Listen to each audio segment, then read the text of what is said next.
Muhammad from Mardi. Good morning. Because the first section, the modulator is going to intro 3 speakers at the same time. So that time we would like you to your camera on.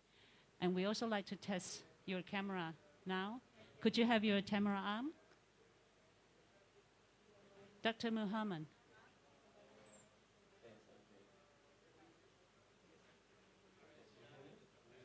Yes, we can hear you. Okay, we can see you well. Thank you very much. So when the first section, our moderator will introduce you and the other 2 speakers on site. So when the time, please have your camera on. Thank you. Nice to meet you. Bye-bye. Yeah. Dr. Kondo.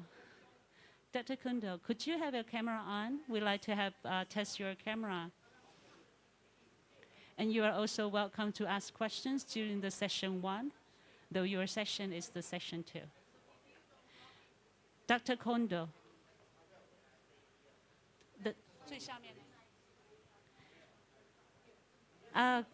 Nice to meet you, Dr. Kondo. Yeah, I think it's your audio and video system is very nice. Would you like to say hello to everybody in the audience?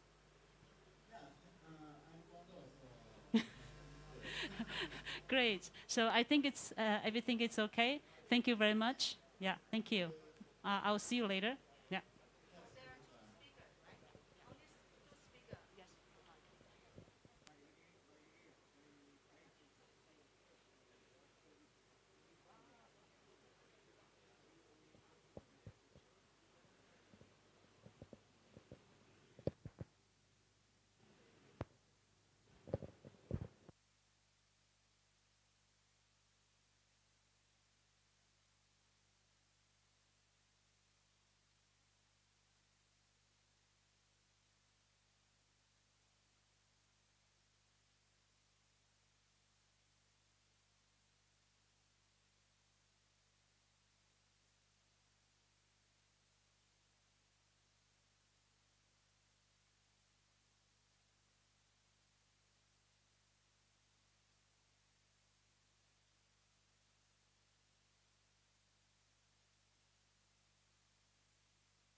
Sound test, sound test, sound test.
Dr. Yang, Dr. Yang, could you come here?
Good morning, ladies and gentlemen. Welcome to the International Symposium project on the trend and opportunity of displacement of food tree production area under the global climate change. Yes, in this time, we have the participants that can join with us in two ways. One is from here at the Furama Hotel, Chiang Mai, Thailand. And also in the online participant, we also online by the WebEx video conference.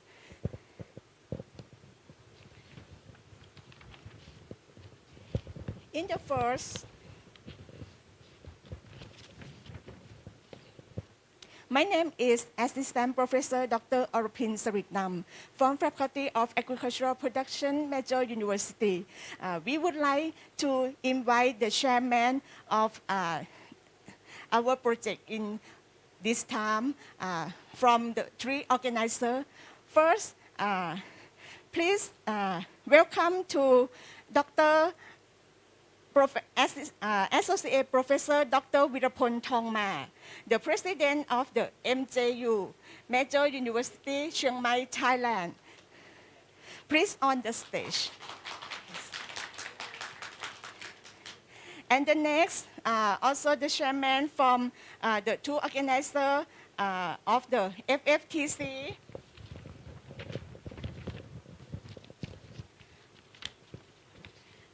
From the Food and Fertilizer Technology Center of the Asia and Pacific region, Dr. Susan Chang. And also the other organizer from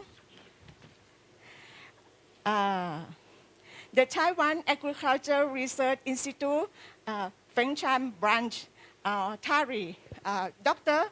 Wen Lily. Please on the stage.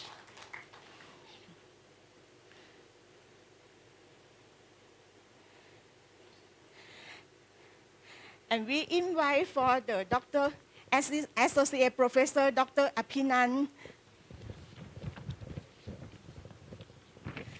to give the report. Please.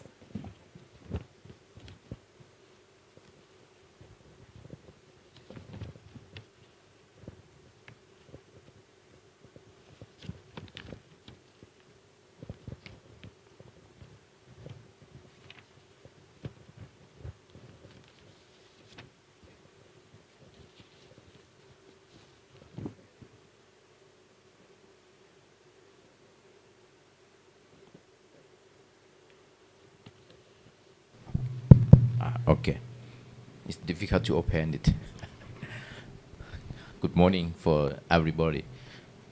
Dear Mr. President of Major University, Associate Professor Virapon Thongma, and also the Director of TARI, Taiwan Agriculture Research Institute, Dr.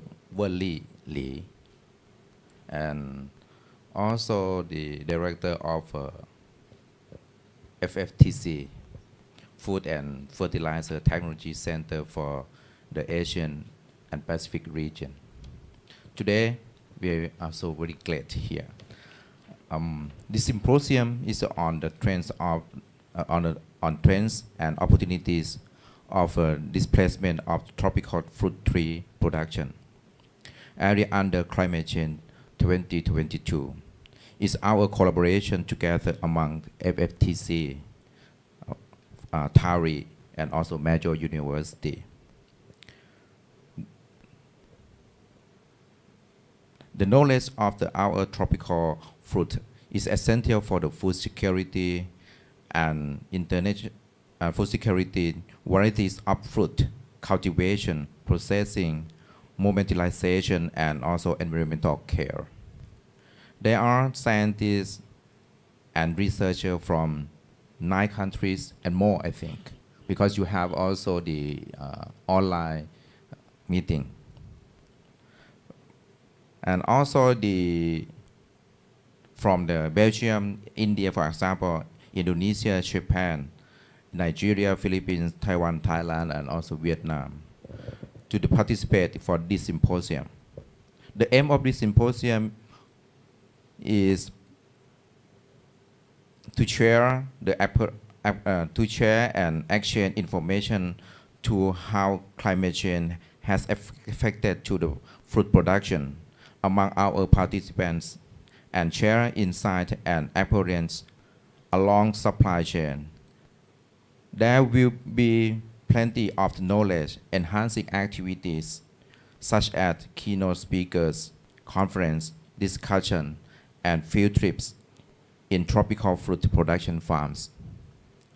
Along 3 days of our symposium would help all participants expand and share their knowledge for our future international collaboration.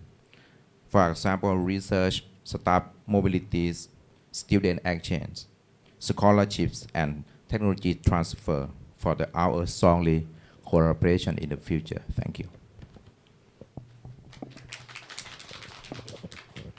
Okay, thank you very much for Associate Professor Dr. Apinan Suvarnarasa that to give the report. And also in the next, we invite the chairman of the each organizer to give the welcome remark. We start from the director of the FFTC Taiwan, Dr. Susan Chang. Please give a speech.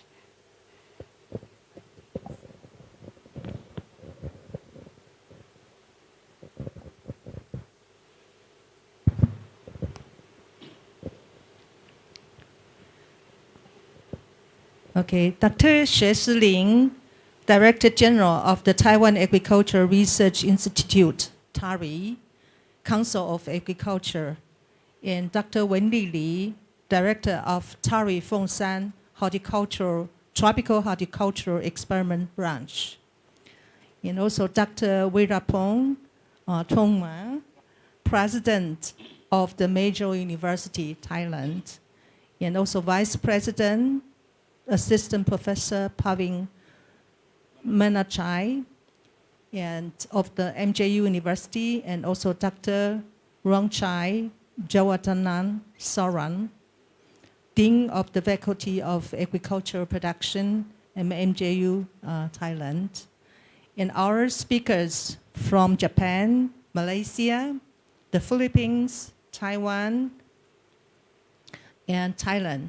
Our participants and observers from various countries who have joined us on site or online.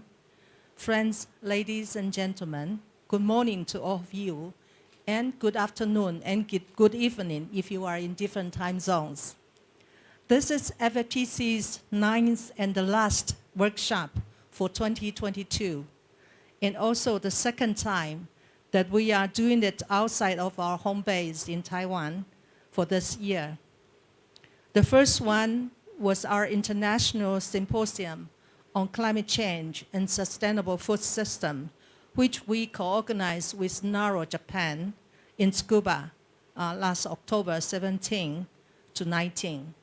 Now that we have made it here up in the beautiful mountain of Chiang Mai, northern Thailand, we are very happy that the COVID-19 pandemic is slowly easing up and we are inching our way back to normal life. We are also very glad of the partnership that we have forged with TARI Fengshan Horticultural Experimental Branch and also major university in this very important activity.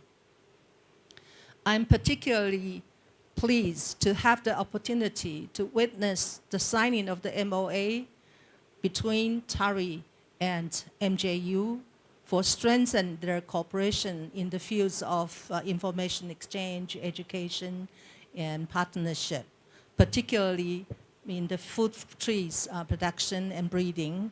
And I believe the cooperation would certainly benefit smallholder farmers and consumers in the region. Everyone knows the importance of fruit trees Fruits are diverse and rich in vitamin, color, flavors, and tastes that provide nutrients, increase disease prevention, and sensory pleasure to humans. At least 200 to 300 grams daily fruit consumption is recommended by the WHO in 2003.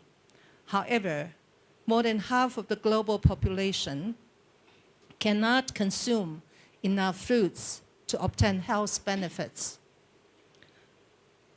According to the report of the FAO in 2020, global production of major and minor fruits is steadily increasing, with the most increase in tropical fruits, such as pineapple, mango, papaya, durian, mangosteen, dragon fruits, and lychee.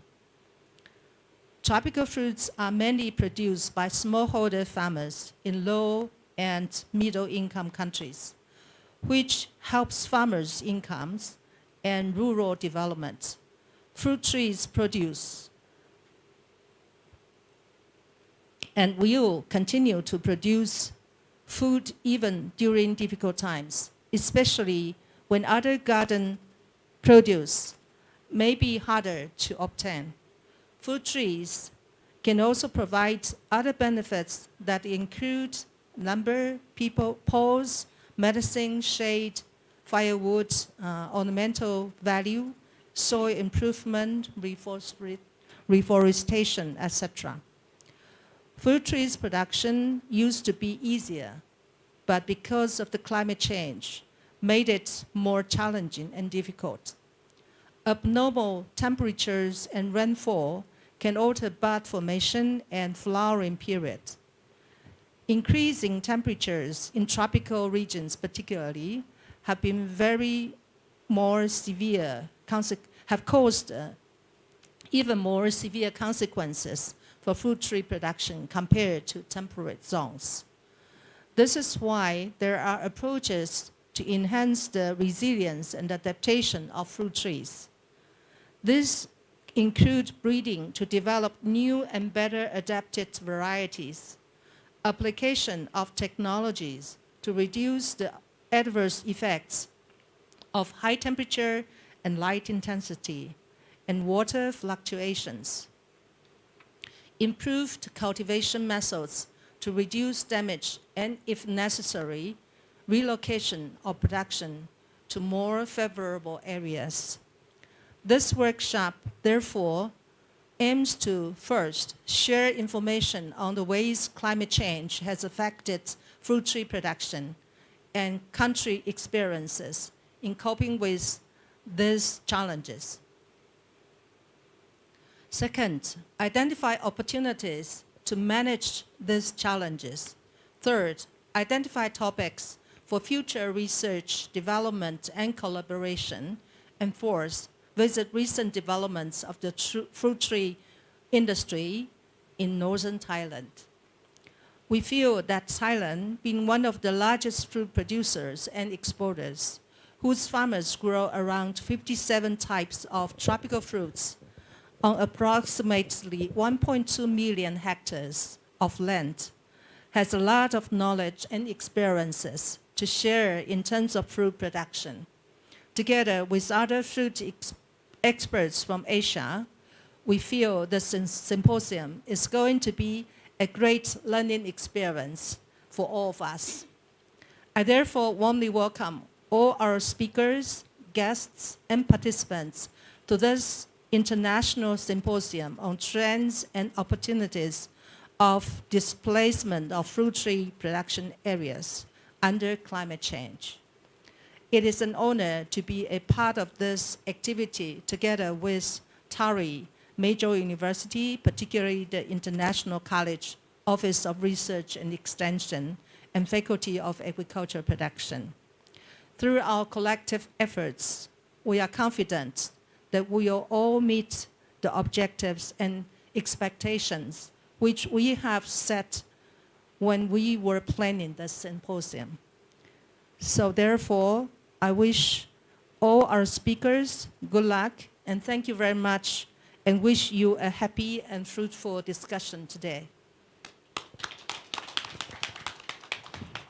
Okay, thank you very much for Dr. Susan Chang from the director of the FFTC Taiwan.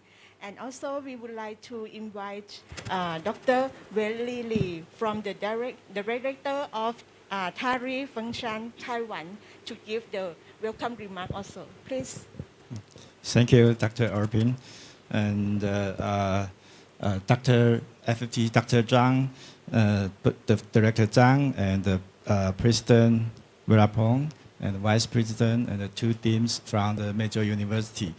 First, I have to say I represent my Director General, Dr. Lin, to send the greeting for everyone, and he wants to say thank you, sorry, and hello to everyone. My name is Wenli Lee from the branch of TARI, and I think that today is very good, and also my personal, very pleasure to join here and to see each other. Our symposium to talking about the international symposium on trends and opportunity and this plan of the fruit trees production area under climate change. I believe that everybody knows that the climate change is the hot issue around the world. Even in Taiwan, Thailand, I believe in other countries also same like this. For example, in Taiwan, we have the many mountain areas, lowland, can grow the temporary fruit trees. But nowadays, some originally they grow the persimmon and the pears, and now they grow guava. So the situation is more serious. Even we try to let the climate change slow down, but it's still not easy. So today have the kind of symposium, the many countries, the speakers to join together to share their information and the knowledge. Even we have the panel discussion, can share their opinion, how to solve the problem, how to reduce the farmers' loss. So I think this is very important. Most of the major university is very good job in the agriculture. And today, TARI and the major university signed the MOA, and I personally to hope this is another, they will be the starting to cooperation together. For the water, the issue of climate change is not only any country can do that. It must be the everybody cooperation together. So I sincerely to hope we can to do the cooperation very well in the future, and share the information, share the technology, even to send the expert to visit the different country or to do the research project together.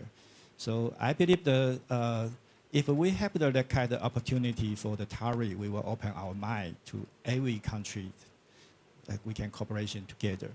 And I very glad to join this symposium and be here with everybody together, including the on-site and the online participant. And I hope everyone can join our symposium and have the nice, very nice and a good day. Thank you. Thank you very much for Dr. Wenli Lee, Director TARI Function Taiwan. And also, we would like to welcome Dr. Associate Professor Dr. Virapong Thongma, the President of the Major University, Thailand. Please give the welcome remark. Please. Okay. Dr. Susan Chang, the Director of FFTC. Dr. Wenli Lee, the Director of TARI, use just the short name, and Dr. Apinan, the Director also for our MJU Services and Research Center. Good morning, everyone. Mabuhay Sayung Lahat for the Philippines. Ta chia hao, ta chia chào ăn for the Indonesia, for the Taiwan, and also Salamat for our friend from Indonesia, Malaysia. We have Malaysia here, and of course with the Japanese, that we will have the online together. Normally, I just fly back last night from Indonesia. I just went to Taiwan and Indonesia for collaboration.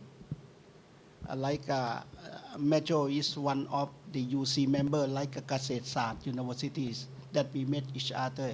Kasset Sat also join with us. Normally, Major join with your UC member because we are just associate member for 2 years, and another year, if we can pass the evaluation, we become like a full member of UC.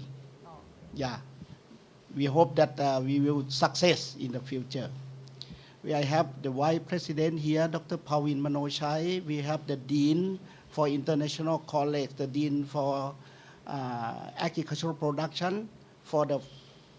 He almost one week he will finish his term for 8 years, for 2 terms, Dr. Leung Chai. And we have the new Dean also for Agricultural Production. He will start another 4 years, for the next 4 years. So it means that we can link our activity together, that you will sign TARI and Agricultural Production faculty that you will sign for today. Normally, when we talk about the climate change, right now every institution in Thailand, in Taiwan, in Japan, in Malaysia, in the Philippines, we talk about how we solve the problem with climate change with agriculture. That I just talked with the director earlier. Right now in Taiwan, not normally winter season, right? Yeah. But you still hot and raining. I just went to Surabaya in Indonesia. Heavy rain. Start from 2 or 3 o'clock in the afternoon. It's rain already. Heavy rain. Yesterday in Malaysia also raining.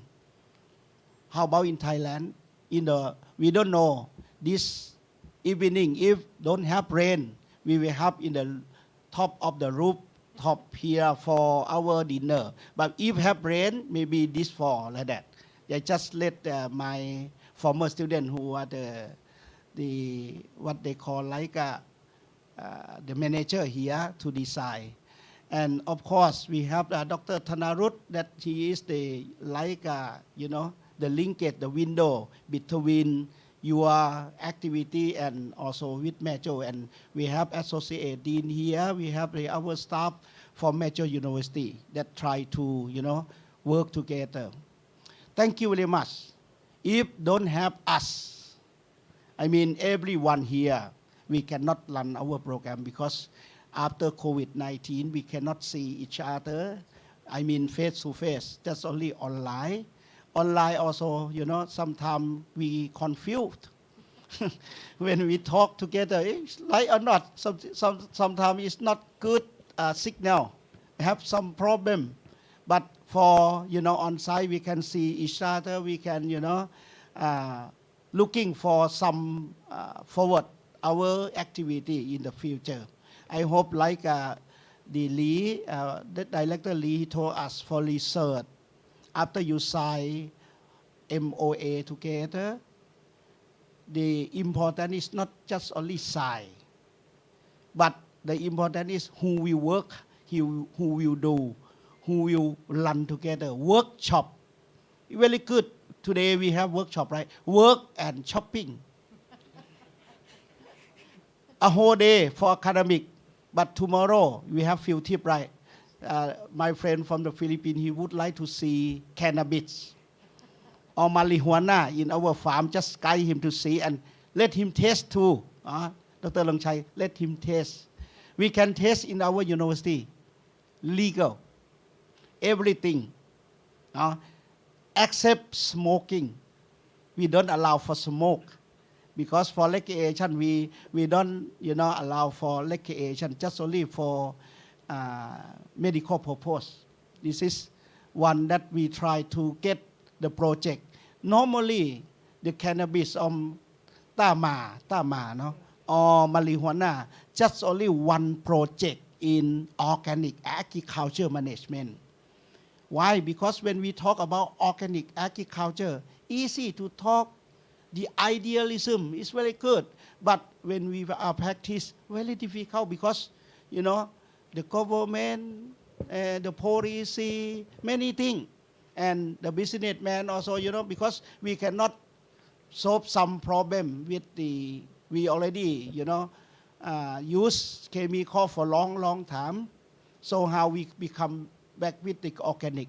But for marijuana, for cannabis, is the plant that we can let them see the organic agriculture can run in real situation, in real condition. This is one more thing that I would like you to see it. We have more than 50,000 per crop. It means the biggest marijuana in the university in Thailand. You can see it. Okay, we have indoor and outdoor. Just tomorrow you can, you know, learn from that. And another, not just only marijuana, we also have hemp. The hemp, like marijuana, but different variety. This is also, we have the center. We can, you know, looking for CBD or THC in the future. This is just only let you see some of the our activity concerned to organic, BCG or SDG in the future.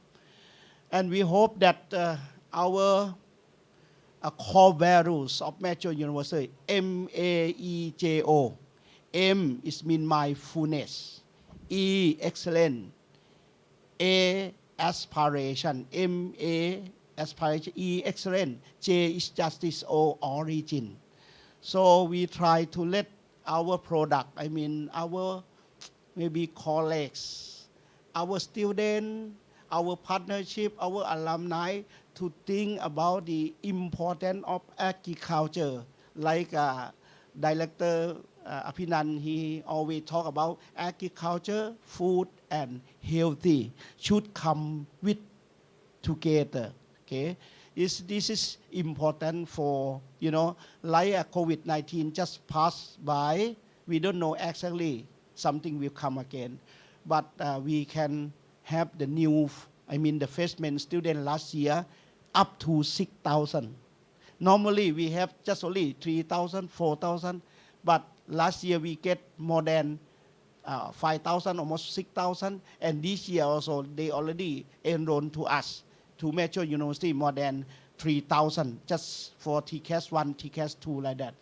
This is, I think, the way back of agriculture will stronger in the future. Because we eat, allow us its agricultural product all.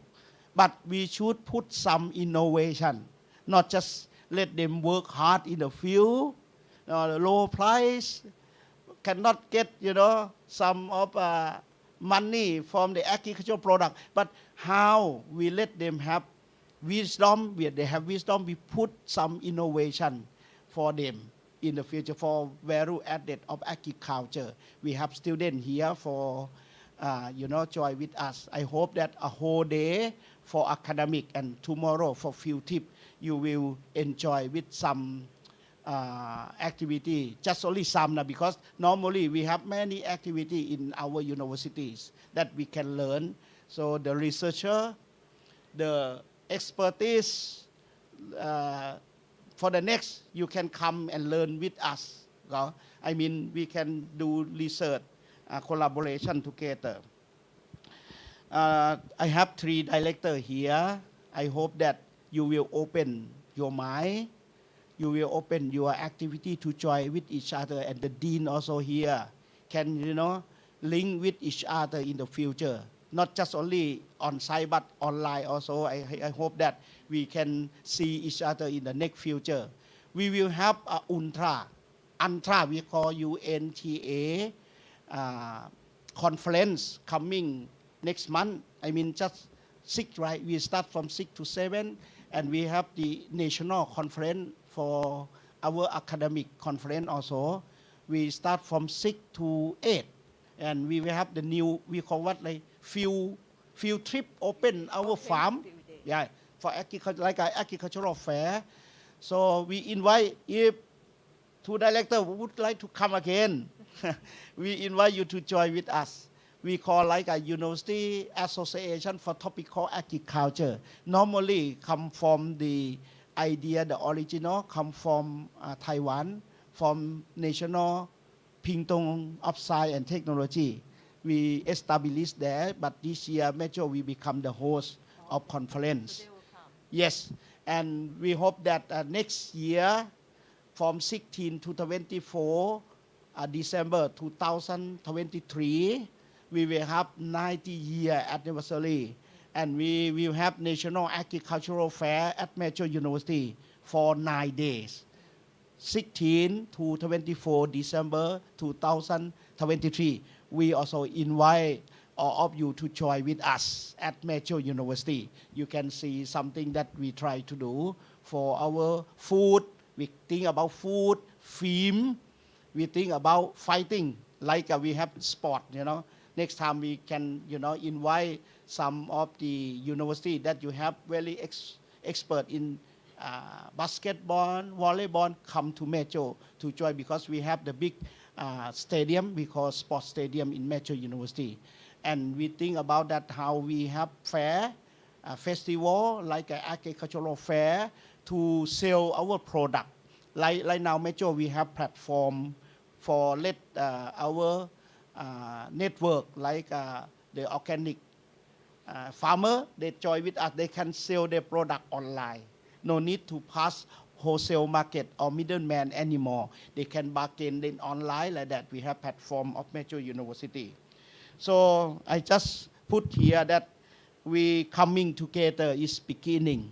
Now we coming together is beginning. We keeping together, we will progress.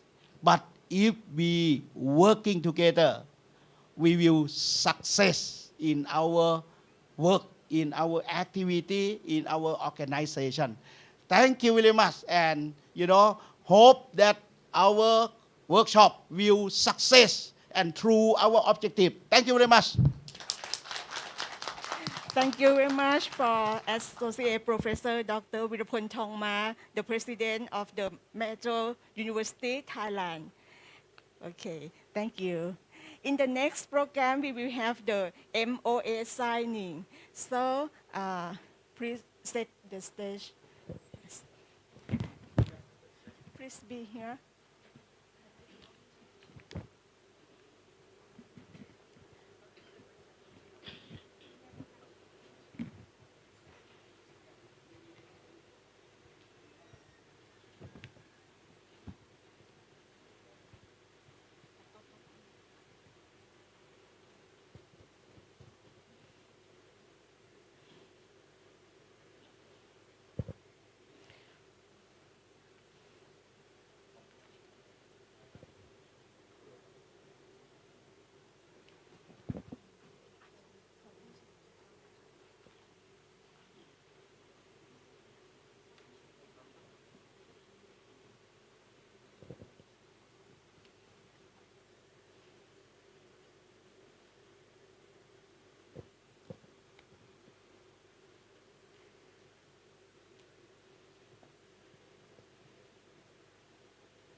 Okay, for the next program, we will have the MOA signing between the TARI Function Taiwan and also Faculty of Agricultural Production, Metro University, Thailand. We would like to invite Dr. Welly Lee from the Director of the TARI Function Taiwan. Please be on stage. And also,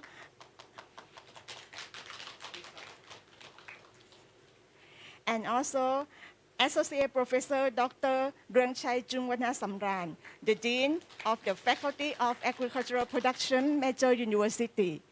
Please be on stage. And we will have for the sign MOA together.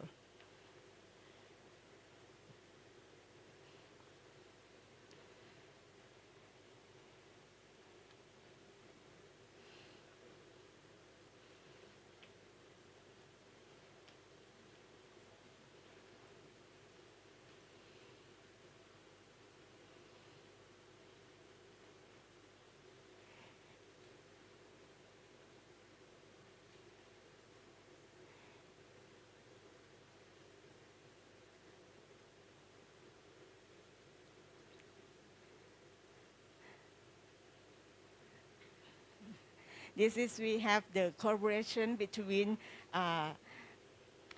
TARI Function Taiwan and also Faculty of Agricultural Production, Major University, Thailand. Please slide.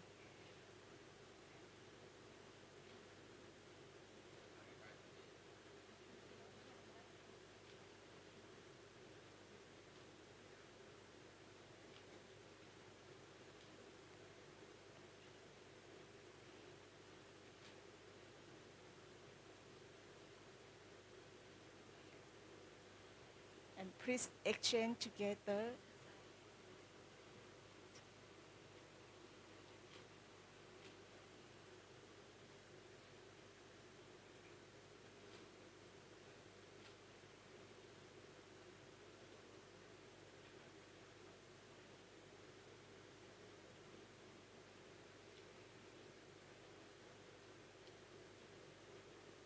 Okay, we complete for the MOA signing. Yes. And please show the MOA signing and take photo, please. Between 2:2 from the TARI Function Taiwan and also Faculty of Agricultural Production, Major University, Thailand. Thank you very much for. Excuse me. Please invite Associate Professor Dr. Virapon Thongma and also Director of the Susan Chang and also the Vice Presidents and the guests. Please.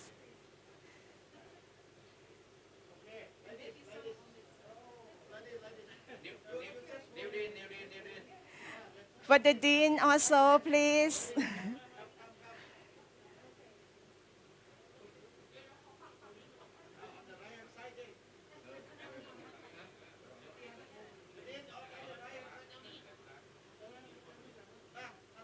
Dr.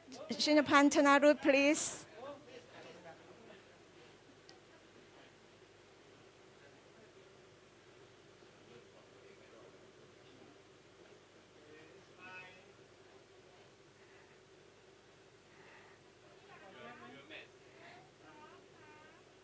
Today we have great opportunity for this time to have the cooperation together between Taiwan and Thailand.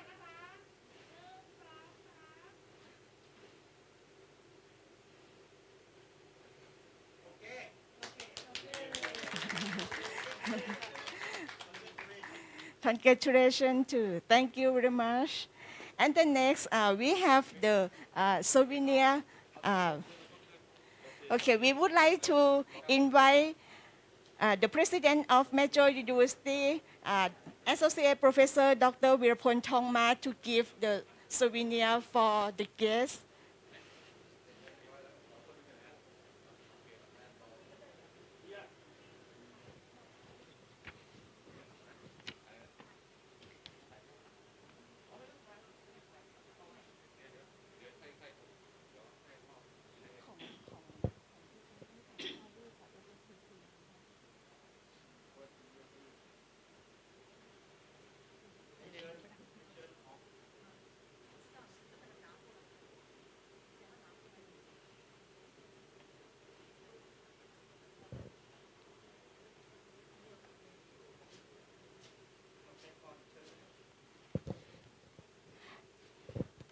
Okay.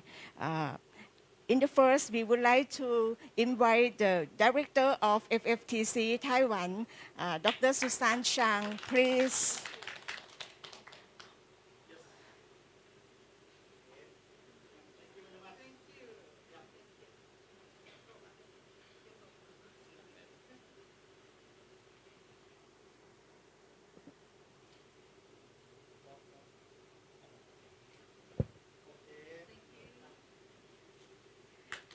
And the next, we invite Dr. Wan Li from the Director of TARI Function Taiwan. Please. Wan Li. Yes.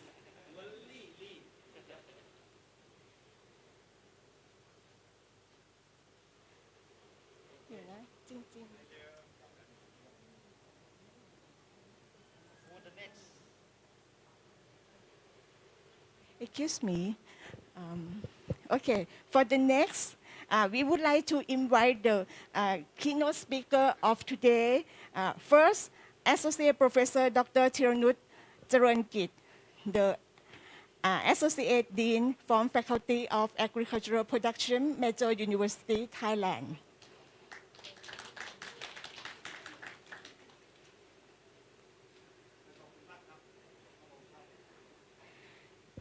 The next person,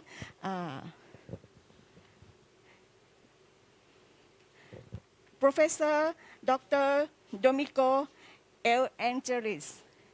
Please.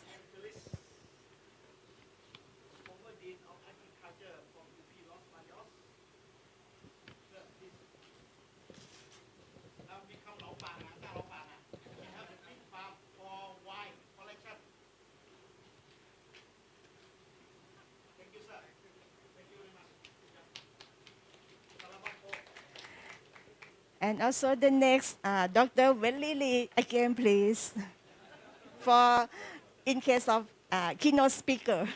Yes.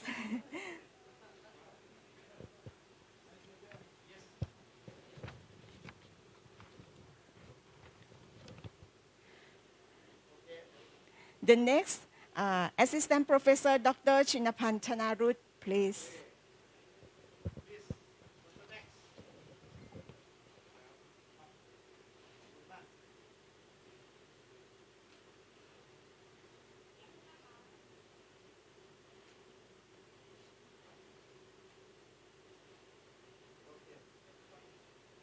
Next, Dr. Chin Xiang Hang from the TARI, Taiwan also, please. For the speaker. Yes.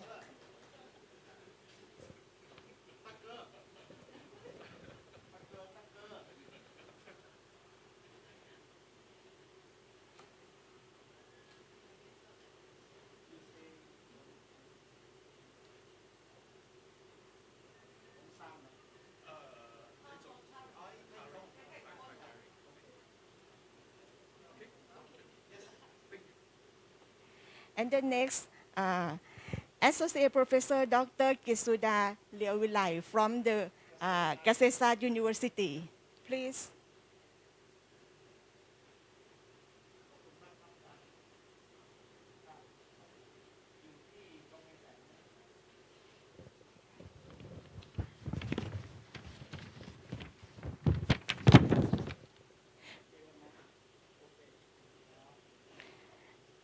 We also have the professor from online presentation also, Mr. Muhammad Afif bin Tajo Arifan. After that, please say hello with him.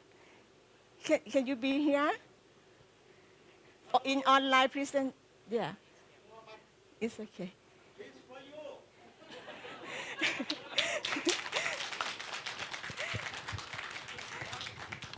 And also Dr. Tomihiro Kondo. Please. Yes. Dr. Tomihiro Kondo. Yes. Welcome to our symposium also. Okay. Okay. And also some moderator. Okay. And also some moderator ask me to please.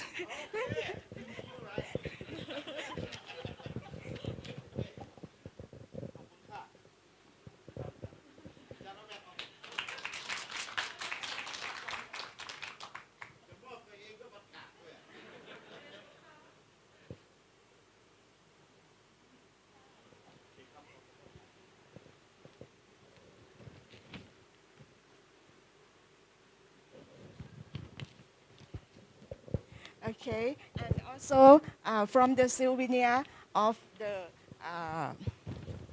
FFTC and TARI, please.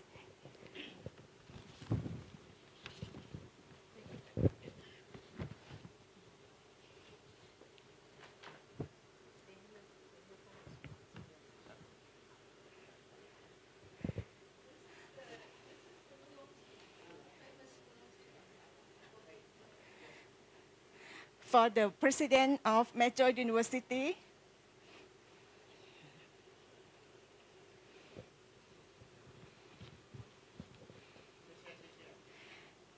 And next for the faculty.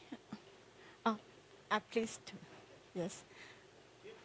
From the TARI for president of major university. Can we just give also to vice president and the rest for the one faculty to take care of them?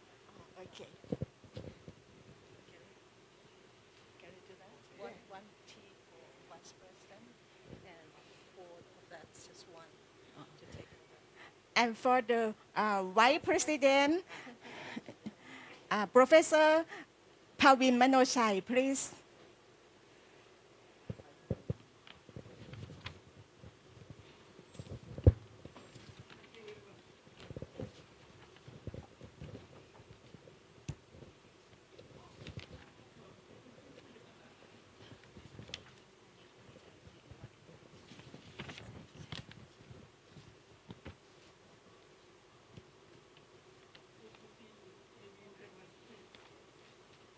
And also, yeah, yeah. For the representative from the Faculty of Agricultural Production, Major University, Associate Professor, Assistant Professor Dr. Rungchai Jungwanasamran, please. Three. Yes, three, yes.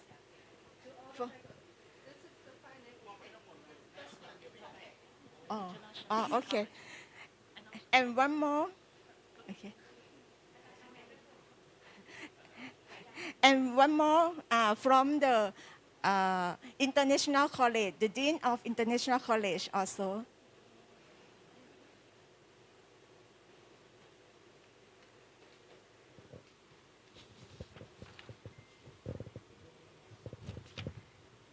For the Dean of International College also. Together, yeah, together. So please take photo again.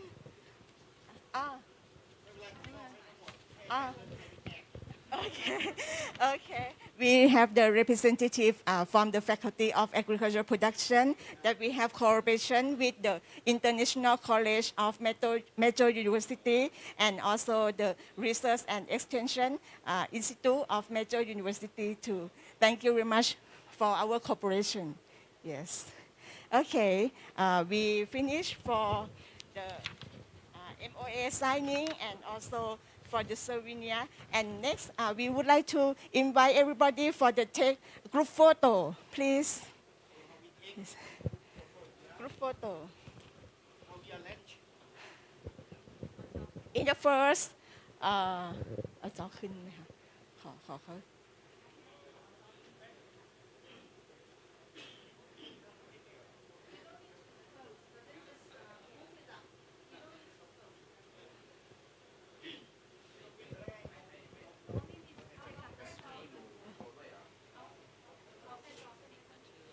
Turn on their video. Turn on. That's later. I think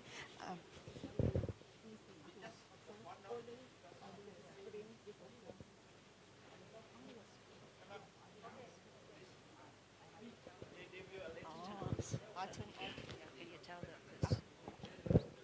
for this.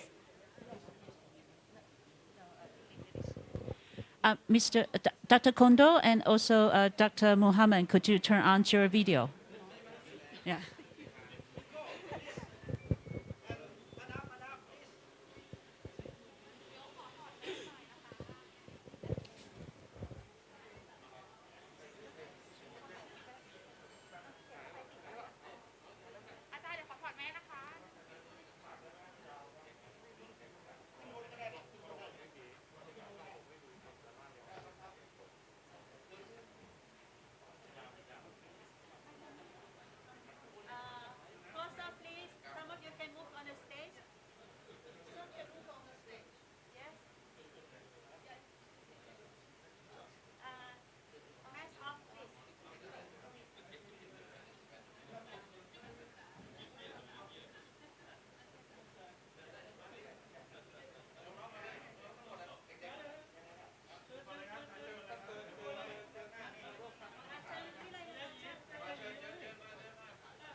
Okay, in the next, we will start for the presentation in the International Symposium on Trend and Opportunity of Displacement of Food Tree Production Area Under Climate Change.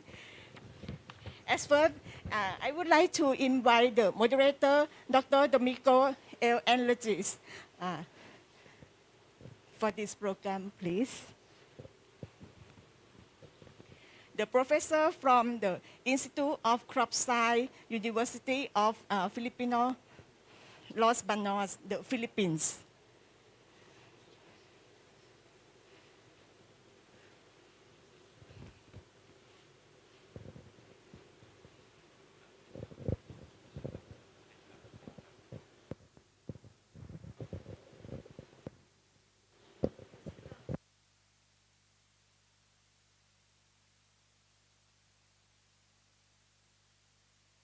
I will call them one at a time. Yeah.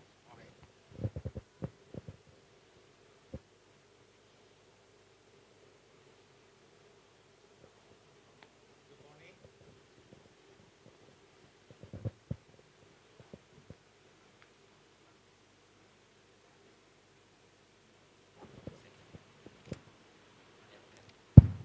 Good morning. Good morning to everyone.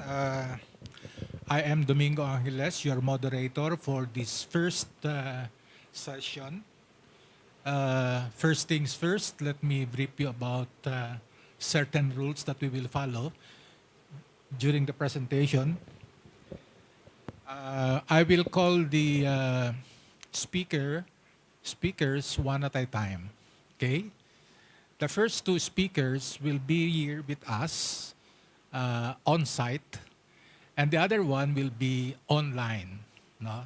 The one online is from Malaysian Agricultural Research and Development Institute. The first two speakers will be given 30 minutes for their presentation and 10 minutes for question and answer. The third speaker from Malaysia will be given 25 minutes and 5 minutes for question and answer. Anyone from the audience can ask just one question and one follow-up question. No? But online, we will entertain as well questions. We will be strict in managing the time.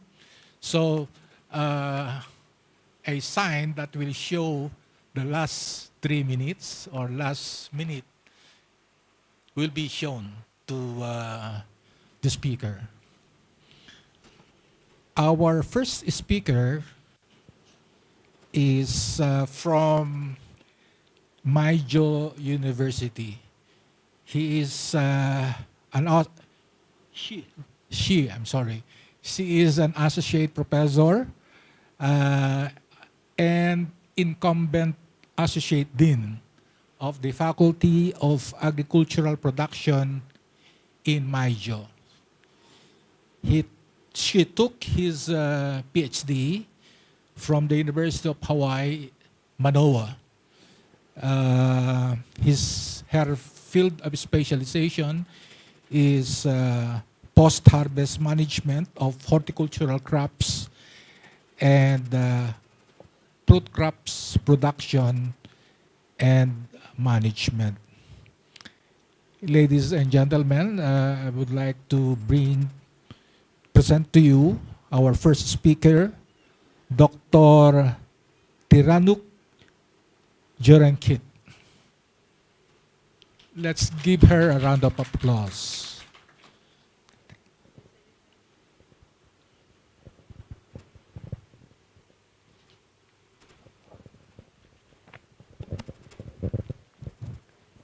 Good morning, everybody. Let me check my PowerPoint. Can you get the...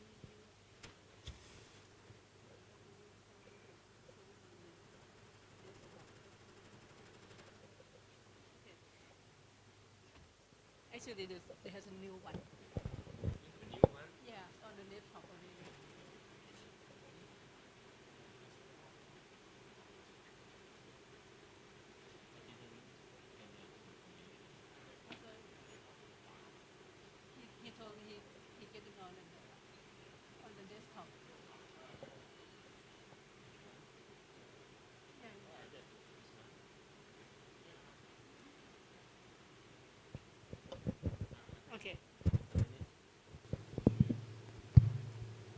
sorry.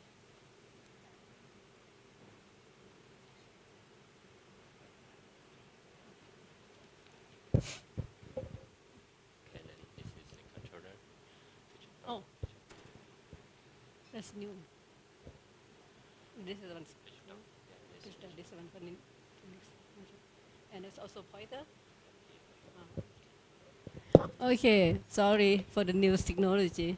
Actually, on behalf of our Vice President, Assistant Professor Pavin Manochai, I would like to share with you is the long-can production in Thailand.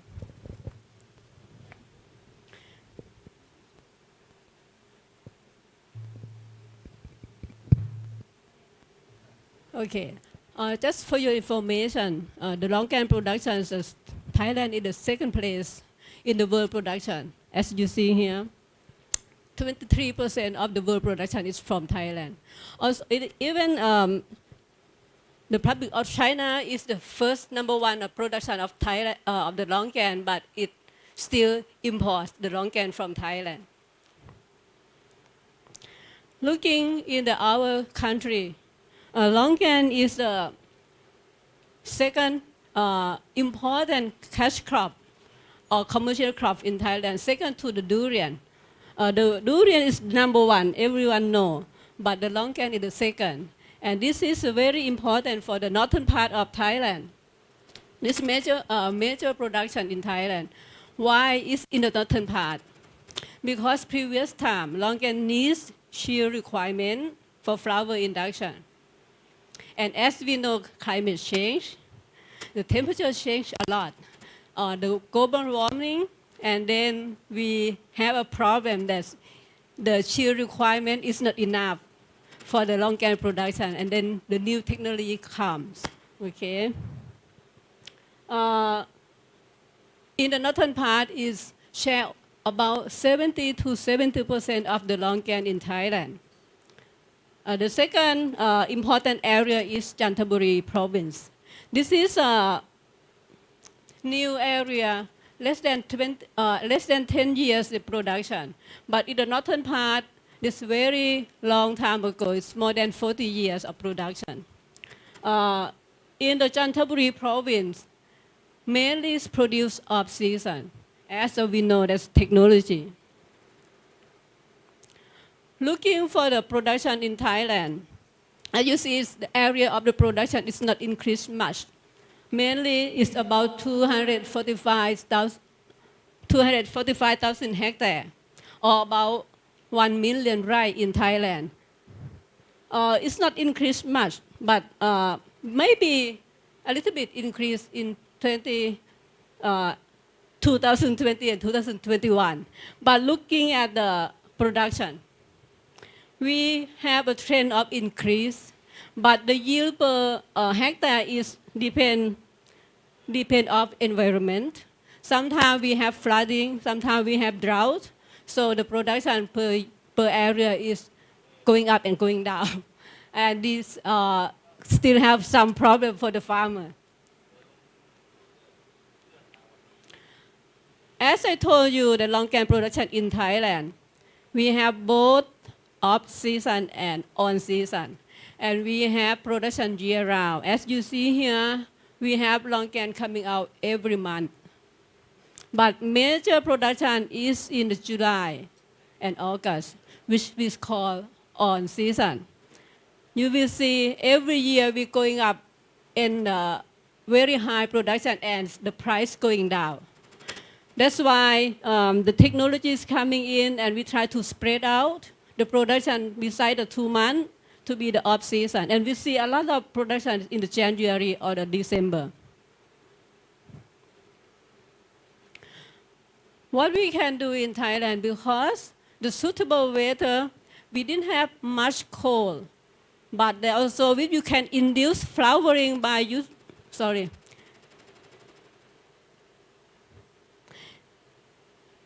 Okay. We apply the potassium chlorate for the flower induction. This is not new technology. Everybody know. But why you can not produce whole the country because they have some factor that affect the quality and the production. The technology is no problem, but the acceptance technology from the farmer or the weather or the situation that the farmer facing up, that's going to be a problem for them. So we know the technology. If you can control like in major university, we call Longcan is no season.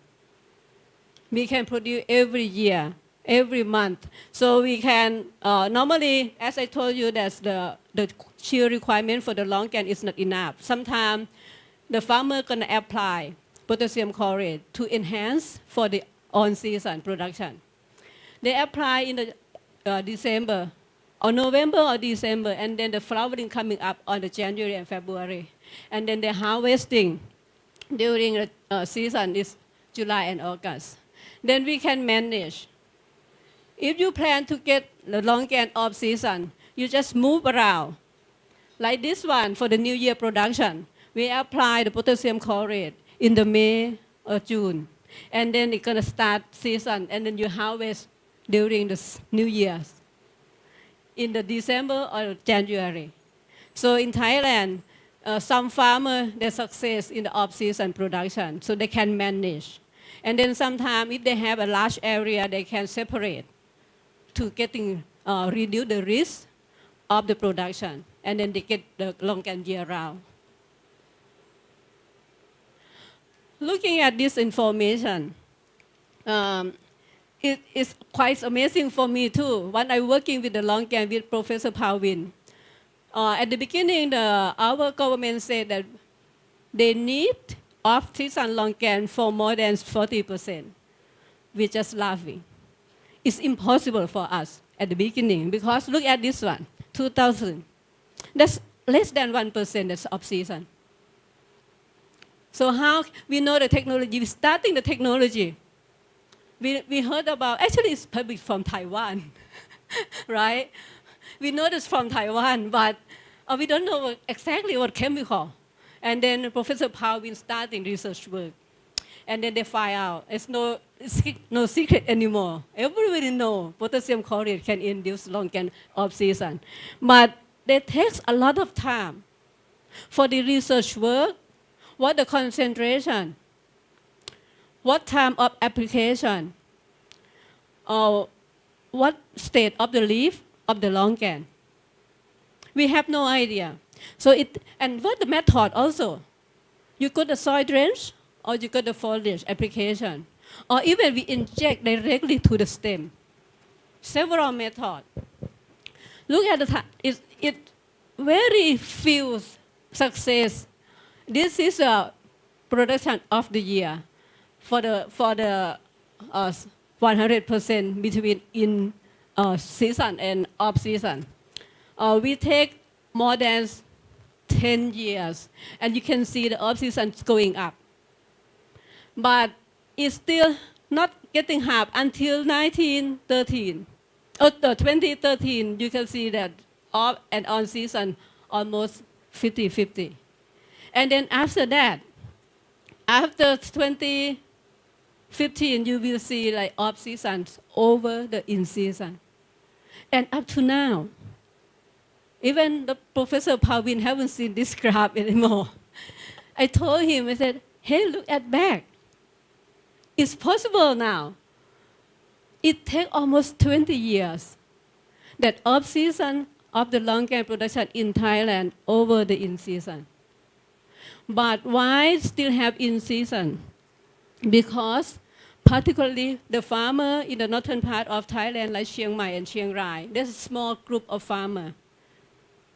There's not a large farmer like in Chanthaburi province. The small farmer here in northern part of Thailand, they didn't apply. They know the technology, but they not accept it. They do whatever they used to do. And then they prefer not to put anything to the farm. That's why still have a lot of in-season Longcan. And don't forget that the area of production still in the northern part is farmer is in season. With the technology of the major university, the first thing, as I told you, is flower induction. Mainly, we use both methods with different chemicals.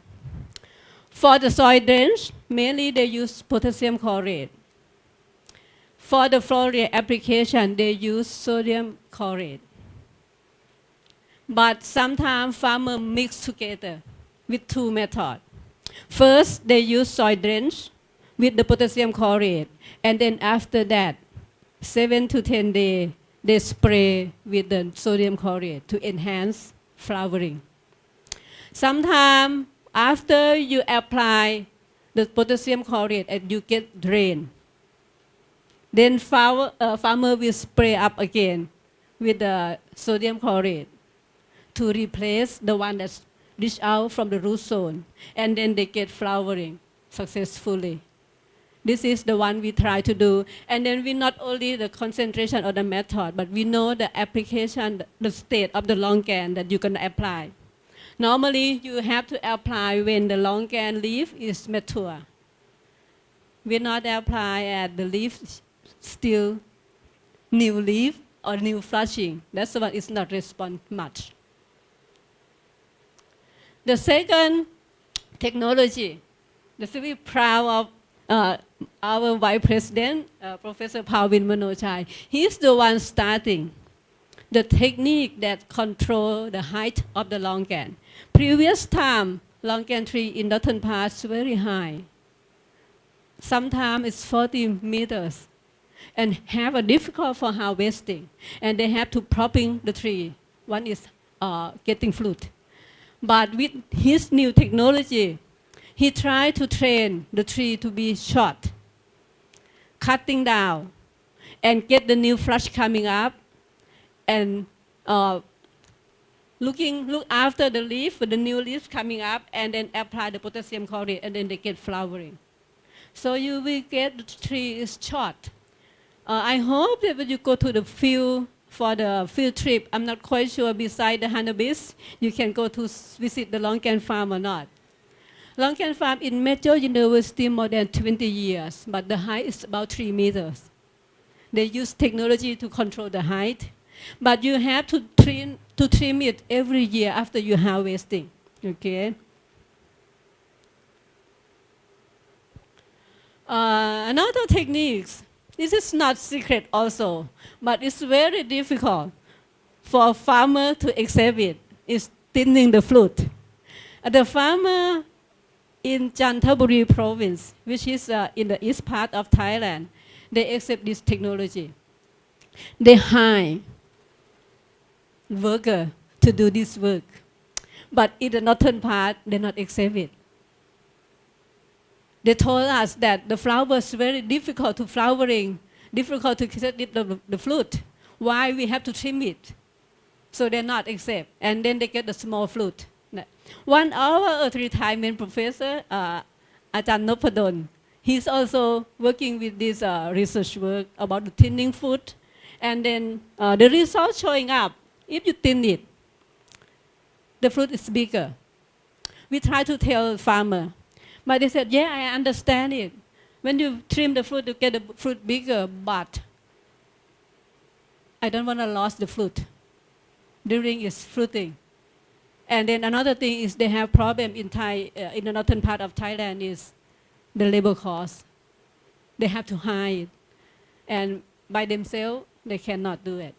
Besides, it's not the same in the Chanthaburi. They can hire the labor from the Cambodia. And then they get the fruit very high quality for the harvesting. So for the thinning fruit, we also have a research work on how much or how many fruit that you have to left on the bunch, what the size of the fruit that you're starting trimming, what the method. Normally we suggest to thinning half of the fruit, half of the bunch, but sometimes it takes time consumer. So they try to cut bunch by 50% of the whole fruit production. So you can save your time, labor. Another technology from major university is post-harvest management. Our associate professor Jakapong Pimpimun, normally previous time he is a dean of the faculty of engineering, but now he is a vice president. He worked with the sulfur dioxide fumigation. Previous time, even now, not previous. This technology still using. They just burn sulfur directly. You burn the sulfur and get the fume getting into the room for to fumigate the longan. The heat, the temperature of the room that you fumigate is about 10 degrees higher than the environment outside. But with the new technology, Professor Jakapong used condensed gas directly from the tank. No need to burn it. And he applied with the forced air technology. It's vertical forced air. So you can reduce the concentration of sulfur dioxide that attach contact to the longan fluid. You can reduce the concentration. You can save the money because the food is safety and the quality is okay. You can extend the shelf life because no heat involved in the fumigation. So all the technology is okay. And then major have patent this technology. Can extend to the exporter. Only one thing is problem. Exporter don't want to get cost because they have to change this method to this method. They have to pay more. So with the new exporter, they prefer to use new technology. But with the old exporter, still have the old method for the sulfur dioxide fumigation. If you asking me how many % for the new technology that's applied, I think I can say it's less than 20%. 80% of the sulfur dioxide fumigation still use the old method for this one. So this is a new technology that you find in major university. In Thailand, key success that I can tell you about the longan production is they involve in 3 factors. One is technology. The technology about the production, I think is quite more than 90% is quite sure. We are looking for technology for the processing or logistic, whatever that can extend the shelf life. But the production, we know a lot. The one thing is we still have problem with the technology transfer to the farmer. As I said, we have no problem with technology, but we have problem with acceptable or adopt technology from the farmer to apply. The second factor, the farmer himself, they have to adopt technology. They have to make their own decision when they're going to apply or when they're going to plan to harvest longan or induce the flowering. Sometimes they know the neighbor applied potassium chlorate already. Himself would like to apply too, but the tree is not suitable. It's not ready. Sometimes they get failed. The good agricultural practice, that's also that's also good because for this one, it's very important for the export longan. All the farmers have to have GAP application. So this one, we still have to ask or to train the farmer to understand what to do for the GAP application. And the rest is environment. As we know, the farmer have to awareness of the climate change. Actually, farmers know by himself. They know it's going to rain or not. They're looking for the weather before they apply for the potassium chlorate. Sometimes they know that if it's raining, what they're going to do after they apply potassium chlorate. This is one you have to depend and have to make a decision directly to the weather. To whom that would like to see the weather information of Thailand. This is maximum temperature, minimum, and average. You can see the average temperature in Thailand is very suitable for food production. 20 to 30, not less than 20. Very suitable. The humidity, normally it's about 70% up to 80. Some of the months is very low in a dry period. So we have no problem with the weather, but we have some problem with the rain. This year we have a lot of rain. You see the black graph, the black color is 2022. Still now, it's winter time, we still have rain. So this is going to be a problem with the production of any fruit. Too much is not good.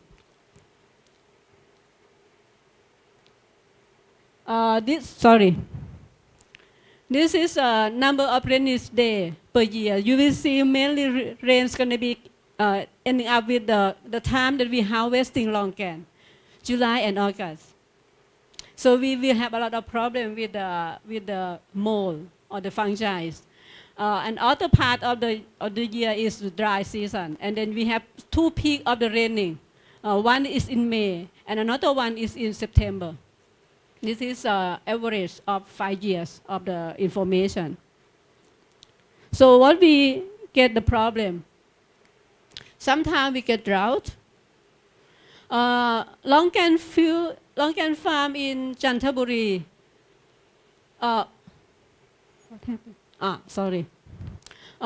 In year 2013, they don't have enough watering. They have less rain. Normally rain in Thailand more than 1,000 millimeters per year.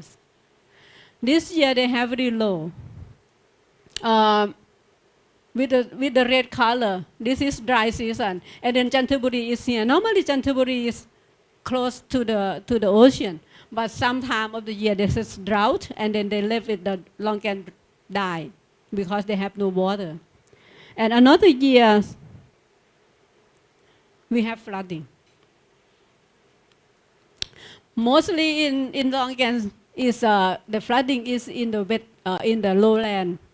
Sometimes we have the upland, there's no problem. For the lowland, they have some flood in the longan farm. It's not affect much on the production of the year because this one, there's not in the northern part of Thailand, flooding is not taking time. They take less than a week. And then the water going down to the central part of Thailand. So for this one, if they cannot drain out, they might have problem with 1 month. But sometimes it's only short time. And then we will see some area, some specific area has this problem. So for us, we still have no information about recovery of the tree after flooding for the longan. To share with you is the flooding area from GISDA. This is an organization that it take place to the photo, and then they show you the flooding area. This is in 2011, which is heavy rain is the Esther for the flooding in Thailand, but mainly it's in the central part of Thailand. And then compared with this year is 2022, we got a lot of rain, but flooding area is lower than year 2011. And don't forget that major production area in Thailand is northern part, so it's not much problem for the flooding, except for the specific area, as I said, the lowland.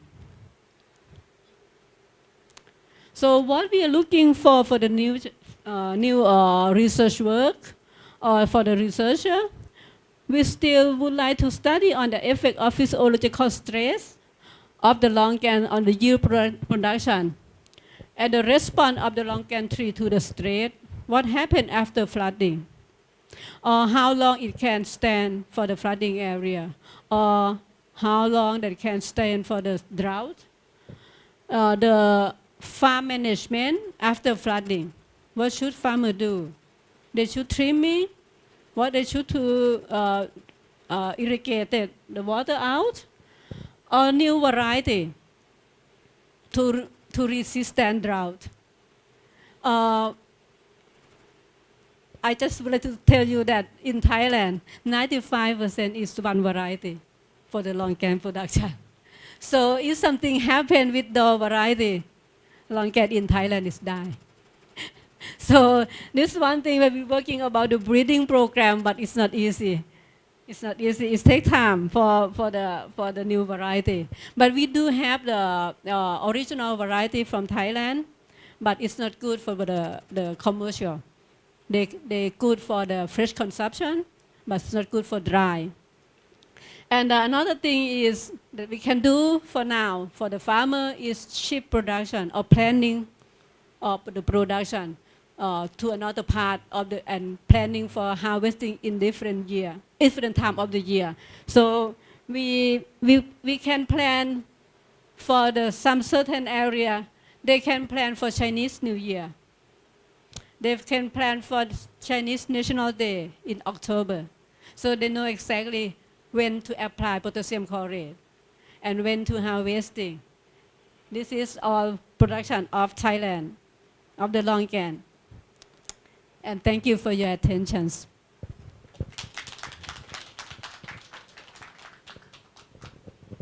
Thank you very much, Dr. Jaron Kit.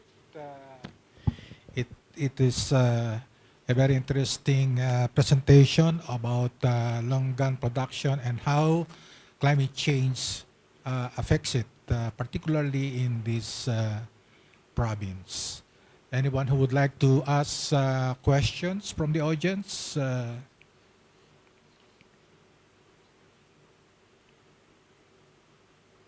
How about from our online audience? Anybody? If there is none, I will ask the first question. Dr. Charon Kit, you mentioned that you use potassium chlorate and sodium chlorate to induce off-season flowering in longan. And you said that potassium chlorate is applied in the soil, a soil drench. And sodium chlorate is applied on the leaves. As we know, potassium is an osmoregulator. And as such, it induces stomatal opening. Why do you think it is used as soil drench instead of as foliar spray? Because as foliar spray, you induce stomatal opening and therefore you increase the diffusion of potassium chlorate into the leaves. Why sodium chlorate in the leaves? Why potassium chlorate in the soil? Thank you. That's a good question. Normally for the potassium chlorate that we use in the soil drainage, actually you can apply as the foliage spray also. But one thing is the concentration for the potassium chlorate that apply is very high concentration. I mean the recommendation rate for the apply for the as the foliar for the spray is about 300 to 400 ppm. Sometimes farmer not believe with us. We tell 300, they go 500. We tell 400, they go 600. So they get the leaf burn. So we try to tell them, okay, you use soil drains, it's more safer for them. But for the potassium, for the sodium chlorate that's used as the for the spray, that one is what we call the strength is lower than the potassium chlorate. So and the potassium chlorate, the sodium chlorate, they come with the more the solution already, so they're easy for them to spray. But for the sodium chlorate, it's solid, it's a powder, so it's easy to soil drench, and then it's more safe to the tree because it takes time to go to by the root absorption and then going up to the tree, right? But you spray directly, we have problem with the concentration that we apply, so the farmer normally adding up, and then they get the leaf burning. That's it. Yes, from our online. Oh, okay.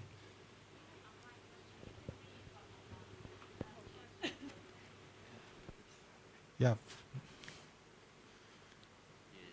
Yes, from our online audience, the trouble with my eyes that I could not see.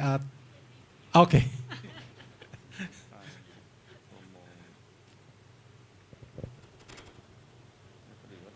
Okay, the first question is from Frankie Chong in chat box, and he asks, have Dr. Jerome Kate try new microbiotechnology to boost longan production? New biotechnology. Wow. New biotechnology. New biotechnology. You mean like the technology that in Thailand? Yes, to boost the longan production. We do have some researchers working on the microtechnology, but still, what we can say, it probably is going to be like a pilot project. It's not really ready to transfer to the farmer, so I'm not quite sure what exactly that the researcher doing for the field. I'm sorry, I'm not specialist in the microtechnology for that much. Okay, there's still the second people from Taiwan. He asked, will Dr. Jerome Kate extend the production season to spring and autumn as well to reach the whole year production? You mean in Thailand? Yes, in Thailand. Well, normally we can produce whole year, so there's no problem. There's no problem for us. But they might have some problem for collector. They're going to export. For the local consumption, we can make it. But I mean for the export, exactly when they export, they have to collect the amount that they're gonna export it, and then normally they're going up with the time. I said like the Chinese New Year, and what do you call it in the national days for the China. So the spring gonna be what the time of the year. Maybe I would like to. Okay, please. Should be following question. Do you have any problem with the flowering during in-season interfere the off-season production? Because longan need chill temperature to induce flower, right? But if you want to make an off-season, you don't want the plant to flower during in-season. What did you deal with that? Normally, you have to plan to trim to trim. Oh, sorry, you have to control the leaf. So during the winter time, that normally in new flowering, you have to trimming, or you have to control not flowering. You have to cut it off if you have flowering. So the farmer have to cut the leaf or the flower that they're gonna getting flowering in season off, and then trimming the tree and get the leaf ready for the off-season production to induce the next month or something like that. Okay. So you have only one crop per year. If you choose off-season, you have to lose in season. Some researchers don't understand. They think that when you get the on-season already, you can get off-season again. They cannot. So if you're gonna get off-season, you have to cut off all the on-season. If you get the flowering, you have to leave to have to cut off, or you have to spray to damage the inflorescence of the longan before. Okay. Any other questions? Yes, please. This is again from online, the same participants from, actually he's from Malaysia, the one that asking the question about biotechnology. And he's offering or suggesting, can he later contact you for future collaboration, because he really interested to work with you about the biotechnology.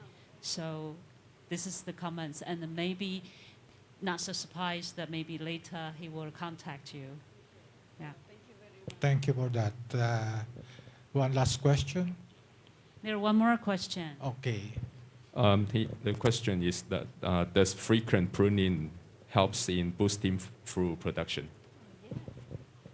Yeah, definitely. Because when you're pruning the tree, you get the light coming through the bush, and then induce the response of the potassium chloride too.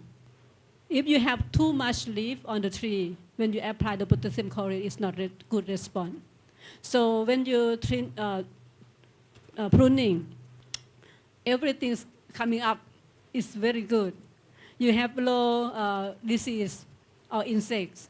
You have the light into the canopy. You have good quality of the fruit also. So I can answer that pruning is a good, it's induce the production of the longan also. I think we have had enough of Dr. Jarun Kit. Thank you very much for your presentation, and thank you very much to the audience for your questions. Thank you very much. Our next speaker is currently the... We will have the break before. Okay. Sige, we will have a break. How many minutes? For 10 minutes. 10 minutes break. Yes. Okay. Thank you. Thank you very much for the speaker and moderator, Dr. Domingo L. Angelis. Okay, thank you very much. And now we will have the break, coffee break and tree break for 10 minutes.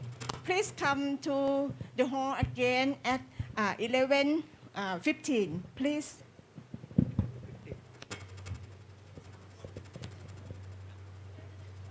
Minutes, yeah. But the time is over. Sorry that we have the short time.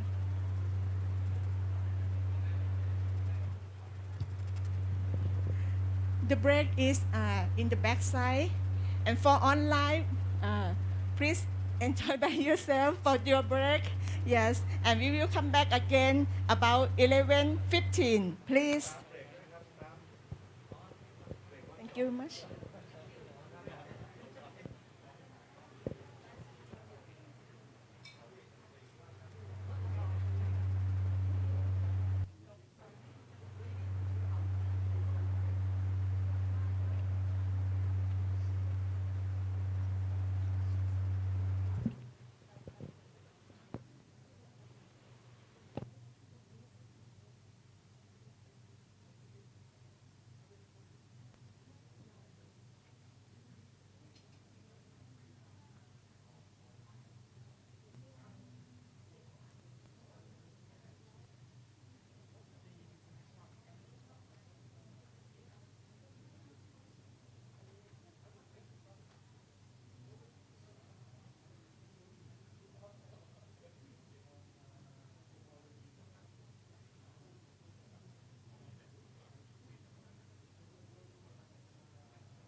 Okay, calling all the participants.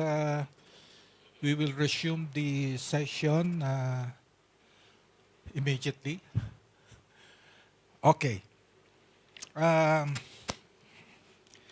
Our second speaker is currently the senior,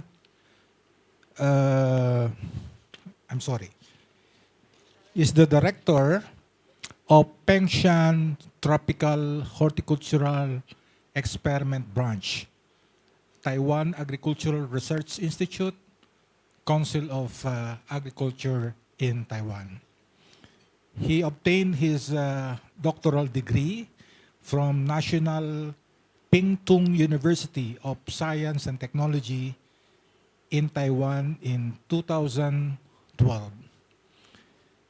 He is a pomologist as well as a biotechnologist, particularly working on plant tissue culture of selected crops. Ladies and gentlemen, I would like to present to you Dr. Wen Li Li. Thank you. Thank you, Chairman. And,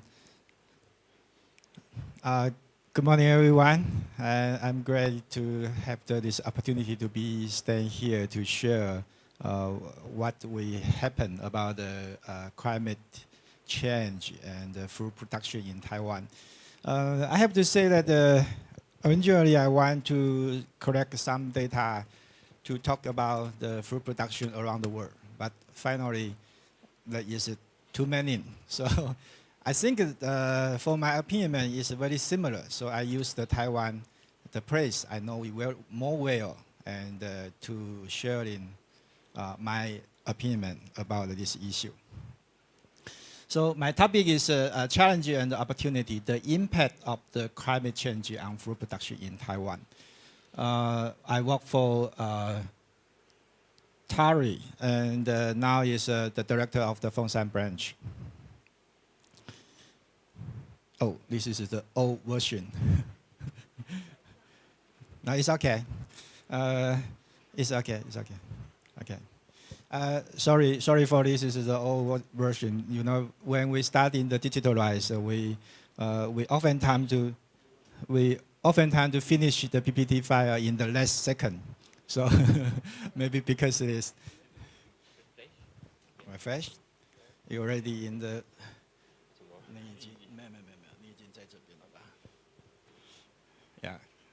Yeah. In the morning, I don't know. Okay. So this is my opinion.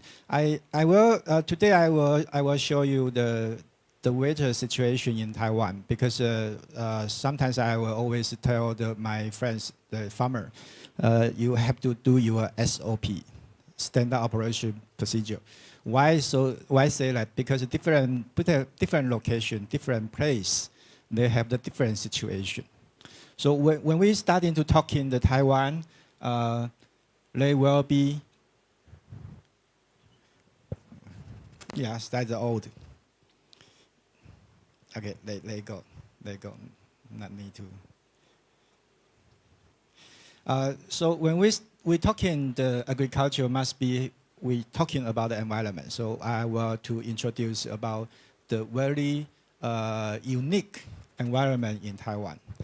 And after that, I want to very quickly to review about the tropical fruit production in Taiwan, and also the change, the climate, what we predict, we thinking maybe in the near future what will be happen in Taiwan, and also the some is evaluating the climate change and the ability for crop tomatoes. That is a folder to collect some data and to see what will be happen. And this is the predict, and to give some suggestion for the government or farmer, how should you do in the future, and to reduce the risk. And also, like the last speaker said, that my opinion also the off-season production is also very important if you focus on the climate change when the weather starting unstable, like the rainy season to change or others. I think there is also that. The second, we think the use the facility maybe is a good choice. But you maybe will ask me, how about the energy input? Because now in Taiwan, our government setting the goals for the 2045 must be net zero. So this is not easy to do that. I will give you personal, I think it's very important, the new technology and share to you. Okay, so first you will see that Taiwan, why I say that Taiwan very special, because you can see here, we have the 67% is highland, mountain area. The central mountain area here. So our flatland is few. Because of this reason, so when the rainy season comes in, the rainfall very quickly goes through to the ocean. And also we grow the longan. But not so important like Thailand. The reason also because the slow land. Not easy to maintain. So in Taiwan, the longan is not so important. You should have the reason. And the other is like our climate. Our rainfall is more than 2,000 millimeters, but still short of the water in the dry season. So you maybe will see what is different about the Thailand and the Taiwan. The Thailand average the rainfall is 1,000 millimeters per year, dry. But in Taiwan, more than 2,000 still dry. So this is the different situation, and our temperature quite good, but in the winter we are a little bit chilly. Okay, this is the I want to show you that in the rainy season, especially in August, our rainfall in 1 month sometimes more than 800 millimeters, and maybe you not believe we ever been in 3 days the rainfall more than 800 millimeters. So what will be happen? Flooding, of course. So in the winter time, there's a dry season. In the southern of the Taiwan, when not the rainy season, the dry season, even sometimes the grass or wet will be dry until die. So this is our situation. A little bit like we say the M model. So nowadays also like this. When rainy season, a lot of the rainfall. In the dry season, the water is not enough. So how about the tropical fruit trees industry in Taiwan? We normally in Taiwan, our data show we have the 790,000 hectares for crop, and half is for the paddy rice, half for the upland field. So this is the situation in Taiwan. We very clearly to know that we can see that like the paddy rice, but we're talking about the value. The paddy rice only occupy the 50%. And what they move on, one is a vegetable.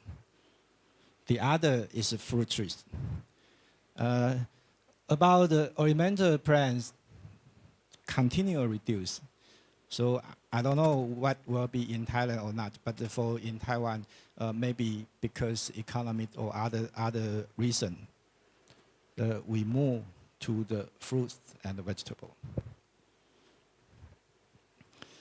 So sometimes we're thinking about for the domestic market cannot handle all the fruits in the market in a very short time. So some production in here, some fruits I think is quite a potential for export to other countries like the longan in Thailand. For my personal, nowadays you can see here, the mango we export a lot, and the pineapple and the guava. But for my personal, I think the guava is a high potential because we also can harvest all year round, use the pruning. And this is the top A fruits in Taiwan by plantation. So you will see here, you maybe ask me why the longan is not so. Actually, the area is a lot, but the value and the year is few. Because the Longan in Taiwan, we grow in slow land. Those land is not easy to maintain. And also, well, because in Longan, I'm sorry, in Longan sometimes farmers just cut it as the wood for burn, not for food. So this is the reason. Okay, for the rainfall in Taiwan, we predict. I think this is quite difficult to. But for our national science and the technology center, for they have to predict when it high, very strong the situation. Our temperature in this center will increase 3 degrees Celsius. What will be happen if we increase the 3 degrees Celsius? Maybe not a big deal, right? But I can show you that we have the data show that in the tomato, if you increase the 1 degree C, the pollination will affect. So you cannot get the high yield about the tomato. So when the temperature increase in Taiwan, what we see, normally some crop we grow in the southern Taiwan. For example, the guava, normally in the southern Taiwan, but now the farmer grows in the highland. Originally produced the persimmon and the pears. So that is for my personal, I think that is also not the big problem. Even Taiwan is not a big island, very, very big area about the country, the control. But for the growth area, they will move on the north. And also in the southern part, when I started to work for TARI, maybe 20 years ago, our newspaper will report, sometimes will report that durian get the fruit in the Pingtung County. But now we have some farmer grows 5 hectare, 10 hectare durian in Taiwan. So for my personal, I was thinking when the climate change, what kind of crop is suitable? Maybe the farmer will be to find that, like the Japan, they grow the mango in Okinawa, even the Hokkaido. So I think that maybe is another way to solve this problem. But the most, we thinking most will be to the high risk is about this. The rainfall in the future, we predict in the spring will reduce, but in the summertime will increase. That will be the very big problem for us. Why? Because in the summertime is rainy season, already too many rainfall, but now increase. In the dry season, very dry, and now more dry. So how we do about this situation? I think that maybe we can think about how to solve this problem. Yeah, because when you need water, not have the water. When you not need water, he give you a lot of the water. So even like this, we have the flooding risk. Normally, just like the geography, you will see in the central is the mountain area. So the flatland and the paddy rice grows in the western side in Taiwan. So this area is will be more the flooding risk in the future. So we also concern about even the paddy rice in the north part here, Taoyuan and Jiayi and Zhanghua, they will be the high risk even for the paddy rice. So we still to thinking how to face on this. And sometimes you can see that because the value of the paddy rice in Taiwan not so high than other crops. So maybe our government will to let the farmer to change the growth, maybe from the paddy rice to fruit or vegetable. And this photo is 2010 in the typhoon season, and Fanapi typhoon, and very serious. You can see in the city side, and the crop is like this. I think maybe in Thailand, you very difficult to imagination like this. It's a very strong wind, the typhoon. So in the same year, the rainfall, another typhoon, Maggie, the rainfall you can see in here only in 1 day. This is the rainfall is more than 300 millimeter in only in 1 day. So it must be have the problem. So the typhoon for Taiwan is the problem for the. I think maybe I hope it's before, but you know in Taiwan we ever been in 24 hours 2 typhoons hit Taiwan Island. So it will damage about this. So we very concerned about the typhoon. But I don't know if it's good news or not. But we predict in the future the number of the typhoon will reduce. But it will get bigger and stronger. So until right now, our data show more than 70% typhoon will hit the east part of the Taiwan. And you remember here, we have the central mountain area. The mountain high more than 3,000 meter high. So when the typhoon hit here, he damaged the east part. But the central, we have the mountain area. So the west part, no problem. But for the east part, it's always big problem. And according our data, 70% is hit the east part here. And now maybe, I don't know if it's a good news or not. He's stronger, and but the frequency maybe will few in the future. So first on that, what we should do. This is the data from the Indian. I think this is also very important because every crop have the suitable optimal temperature and water. So if we know the different crops, what kind of situation you need, maybe we will have the chance to find a suitable place for growth. Okay, this is not. But so far in Taiwan, our research for the fruit trees maybe not a lot of the data about how is the optimal or the suitable environment for the even the how much water need, the irrigation frequency. We still to do the research about this. And this is the data from the Brazil. And according to this sample is a pitaya. So according to the data we know, when the temperature is lower than the 18 degrees C and or high more than 26, for the pitaya growth is not well. So the country of the Brazil, they collect the data about the different place, the different temperature zone, and they will give the some their suggestion when you have to avoid to growth. But you know, it's very difficult. Same in Taiwan. You know, in Taiwan, our pitaya grows from the head of Taiwan to tail. So from the mountain area, 2,000 meter height to the seaside.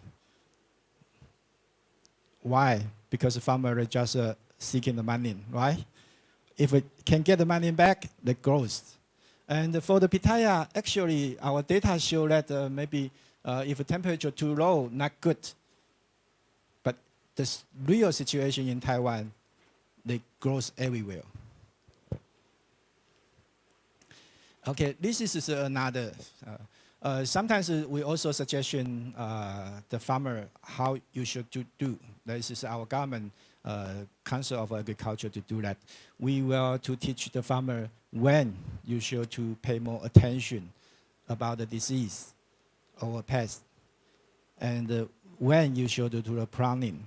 And also we will to let the farmer know that about the variety or others marketing information that they can easy to control. This is a case is my colleague and me. We just use the data about the weather to correct and predict this year the lychee the yield will be too high or short. And why we do like this? Because you know in Taiwan we have the different lychee variety, and the harvest time is very concentrated.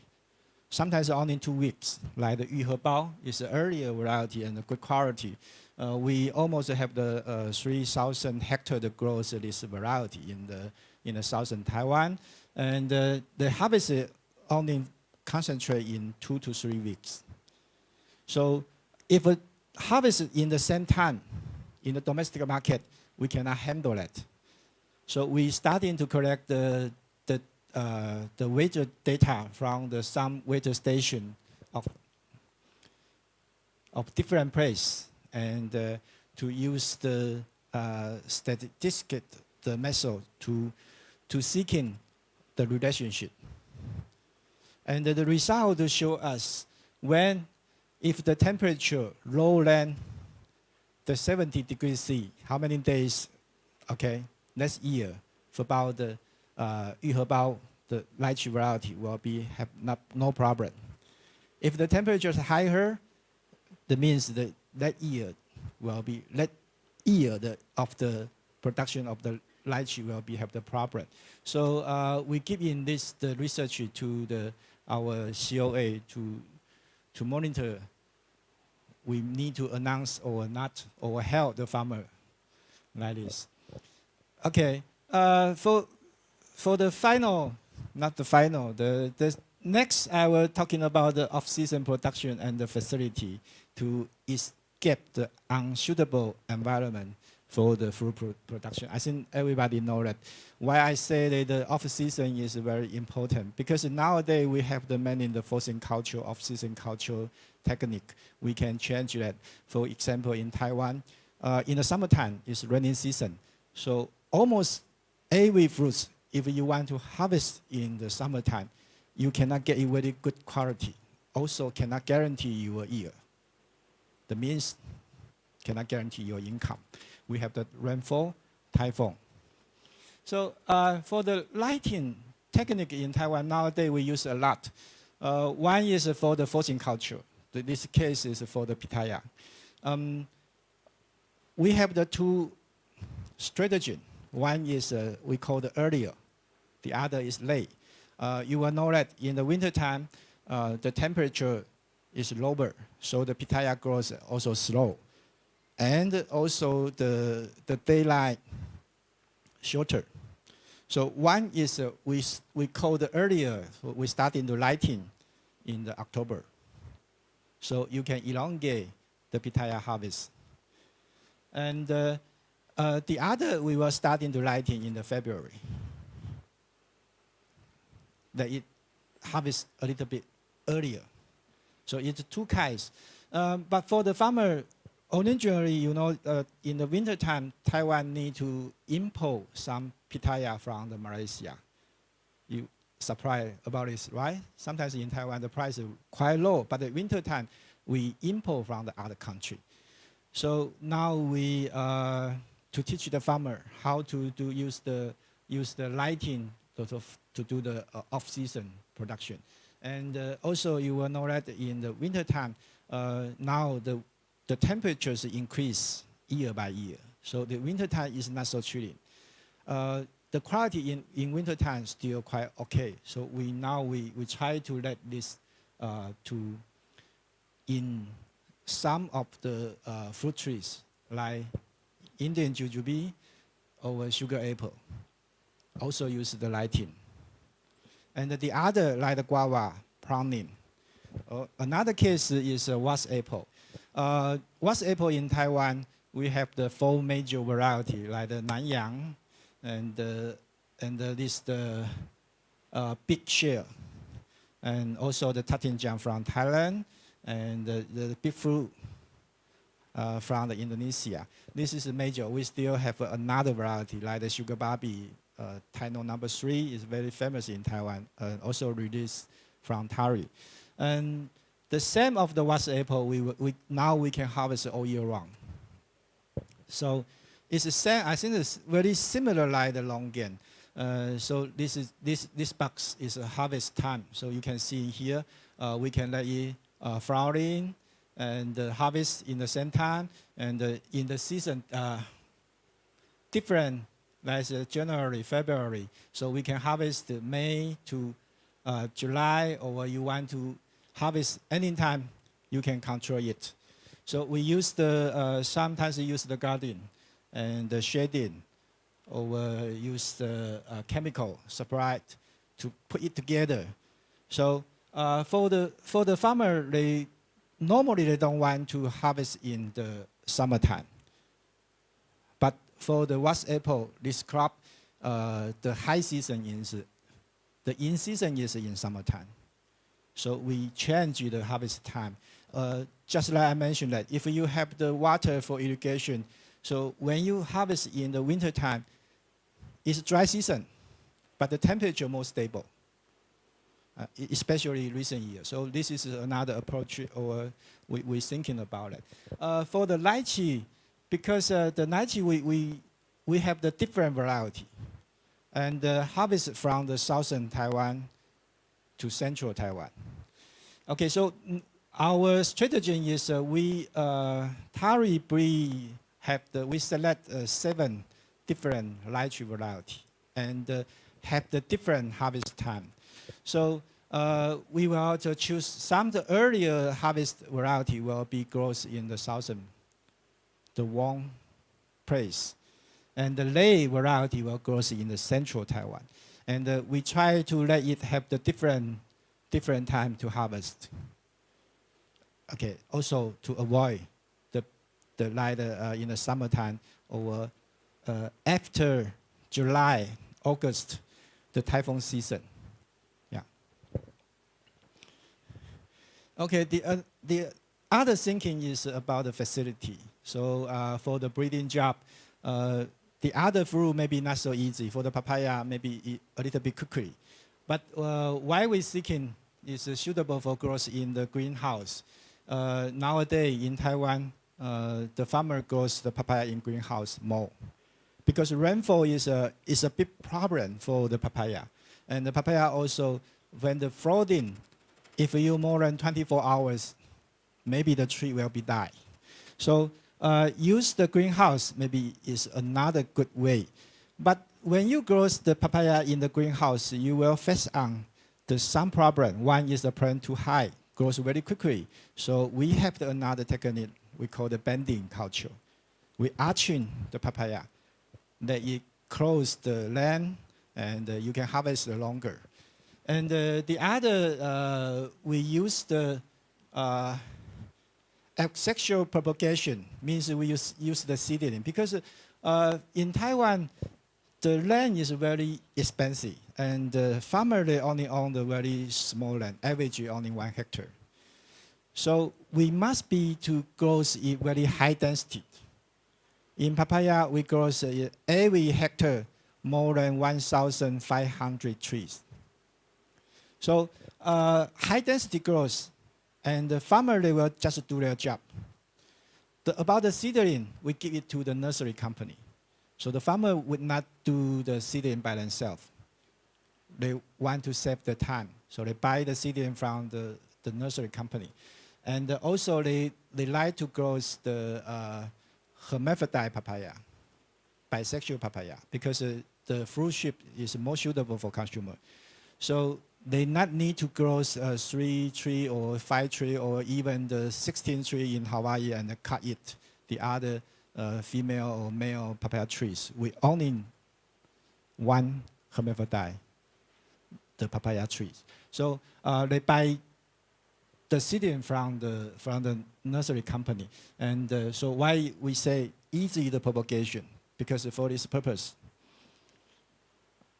And for the asexual propagation is also another benefit for the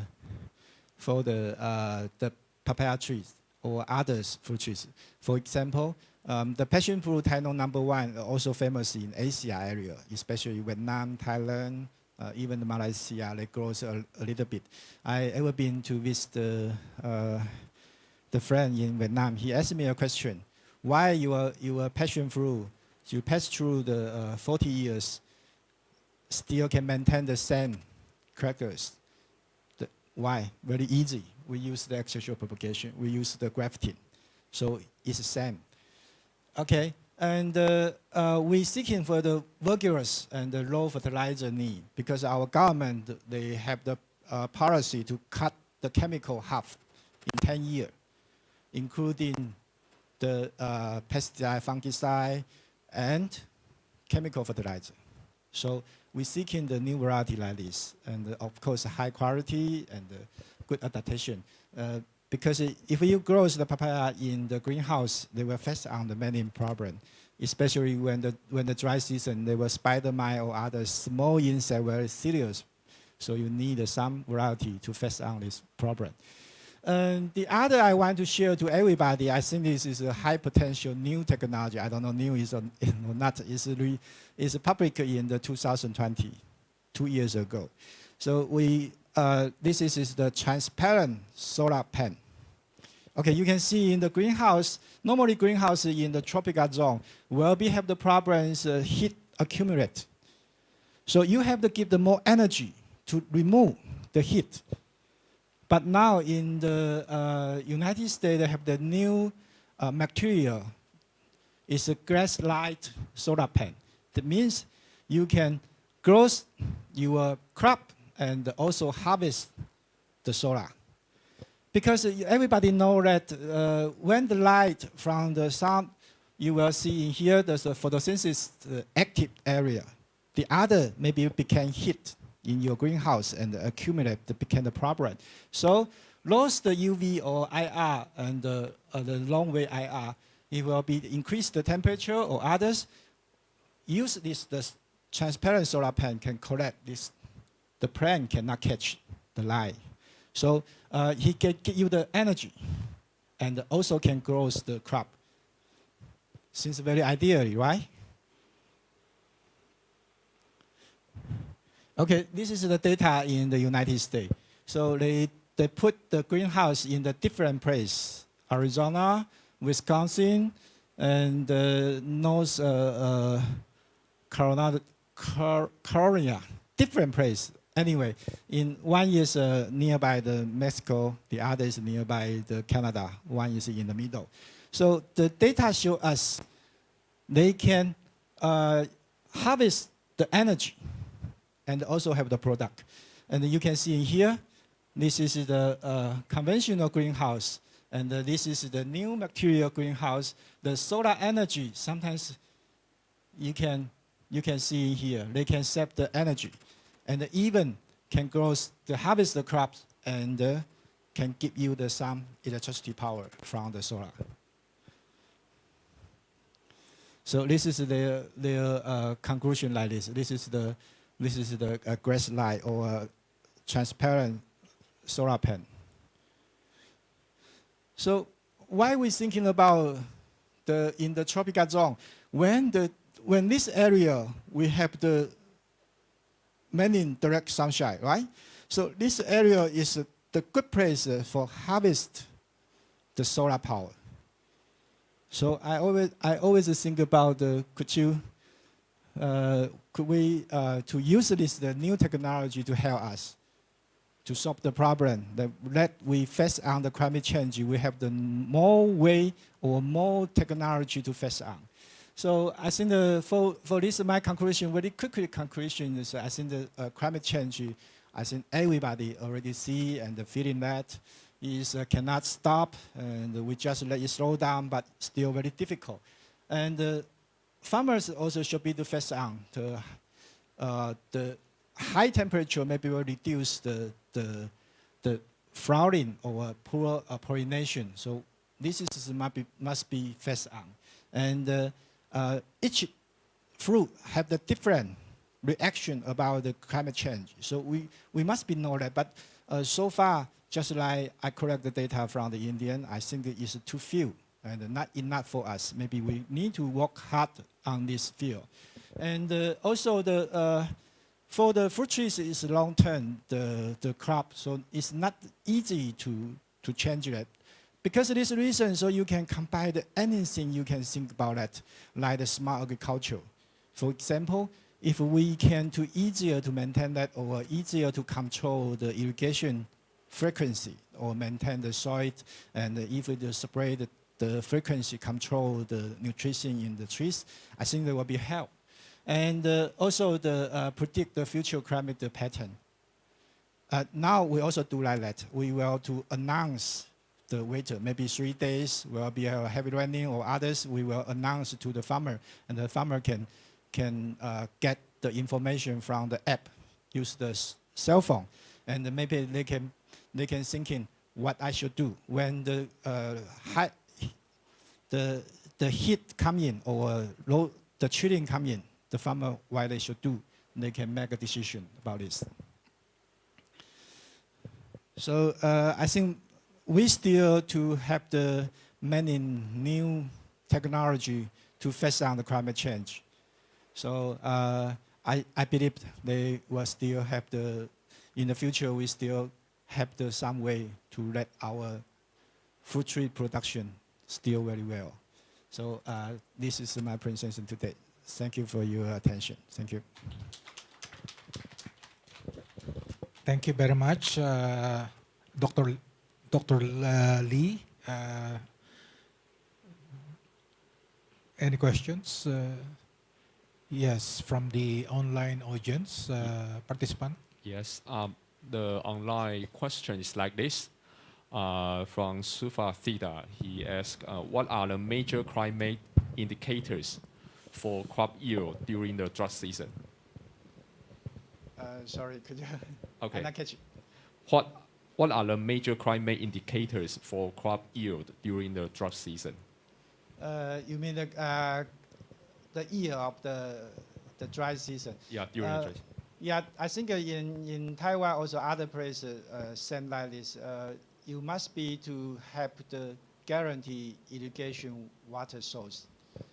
Yeah, especially in the dry season, if you cannot to support enough water for the tropical fruit trees, most is not so well. For example, like the papaya. Papaya, he very afraid flooding, but you also cannot let it dry. This is the we seeking in the field, oftentimes like this. So I think for the dry season or dry problem, maybe you have to guarantee the water supporting. Thank you. Any other questions? Yes. Kindly identify yourself.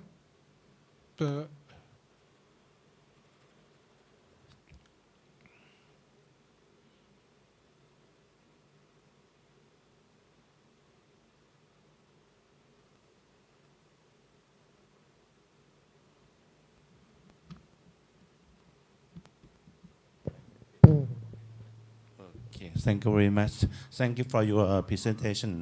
My name is Chinapan Thanalut from Major University. When you mentioned about the pitaya or dragon fruit, you said about long day life, short day length for pitaya. I also interesting about that. Then for Kasetsart University also have some research about hormone to induce flower. Do you have some data for hormone to induce the flower in Taiwan or somewhere? That's what do you think about hormone to initiate the flower? Thank you very much.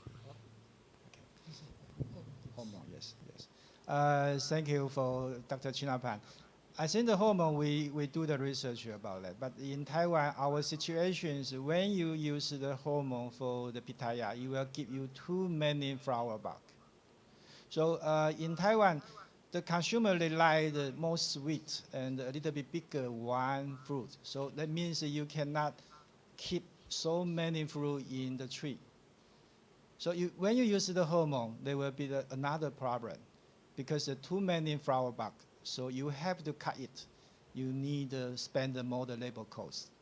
So until right now, for the pitaya production in Taiwan, even you not use the hormone, still a problem. You have to cut it out. So in Taiwan, the farmer, they don't like to use the hormone to treat that. Thank you. Any other questions? Sorry, I still wonder about that. If you when you use the light or the ring, that's how to control the flower with the ring, a long leg, a long day ring, something Yeah. like that. Actually, we cannot. We cannot. We just elongate the sunshine, the lighting. The And, flower, it but will- not so much. Yes, a flower will be coming. And normally in Taiwan, one tree pitaya, maybe not one tree, or 3 to 5. And we keep it only in 12 branch. And in each 12 branch, every time only 5 branch and get the fruits. And every branch only 1 fruit. So you can imagine that even use the lighting, we still too many flower bud. So the farmer have to spend the time and the labor cost to cut it out. So use the lighting, the limit is the temperature. 2 trillion for the pitaya will grow very slowly. But nowadays, because warming, so the situation a little bit better than before. Yeah, so this is also why we suggest in the farmer to do the forcing culture in the winter season. Yeah, because of Okay. climate change also. Okay, we will still entertain one more question. Are there any additional questions online and on-site? If none, then thank you very much, Dr. Lee. Have a round of applause for Dr. Lee. Thank you. Thank you, everyone. Shall we continue? It's 12 o'clock. We will continue. Okay. Our third speaker is will present his paper online. He is currently the Senior Research Officer of Malaysian Horticulture Research Center of Malaysian Agricultural Research and Development Institute. He holds a master's degree on plant genetic resources management. He is a plant breeder and plant geneticist. Ladies and gentlemen, I would like to introduce to you, Dr. Mohamed Afiq bin Tajol Agripin. Have a round of applause for Dr. Mohamed. Okay, thank you, Mr. Director, Dr. Domingo. I setting some of this.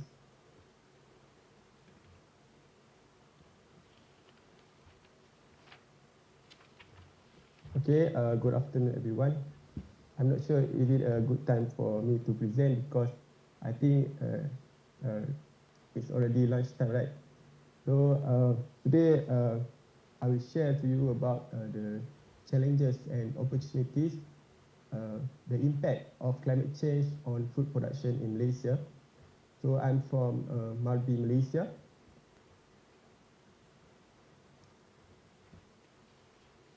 This will be the contents for my presentation today.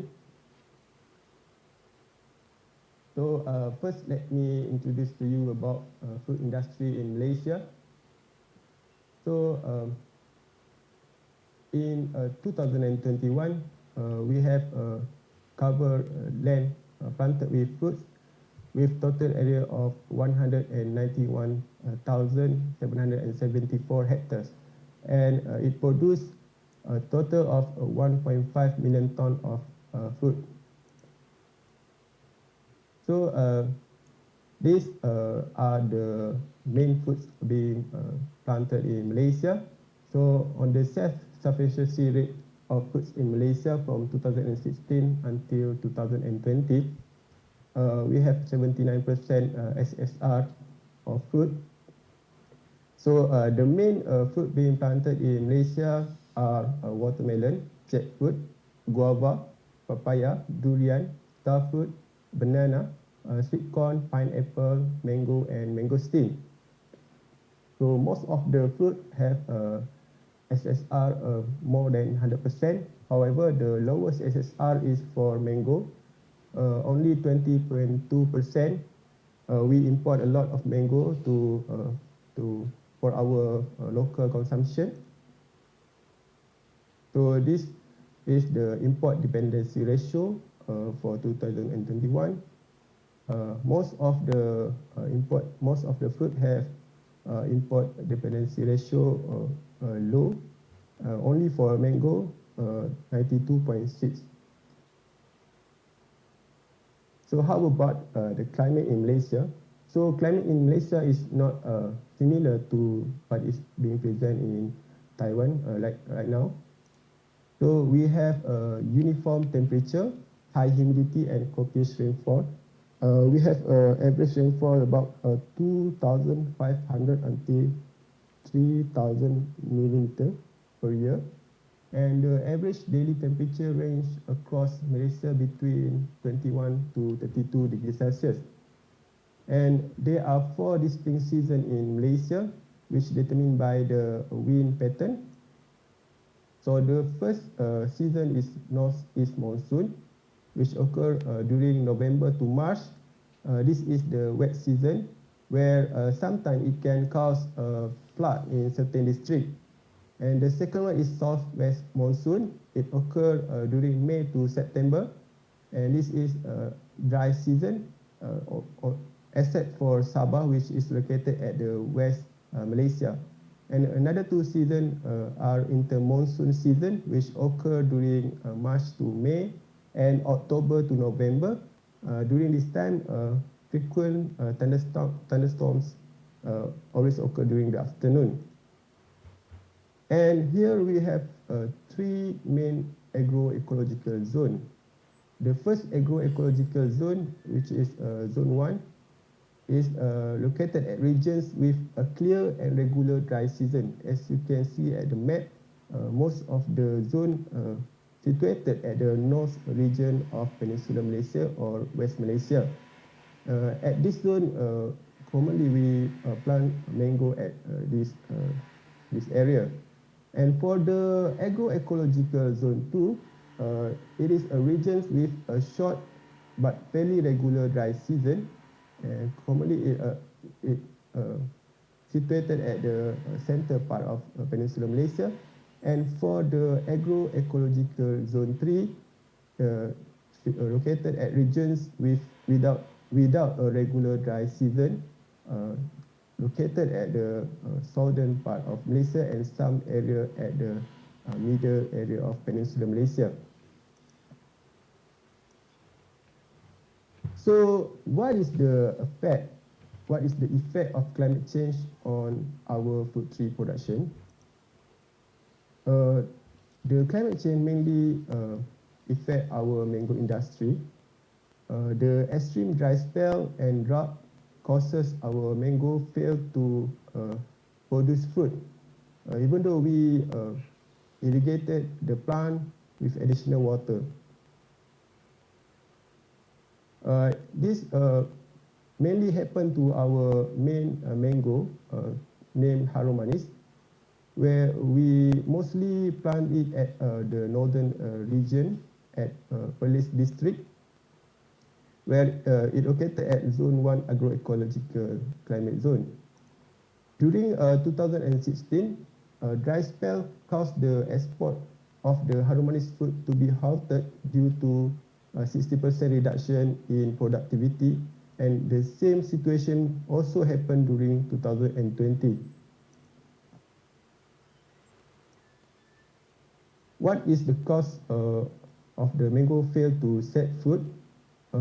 Commonly because of the high temperature and heat wave cause the flowers fail to set fruits. Previously, we also have report about this to other main fruit such as durian, papaya, and other local fruit trees.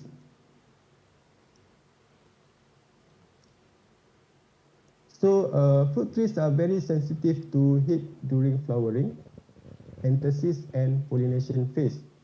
So when the dry season occurs during this time, and then the temperature is higher than commonly occurs, so it affects the flowering phase.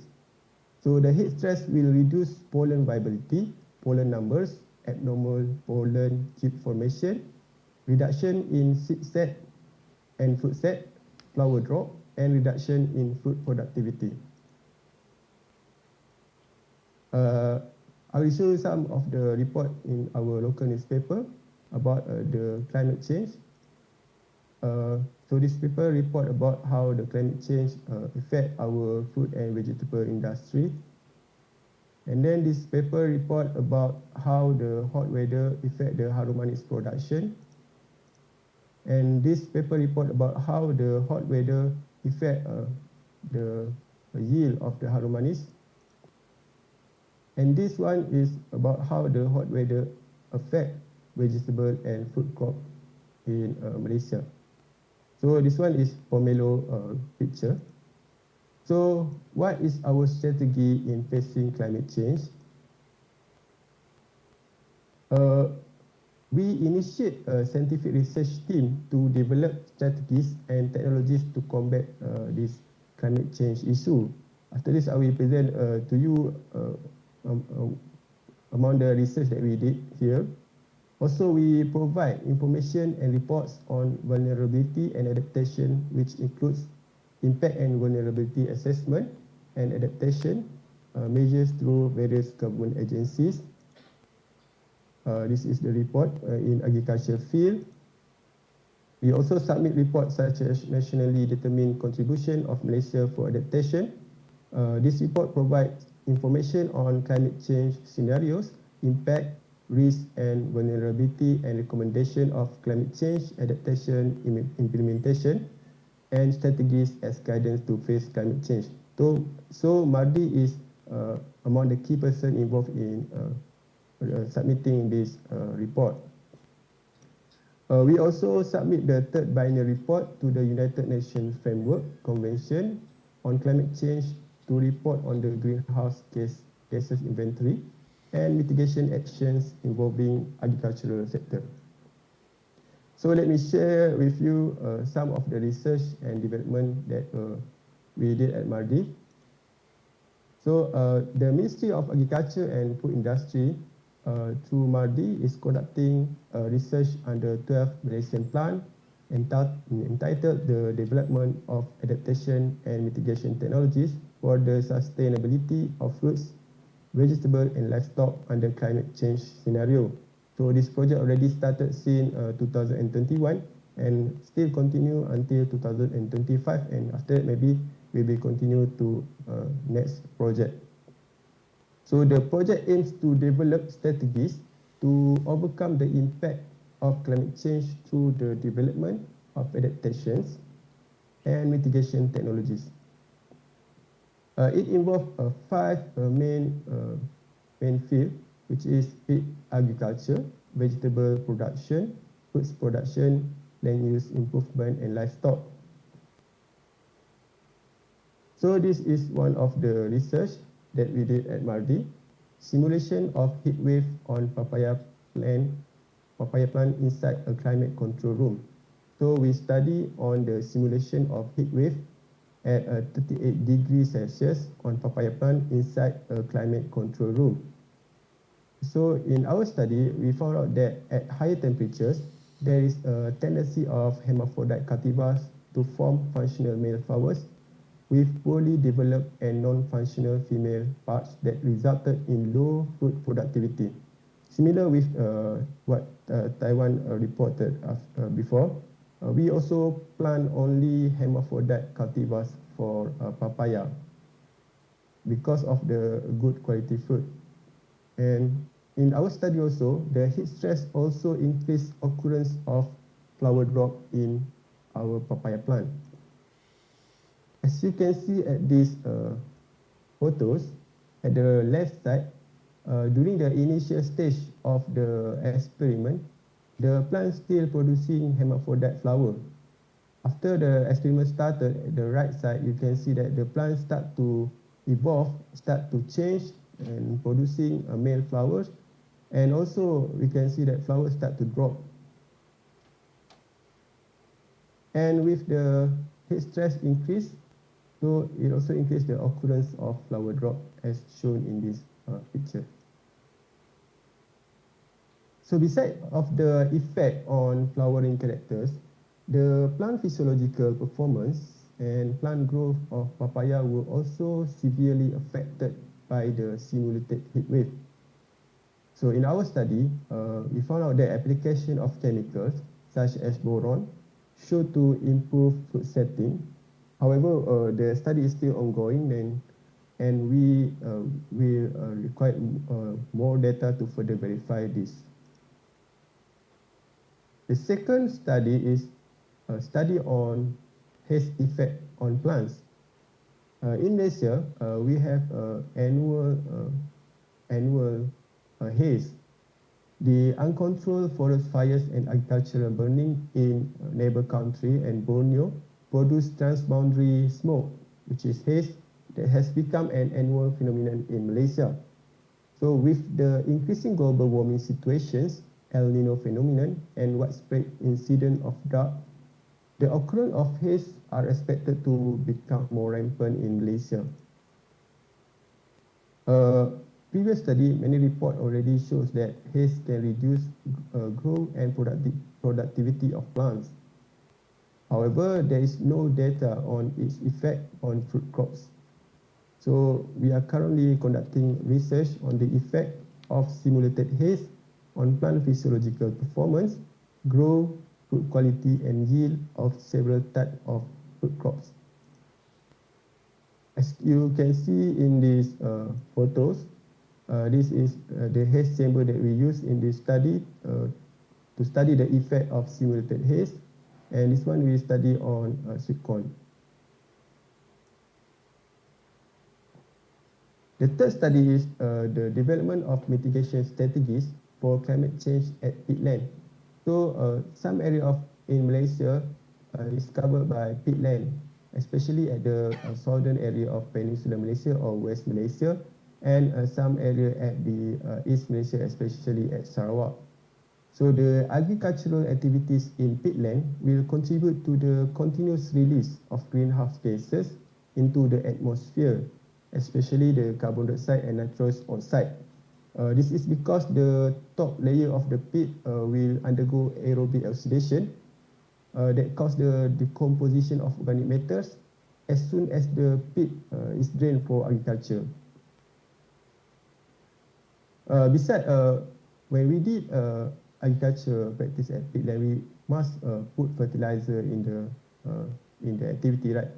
So the fertilization activities also release extra carbon dioxide and nitrous oxide gases, because the fertilizer will be used by the soil microorganisms for metabolic process, and then it will release, the microorganisms will release carbon dioxide and nitrous oxide gases as byproduct.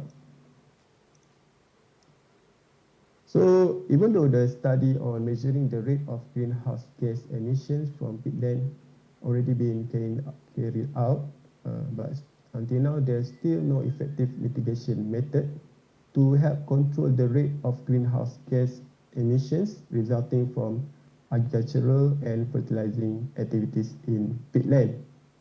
Therefore, we made this study to use microorganisms and other mineral materials such as zeolite for the mitigation process of greenhouse gas release.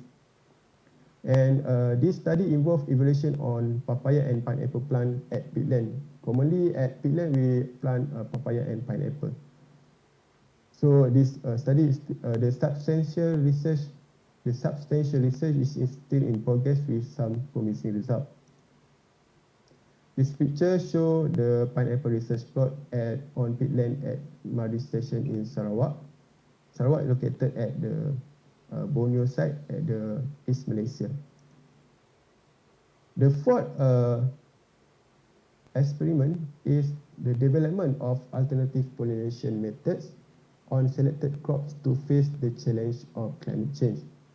So currently we open large scale of durian and coconut plantation. So the opening of large scale durian and coconut plantation in Malaysia generates revenue for our country. Biologically, durian and coconut trees depend on pollinating agent for the production of high quality fruit. However, the decrease in natural pollinators in Malaysia due to climate change will have an adverse effect on this industry, on the durian and coconut industry. So mainly on durian study, we recommend the use of stingless bee, such as Heterotrigona itama, as alternative pollinating agent, because in our previous study, it has been shown that durian flowers still receive pollinating agents at 48 hours after blooming. So the colony breeding for this species needs to be carried out to achieve this goal. So among the focus of the study is to study on the colony breeding. And this picture shows stingless bees collecting nectars and simultaneously the pollen from durian flowers. For the future research and development and collaboration, some of the suggestion on collaboration that we can make, we can collaborate on research activities between research institutions such as MADI and research universities between Southeast Asian countries and other Asian countries such as MJU. We can also develop a proper platform for more efficient knowledge and technology sharing on the climate change impact and adaptation strategies, such as webinar, study and visits, discussion, and also symposium like being done today. And also we can develop a more sophisticated research model on heat and haze simulation to study the precise effect on plantation, especially the fruit plantation. As the conclusion, climate change causes frequent extreme temperature and heat wave in Malaysia, which affects fruit trees productivity, including altered vegetative growth, low yield and poor food quality. And we in Malaysia is undertaking several studies to mitigate problems related to climate change. Some promising results and outcome already been collected and be seen. And we actively collaborate and engage with other countries on matters relating to climate change. That's all for my presentation today. Thank you for your time and listening.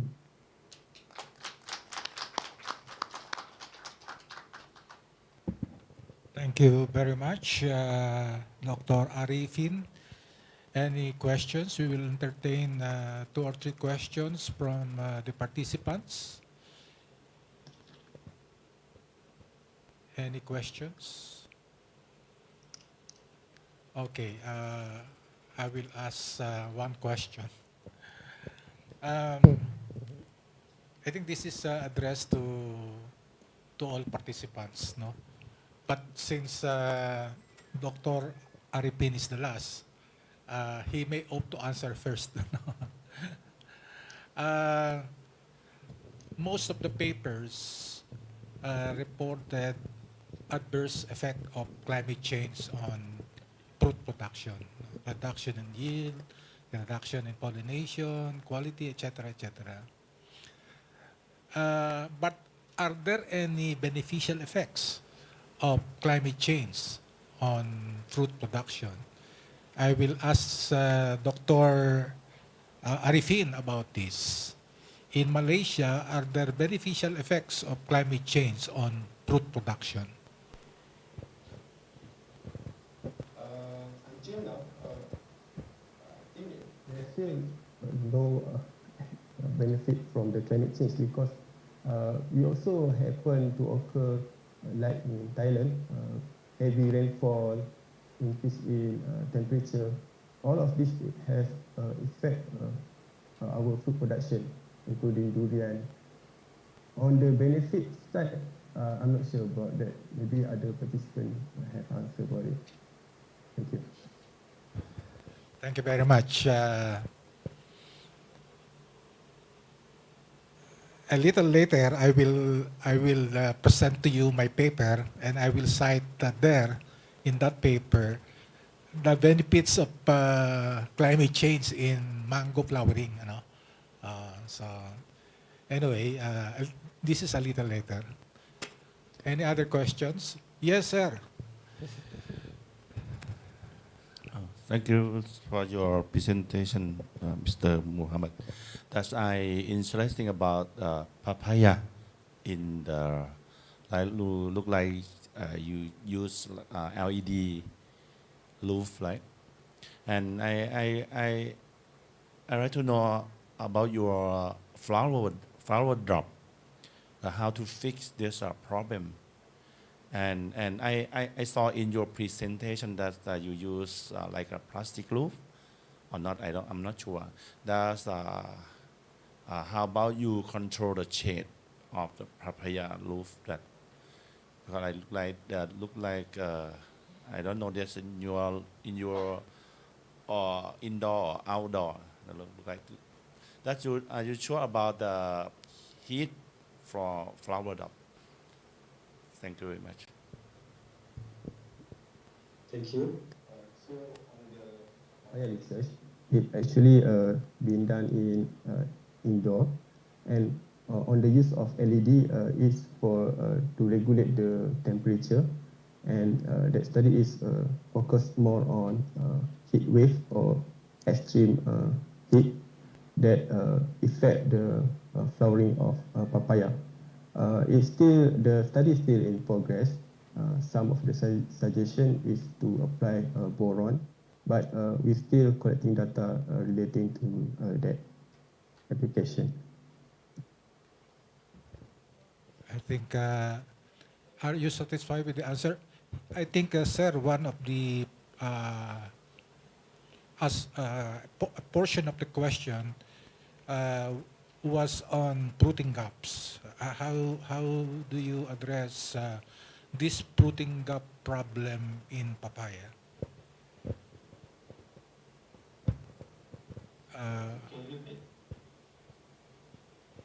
Fruiting gap? Yes. I think this is one part of the question.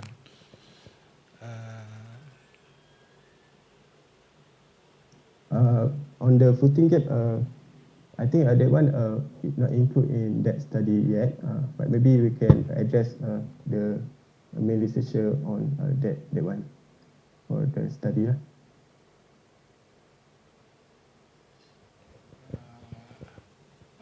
Okay.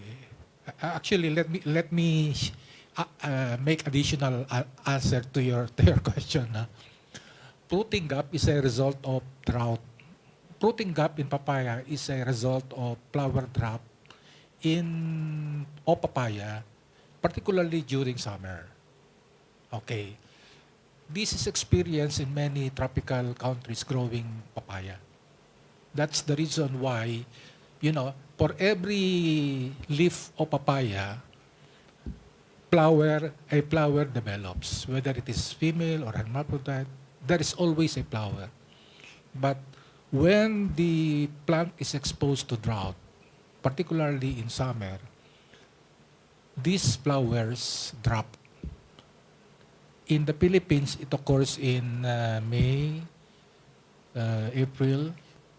So fruits become less available in November, December. So the only way to address this is through irrigation. Because in places with even distribution of rainfall, you do not encounter flower gap. Yes, sir. Are there questions from the online? Yes.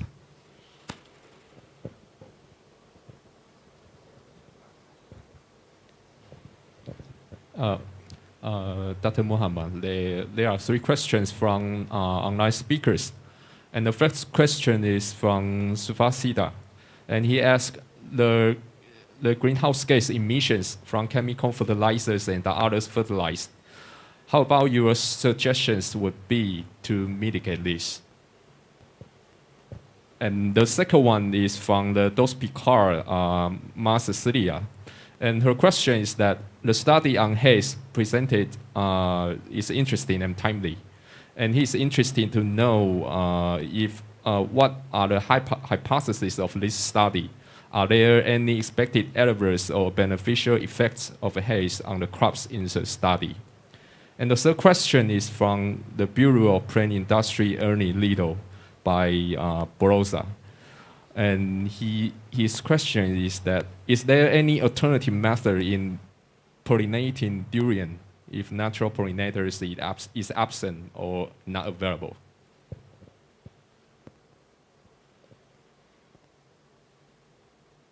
Yeah, the first question is about how do you mitigate mitigate climate change from the use of fertilizer? I think that was the first question. in this study. We try to use microorganisms, and another one is the zeolite, but the study is still in progress. Maybe some potential result from it. And the second one is about haze. Sorry, the second one? Yes, the second question is that is there any expected adverse or beneficial effects of haze on the crops in study? Haze actually it causes a reduction in the radiation of sunlight, and it can affect the photosynthesis like that if reported before. So we try to see whether it will also affect on fruit plant. Before this, some of report the reducing of yield in rice and also in oil palm because of haze. And then for the alternative pollination for pollinators for durian, in Malaysia, we not same with Thailand. We commonly use only natural pollinator. So the natural pollinator for durian actually normally bats and big honeybee, Apis dorsata.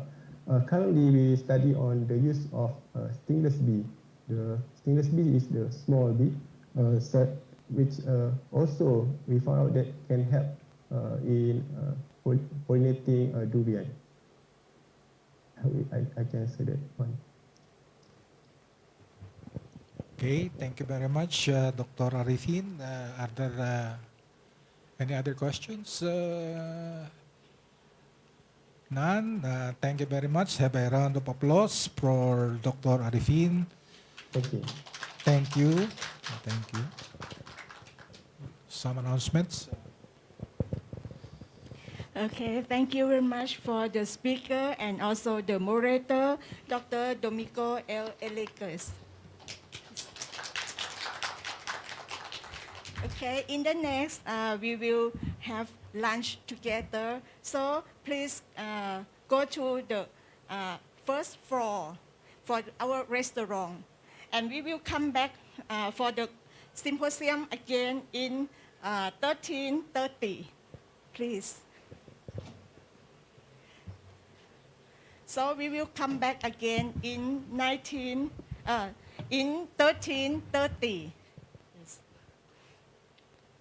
Please enjoy for our lunch too. Thank you.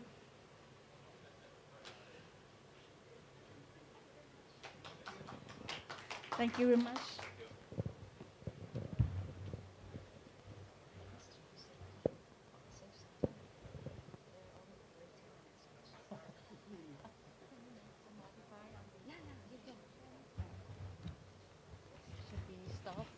For the participant on site, okay, we will go to the restaurant at the first floor.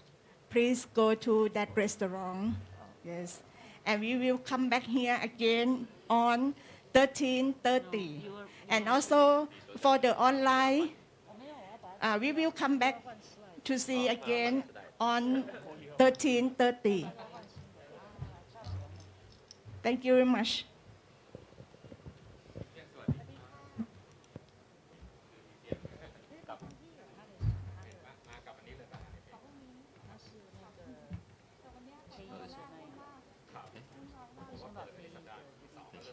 把李所长的拉过来，给他他的都是错的啦。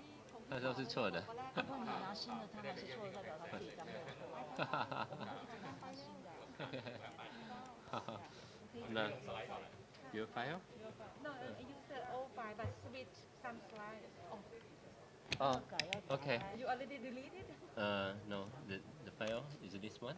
เกียรติสุดาเหลืองวิไล这个 It should be sorry that the 啊你把它 ，this one. 移掉，这里。Okay. Which one you want to? I close other. 你把李文丽的关掉。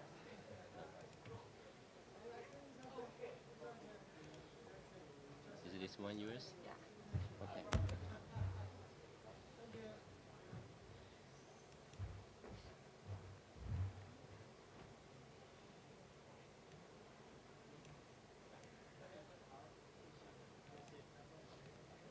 That's it? Oh. The switch one, yeah. Save. And I think I find some mistake here.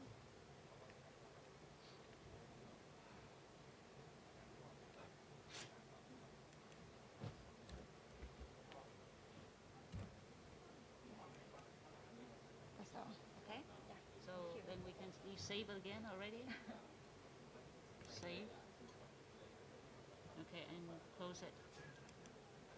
Now 你的来，你要重新 replace 是不是？好。对，把它换掉。好，所以你的是在哪里？简报。简报。简报资料。好，第几个？最下面的，你把它那个 Modify 今天的，这是不是不是这个。你把它那个拉大点，我有第3版。对，因为是最后一版。对，我那个 V3 就这个啊。对对，好，copy 到这里 ，paste 贴上。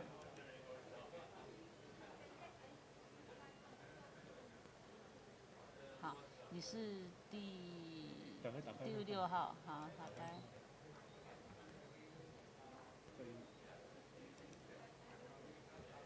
这样可以吗？啊。OK， 我现在这个一共30几张，37张，大部分都是相片。哦，相片，好，那就好。所以你这个 climate change 是谁的？李文丽的，他一直没有打开这个啦，所以才会这样。他拿旧的。他一直开旧的，对啦。好，那这个是你的哈，所以要 PPT。下面有 PPT。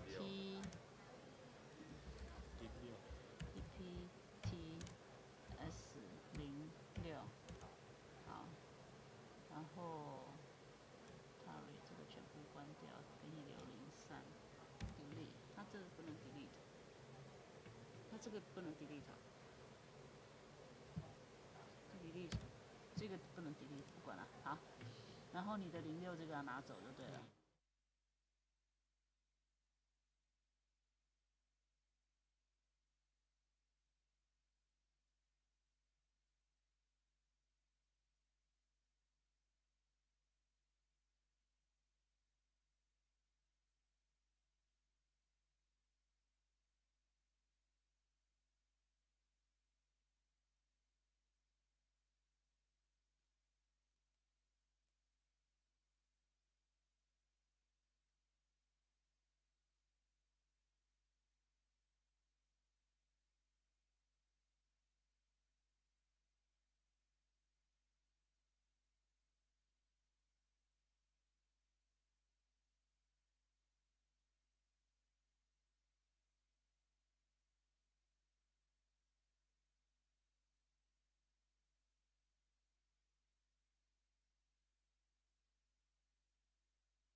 Good afternoon, ladies and gentlemen. Welcome again to the International Symposium on the Trend and Opportunity of Displacement of Food Tree Production Areas under the Climate Change. Okay, in afternoon, we will have more topic about the food tree production with the climate change. So we would like to invite the moderator, Associate Professor Dr. Sirivat Sakhonwasi, please on the stage. He's from the Faculty of Agricultural Production, Major University, Chiang Mai, Thailand.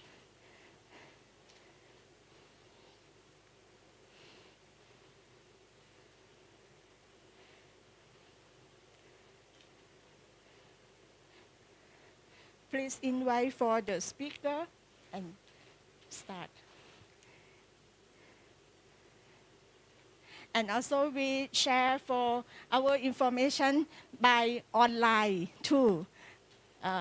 Good afternoon, everybody in the online from WebEx program. Hello.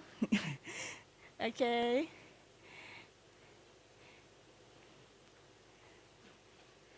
Okay, shall we start now? Thank you very much.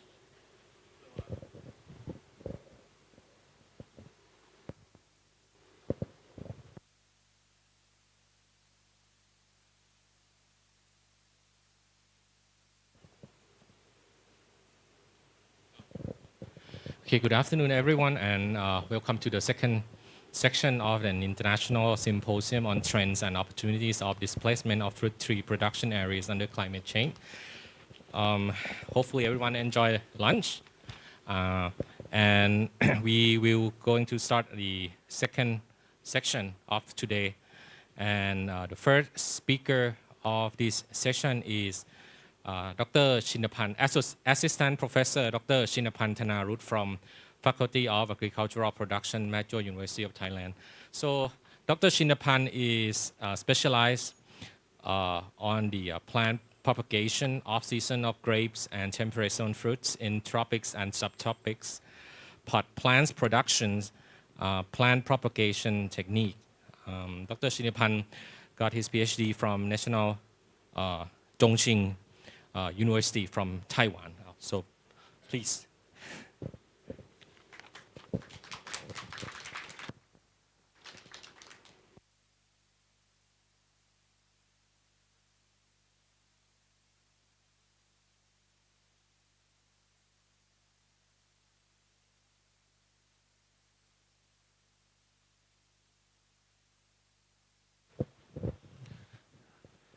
Thank you, Dr. Sirivat. Thank you. Good evening, everyone. My name is Chinapan Thanarut from Major University. Today,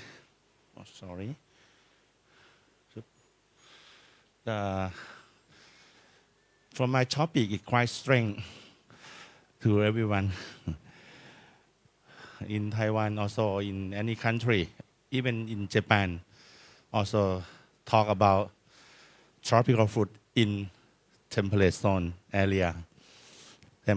But for me, I try to plant temperate zone fruit in the tropical area. That's also thank you to Dr. Lee that's invite me to join this activity. So let me start. About the temperate fruit, normally we plant in Royal Project area. That's mean King Project in Thailand. I also start from Royal Project, and now also like a advisor from Royal Project also about temperate fruit and fruit tree. Okay, that's for introduction that about Thailand, that about the temperate zone fruit, that the first plant that we start from grapes long time ago with King number 5, right now King number 10. And after that, we try to introduce from California and Europe about grapes with the seedless grape and seedless grape in Thailand. Also, that we plant in the central parts of Thailand, close to Bangkok. We are success. At that time, we doesn't know how to make a fruit, how to make a flower. That's I heard some story, just some like a branch, a big tree branch drop to the branch, the grape branch, they broken, and after that they get the flower. At that time, they just didn't know about that. Long time ago. That's why we have to pruning for grapes. And also extend to from central part to northern part, Chiang Mai area or Nan. Long time ago, we have Kyoho variety planted in Nan. We call Nan Fa. That's Nan province, but now gone. We don't have Nan Fa. And also to northeast and south and eastern region. That means all of country. In Thai country, we have grapes with big area right now. But the government policy, or even in the university, we don't have about temperate food policy. That's why when we make the research about temperate food tree in Thailand, it's very difficult to find out the budget to study about it. That means you have expend by yourself. Okay, sorry. Let me show about Thai and grapes planted in Thailand. They start from central part of Thailand, close to Bangkok. That means Nakhon Pathom, yeah, like this, and also in the central part. And there are still plant a lot of this one, but the variety is we call Malacca, the green one or white one, white Malacca, and also extend to Chiang Mai, Nan, Chiang Rai, and after that go to eastern part, southeast of Thailand. There's Nakhon Ratchasima, close to Khao Yai or big mountain there. Also this one grape for wine. They make grape for wine here. There's big company like Siam Winery or Bullard Brewery or something like that. That they make beer in there. And also come from this, also the big company here. Also that now the company also moon soon about white wine, make a white wine. And for about that's about the royal project that they grow in the highland or upland, and they have a good yield. That's for seedless variety in there, and at that time also we have two varieties that such as beauty seedless and frame seedless. Now they have a good yield there, and after that. This year from last year, that's the data from last year. I'm sorry, 2011, I came to Major University. I also researched about grapes in there.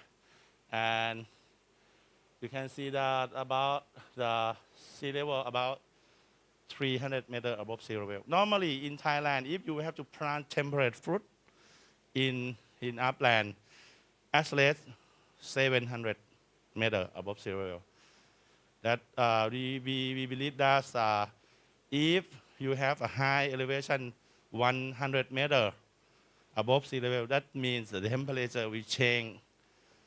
Temperature will get low about 1 degree Celsius. Yeah, that's why we plant in Intanon or Ang Khang. It's very high. Let me show you about the data of the planting area in About grape, we have separate grape wine and table grape or edible grape. Thus, we have totally the very well northeastern, very high, about 400 hectares. That means grape vine.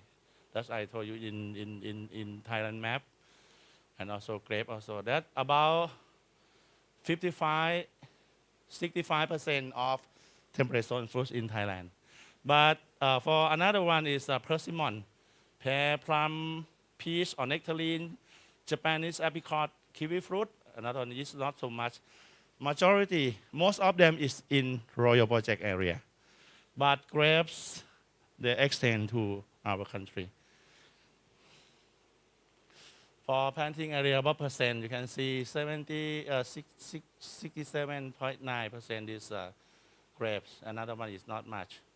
And another one is plum. Also, this is for processing. This for production. The production, they have totally about grapes, 1,400 hectares. And production is about average about 7.5 ton per hectare, and the price average about for wine 40 and for edible about 60. But in Royal Project it's quite high, but the value not too much. And another one is also the price average about 90. This one we also have exported to close to our country. Like for example, Singapore, Hong Kong, Myanmar. They also make like a wine or edible also. We quite start to have a big scale. Then let me explain to you about temperate zone theory or physiology of temperate zone fruit. Is different from tropical. That's why I can plant in Thailand or even in lowland, because I trust and I believe that we can, because we have a temperature is suitable for flower. If no flower, we have no fruit. I believe that if I can produce, I can do the forcing about the flower. That means I can get fruit. You can see that the crude temperature is very important for them. That means that Dr. Lee can say that the temperature is for quality. That for me, we start from flower. And another quality that we can apply if we can do. And for summer, this is like a cycle of physiology for temperature. But optimum temperature is good for good growing. That's about 19 to 25 degrees Celsius. That means in Chiang Mai have, in Thailand have. And temperature for flower bud induction, 16 to 25. Chiang Mai also have. Chilling requirement 7.2. We never have about it. But this is for bud break dormancy or bud bird. But we have some chemical to do. That I will talk about this. And about temperature in temperature higher than 15, that means flower bud break. That means about February, March, or even some January also they have. That's temperature. And Thailand also can grow some like low chilling requirement about 100 to 300 hours. In Ang Khang is very high, but it 1,200 to 1,400. Japanese, at that time, she is a student, find out about chilling requirement in Ang Khang. In Ang Khang, we have just 250 hours all year. That means we have very less about ceiling requirement. How about in Chiang Mai or even major university? But we can produce. This is about temperature in Chiang Mai. Minimum is about 13, and maximum very serious, nearly 40.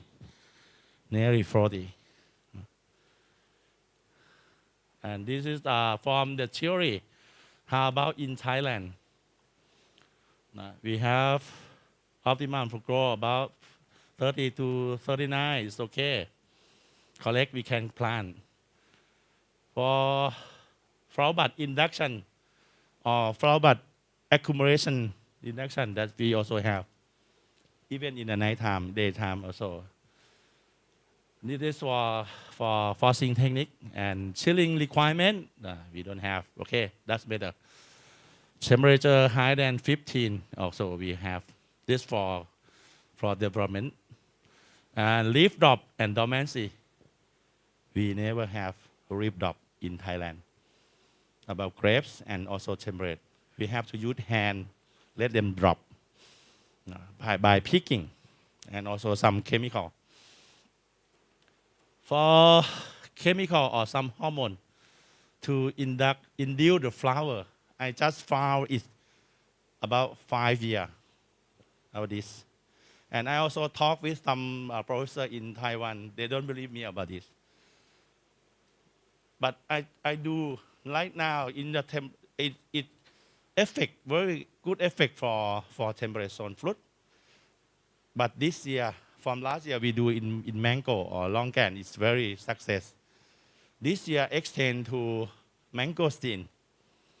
When they frosting, but the flower don't have the flower, we spray this hormone. They come up, and they are very enjoy. I also enjoy. And for that, I mentioned about 7.2 degrees Celsius. We use Domax or hydrogen-cinnamide. Even in New Zealand, they also use with kiwi fruit. They call high cane, but now they call the Domet. Some Taiwan, I don't know, I'm not sure. Le Mesu, right? I cannot read here. This is some chemical for bud break. Normally they use for grapes, but I extend to another temperate zone fruit, not in tropical. It will burn your leaf. It's burned with green leaf and anything they can burn. I heard from student from Pintong, Pinkata, Pintong, that they plant they spray in mulberry for get the leaf, for like take a leaf off. It's also a success. And another hormone, this is for my research. This is a patent. About 2 to 4 times spray that you can try.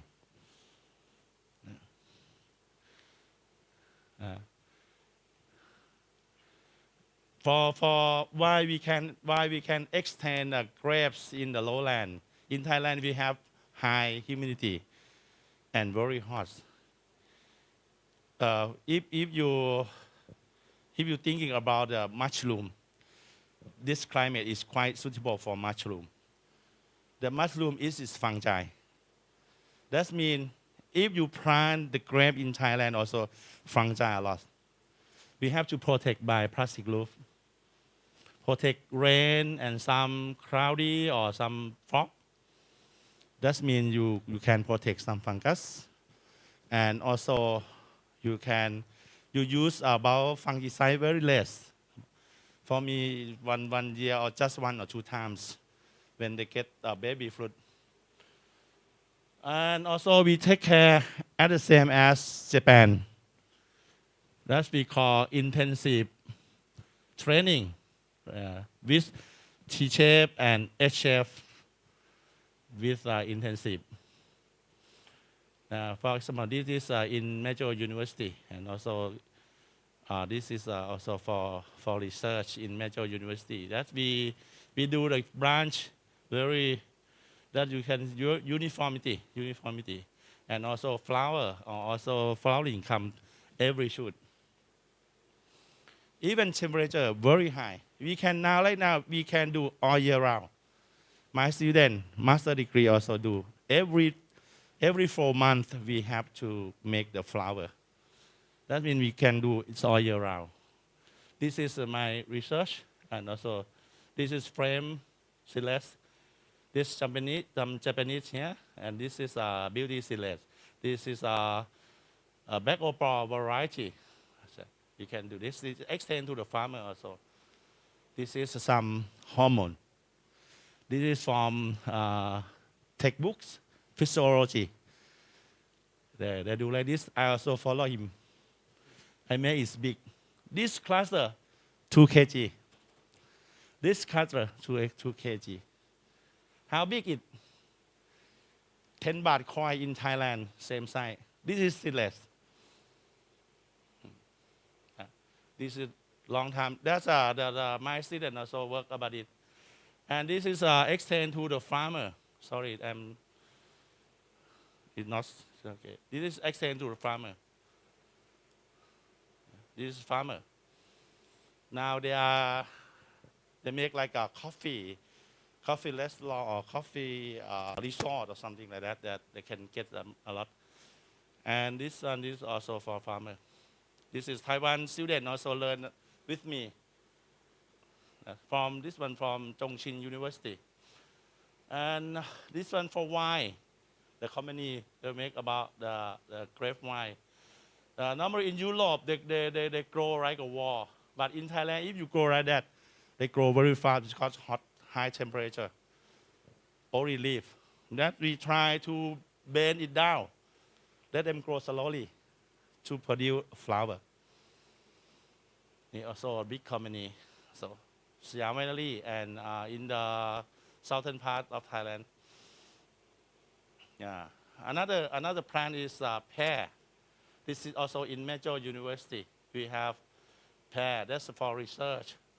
We have fruiting all year round. This is the snow pear from Japan. Normally 2 kg per fruit, but I get 500 grams per fruit. It's happy. This is also in this extend to farmer. This is farmer. Of course, they can get the fruit and flower. This is a persimmon, also in major university. This one, Royal Project staff, also they very surprised and visit me in major university. A lot of persimmon. This is another company. You can see big fruit, small fruit, and also have flower. Nowadays, at the present, this one from 1 or 2 days before, I took the flower. I took the photo with this one fruit setting. This is flower. In major, tomorrow you can see. Can you visit us how to do? And also, I also learn from Taiwan about girdling. Normally, the fruit we will drop after you have fruit setting. We also girdling with same Taiwan do. This one, kiwi fruit also. Kiwi fruit still research, yeah. Not, extend very thoroughly about this. Nobody help me about this. If you interested, we can collaborate. And about this, mulberry, we can do all year round. At the same place, we have many states. For example, we pruning one block, another 2 months, another 2 weeks, pruning, and after that you can harvest every month, every 2 weeks, something. This is one blackberry. This is in my orchard. This is for hormone. It's very strong. You can see long can. Normally, they have a flower on the top. But from my hormone, they can get from the branch. Even mango, also mango is a lot. This is น้ำดอกไม้สีทอง Yeah. Yes, thank you. This one. Also, this one, lychee, can get the flower from tongue. There's a conclusion that I do is every kind. Mulberry can do all year round, every 2 months. For peach, right now, no, only one time in season. Japanese apricot also, but kiwi fruit also. Not much research about this. We start from grape. We can do every 4 months. We can get the flower. That's my student also did that. For pear also, pear. Persimmon also, we got 2-3 times. And blackberry also is quite easy. For conclusion, in Thailand, I also extend a lot and also have 2,000 hectares about this. And grape also, the first one have big scale, about 65%, and off-season also all year round. We have such as grape, pear, persimmon, blackberry, mulberry. I use forcing technique and hormone. And in season, we still have peaches, Japanese apricot, and kiwi fruit. This one for, I think in the future we can do kiwi fruit and also another kind. You can do all year round. And the good thing is, if you make all year round, we have cold autumn and winter. We have cold weather. If you got a flower this month, that means cold weather suitable for fruit. You can extend fruit in this state. You get the flower this month and get a fruit from this month. That's suitable. That means low temperature can extend your fruit. That means the quality in the future, and also hormone.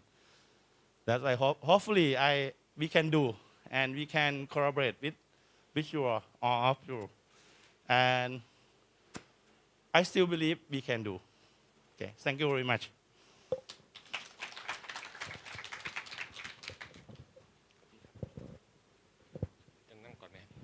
So is there any question for Dr. Shinapan? Please.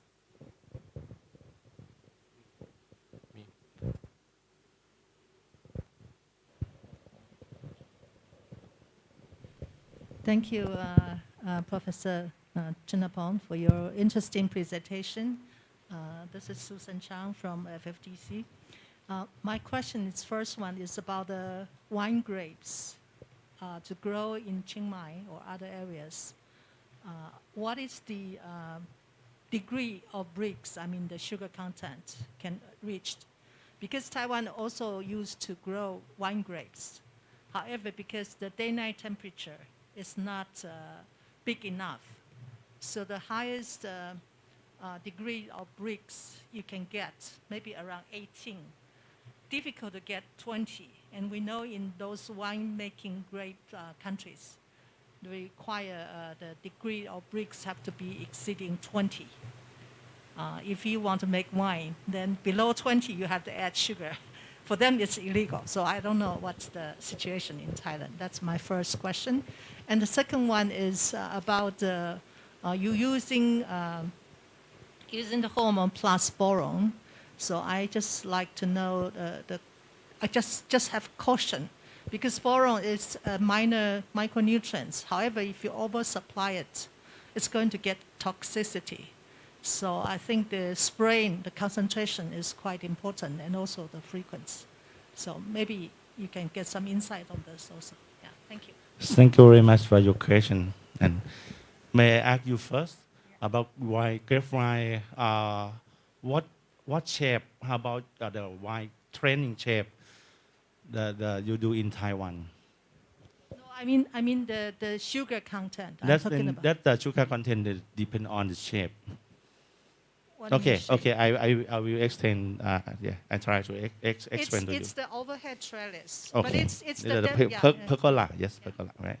That's that I show you why grapes in Thailand. Normally they grow like a wall. In Thailand, grow like wall is go fast, and I try to let them do like a Y shape. You know, you're only from wall to Y shape, they can get 2 bricks increase. This is from we try to bend it down and that goes over. That in Thailand for wine grapes we can get about 25 to 28 because that area have like a sand soil and strong wind close to the sea and sunshine, sunrise 100%. That means that we can increase. We can we can use about 22 to 28. It depends on the season. And another question is boron. Normally we know only boron deficiency. And for me, I use boron about 1,000 ppm or 1.01%. I use for blocking urea, blocking nitrogen. When the rain or when the rain come or when the vegetative growth grow very fast, and you have to use some chemical to break your shoot. About 10 years ago, I also been studied in Taiwan. I saw some farmer they plant wax apple or lost apple. They're picking shoot every shoot. That's a Thaptim Chan variety. It's terrible, a big tree and you picking by shoot. Right now I also try and I search in a paper a lot of about boron. We use boric acid, 99%, boron 99%. You can block it, no shoot. If you use high concentration, the shoot will burn. Sometimes we use for grape, you know, no leaf, without leaf. Young leaf, they change without leaf, only flower. And a couple of weeks, the leaf will come again. And they also increase brick very, very fast. That's just for my experience. And also you can find in paper a lot about boric or boron. Thank you.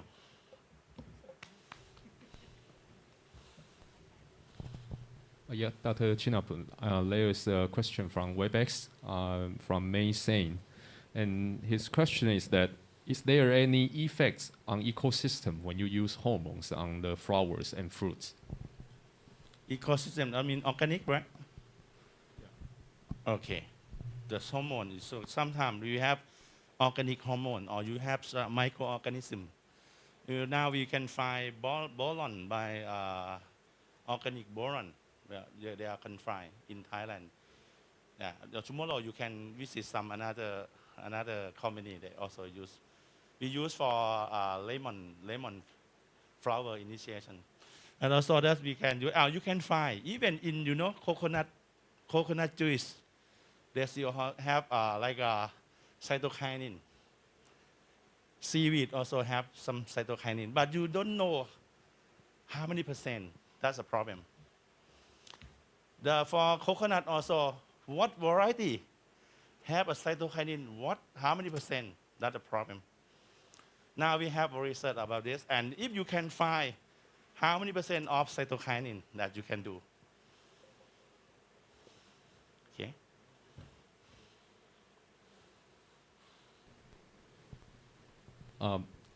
Also, May has the following question, and she also asks if there is any impact on the ecosystem due to fruit or flower hormones.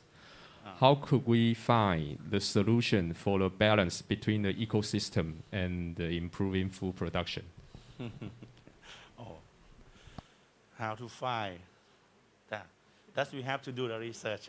We can do. We can collaborate. Thank you very much. Yeah.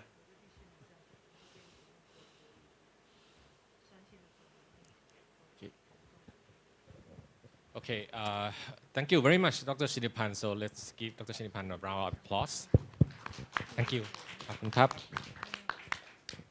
Okay, so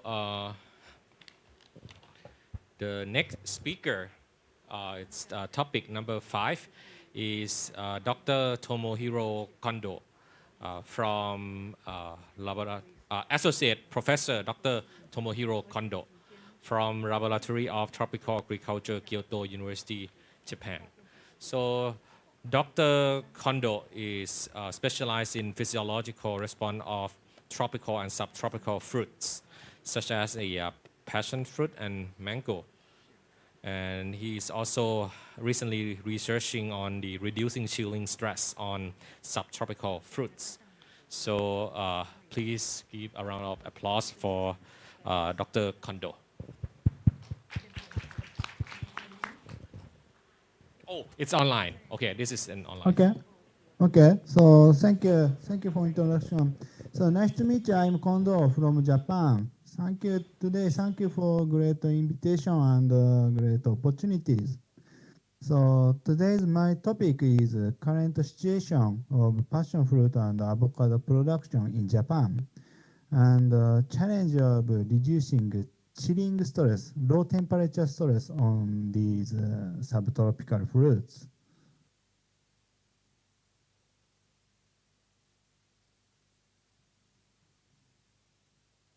Okay, today's contents. So first, I will explain the effect of global warming on fruit crops in Japan.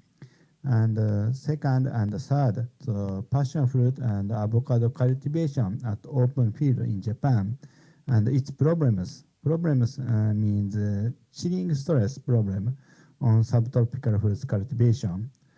And finally, I will explain the challenge of establishing cultivation method for reducing chilling stress on subtropical fruits. Now I'm very interested in reducing the chilling stress, and I will present my latest studies. Okay, so first, global warming on fruit crops in Japan. So as you know, global temperature have been increasing rapidly.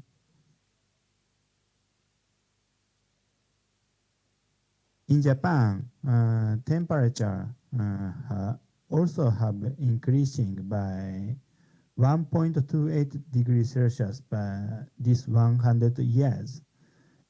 And temperature of the 1960s and 1980s, just a moment please. This period, the temperature is relatively low, and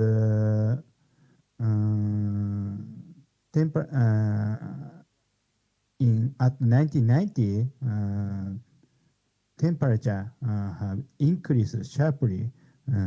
So therefore, the impact of global warming is much more severe and serious after 1990. So physiological disorder due to high temperature in many fruit crops have been reported. So for example, in citrus, peel puffing like this, peel puffing and low acid content is serious problems. In grape, so peel color were reported not to turn fluory like this. And peach and apple, because of shortage of low temperature, but dormancy sometimes is not broken.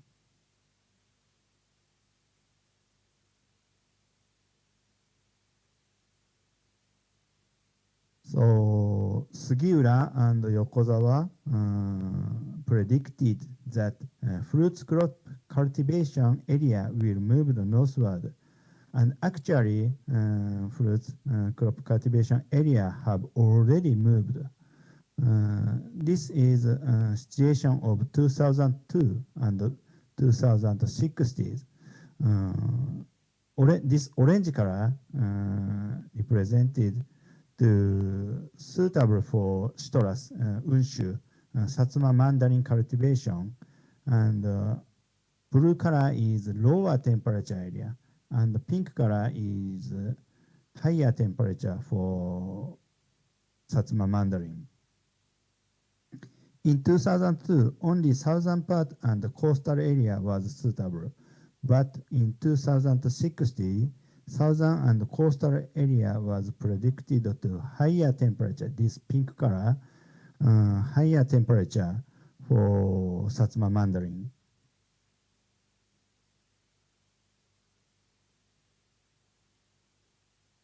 In this situation, tropical and subtropical fruits cultivation should be one of the adaptations to global warming. So this picture is passion fruits on open field at Tokyo, and this is cacao in Okinawa without heater and fossil fuel.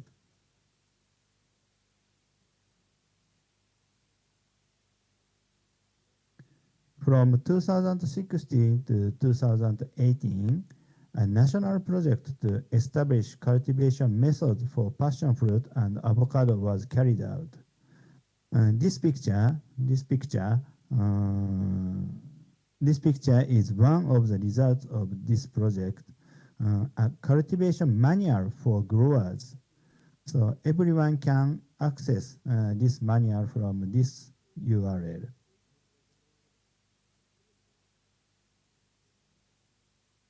Okay, next, second, I talked about passion fruit cultivation in Japan and problems such as chilling stress. So recently, passion fruit cultivation in Japan have been increasing rapidly, mainly for fresh consumption.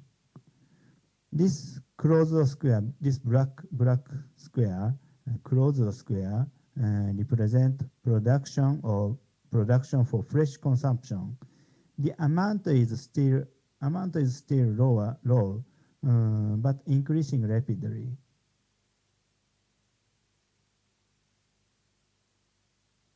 And in Japan, passion fruit is extremely expensive. So this fruit, the price is $5 to $6 per one fruit, only one fruit, $5 per $6, nearly equal to $50 to $60 per kilogram. Very expensive. And passion fruits survive at -1 degree Celsius. So it can be cultivated at area where the minimum temperature is higher than 5 degrees or so, 5 degrees Celsius, without fossil fuel. In this case, passion fruit is propagated by cutting, like this, by cutting, and at September, and planting at October, and flowering period is from February to March, and harvested from May to July. In Japan, formerly passion fruits have been cultivated such schedule mainly at Southern Island, here and here.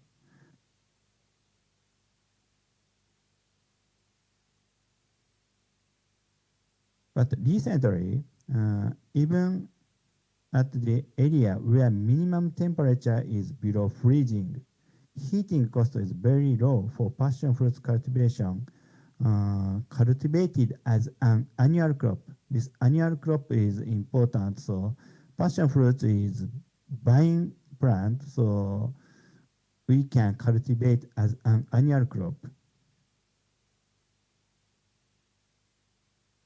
In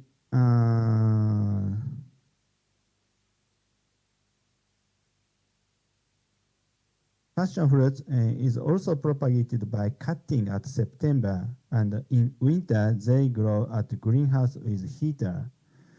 Passion fruits survive at -1 degree Celsius, so heating cost is not so expensive. In April or May, passion fruit planting to open field, and flowering period is from end of May to end of July, and it can be harvested from August to September. Using this cultivation schedule, it is cultivated at main island of Japan, in which the minimum temperature are below freezing.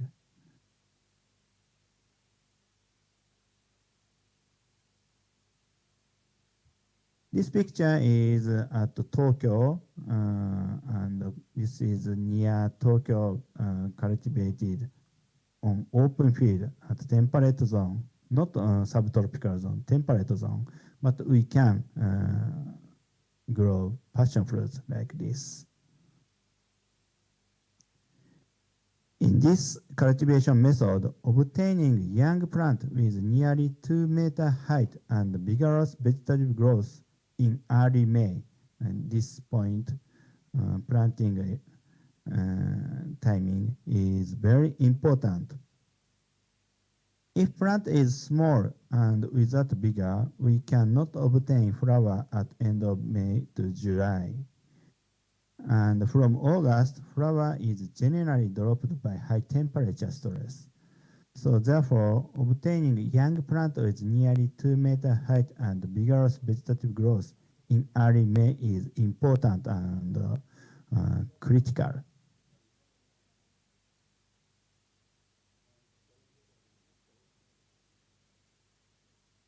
Without heater and fossil fuel, obtaining young plant with vigorous vegetative growth in early May is somewhat difficult.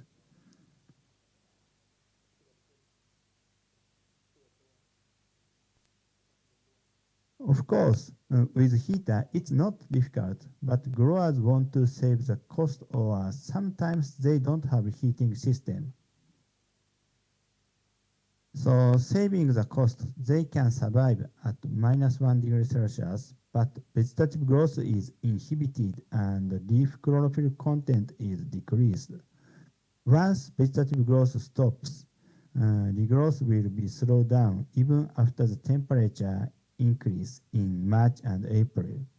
Thus, reducing chilling stress in winter is demanded. Therefore, reducing chilling stress is a challenge for passion fruit cultivation in Japan. Okay, next, avocado. Now, avocado consumption has been increasing in Japan. Recently, avocado is popular fruit in Japan, and we can enjoy avocado imported from Mexico throughout the year. Avocado from Mexico is normally harvested unmatured stage for prolonging the shelf life, but the fruit harvested unmatured has low oil content and the quality is low. And matured fruit on tree has high oil content, but shelf life is short. If avocado is cultivated in Japan, high-quality matured fruit can be harvested because long shelf life is not necessary due to the short transportation period. Thus, domestic avocado should have a great potential to replace imported avocado. And moreover, avocado is relatively highly tolerant to low temperature stress. So it should be cultivated at open field. These two pictures are avocado grown at open field in Japan. So, and now commercial orchard is still limited, and the production is also very low. There are some orchards at south and coastal area.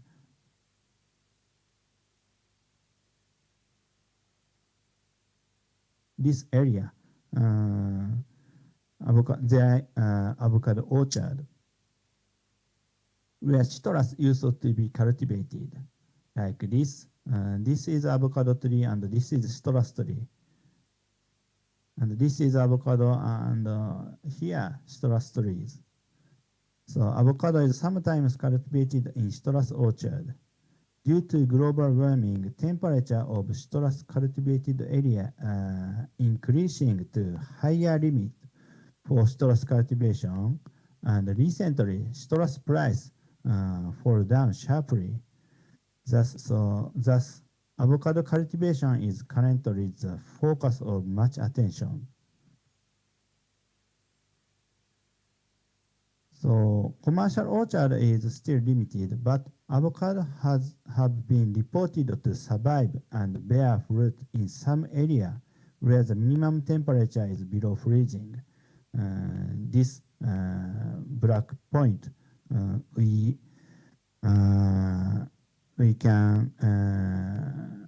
find out avocado trees. For example, in Kyoto area, Kyoto Prefecture, we find out many avocado trees, and some of them bear fruits. Like this, they can bear fruits. Or at Kanagawa Prefecture here, this area near Tokyo area, avocado also bear fruits like this, Therefore, we can cultivate avocado in Japan, and its potential is relatively high. However, chilling stress is still severe for avocado. In 2016, minimum temperature was -7 degrees Celsius in Kagoshima, southern part of Japan. This temperature was the lowest ever recorded in this area, and avocado suffered severe damage. Especially young plant. This is young avocado. Young plant is much more sensitive to chilling stress. Therefore, reducing chilling stress is also a challenge for avocado in Japan. Okay, last topic is cultivation method for reducing chilling stress on subtropical fruits. Both passion fruit and avocado reducing chilling stress a challenge. Chilling stress acts as oxidative stress in plant. Recently, hydrogen sulfide, H2S hydrogen sulfide, has reported to reduce oxidative stress in multiple species. And oxidative stress is caused by photoinhibition in plant. So shading treatment is also reported to decrease oxidative stress. Thus, I testified the effect of shading and hydrogen sulfide application on passion fruits growth under chilling stress conditions. The experiment was conducted at the University of Miyazaki using 2 months old passion fruits propagated by cutting from January 25 to March 18. After January 30, the plant was moved to open field. The experiment was designed with 2 factors. One factor was hydrogen sulfide over tap water application, and another factor was light intensity, light shading or medium shading or heavy shading. Using sodium hydrosulfide, hydrogen sulfide was applied every day from January 25 to 30, and after that twice a week. Using shade cloth singly, doubly, or triply, shade treatment was settled. This is experimental picture. So here, light shading and medium shading and heavy shading. And and the upper surface was not covered. This figure shows the shows the maximum and minimum temperature during the experiment. During the experiment, temperature did not go down to under freezing.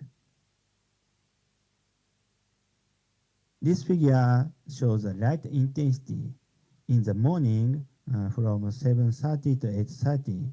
When the air temperature was the lowest, the light intensity of medium and heavy shading treatment were approximately 80 and 60% of the light shading treatment. This figure shows the beam length. Closed circle, diamond, and square represent hydrogen sulfide, and shade intensity increased in the order of circle, diamond, and square. Both hydrogen sulfide application and shade treatment enhanced beam elongation.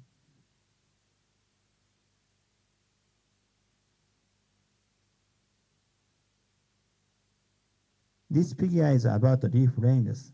The trend was as same as beam length.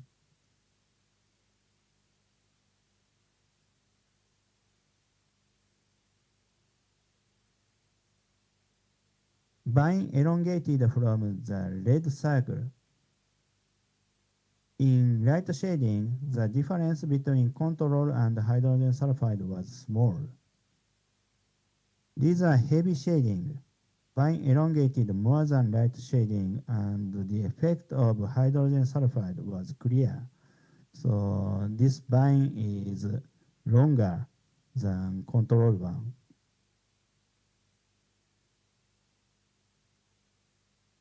In 2021 and 2022 winter, I testified the effect of hydrogen sulfide on photosynthesis. So only result, I show only result. Hydrogen sulfide enhanced photosynthesis under low temperature conditions, but the effect was limited. Only November, so the effect of hydrogen sulfide was appeared. Okay, next, avocado. So nearly same experiment. The experiment was conducted at Miyazaki using grafting avocado plant. Variety name was bacon. That was reported to be relatively high tolerance to chilling stress. These are experimental plants. And this experiment, only shade treatment was testified. For control, plants were covered by thin no-woven clothes. For moderate and heavy shading, the plants were covered with shade clothes singly or doubly. Light intensity was 49 and 22% of control respectively. This is the minimum temperature during the experiment. At January 24 and 25, the temperature was -5 degrees Celsius. The lowest minimum temperature was -5.2 degree here, 5.2 degrees Celsius in control treatment, and -4.5 degree in shading treatment.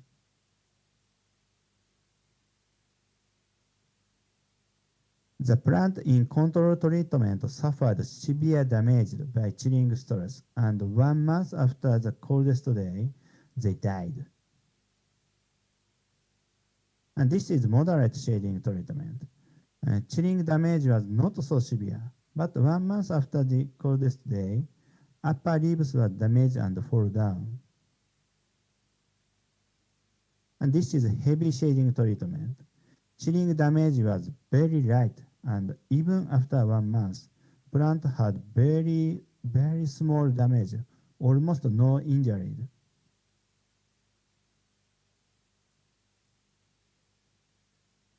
and shading treatment kept FVFM high, indicating that shading reduced chilling stress.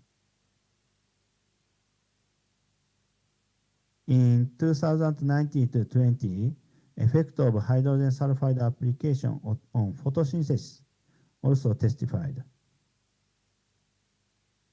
And hydrogen sulfide enhanced avocado photosynthesis under low temperature conditions like this.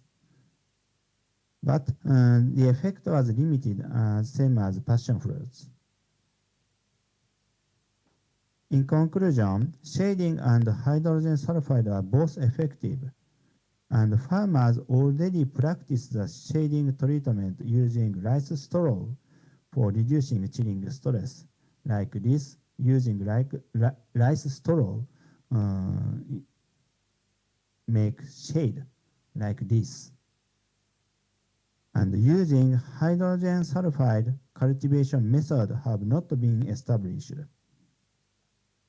Further, I will testify the effect of shading and hydrogen sulfide application on fruit quality and fruit set rate in passion fruit and avocado. Okay, that's all. So thank you for listening.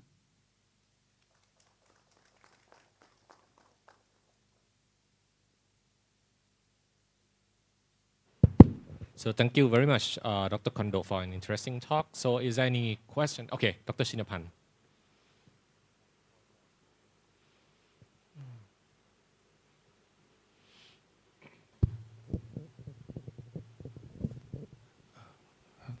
Thank you for your presentation. I'm very interesting about the passion fruit in the temperature area. That's -1 is quite surprised. I would like to know when you spray the hydrogen sulfide, that's when you spray it, so only in the cooling season or you have to spray every year or some. That's I like to know about this. Sorry, what hydrogen sulfide spray? Yes. Okay, thank you. Thank you for question. So in that case, hydrogen sulfide is not sprayed, so applied for the soil, soil, not sprayed for soil. And in that case, so hydrogen sulfide only applied in winter. So because hydrogen sulfide, high concentration of hydrogen sulfide is somewhat harmful for plant. So concentration is very important. So only winter, so hydrogen sulfide, I applied hydrogen sulfide. That's I mentioned that you're talking about that can protect some like a chilling injury, right? Yes. Chilling yes. injury. That's how about vegetable or some another kind of tropical fruit? Can we do that?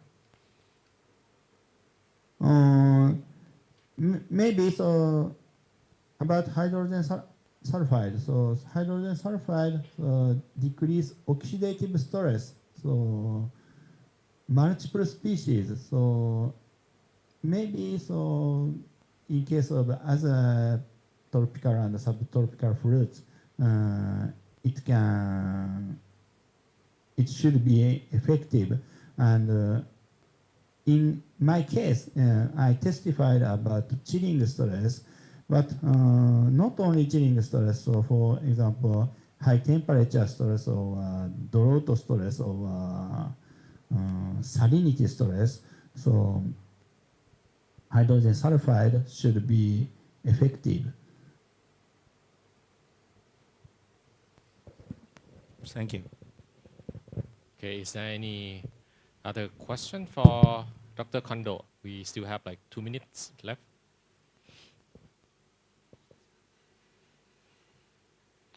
Well, if not, I have some questions too, because I also teach the class of plant stress. So, and your work is kind of interesting. So,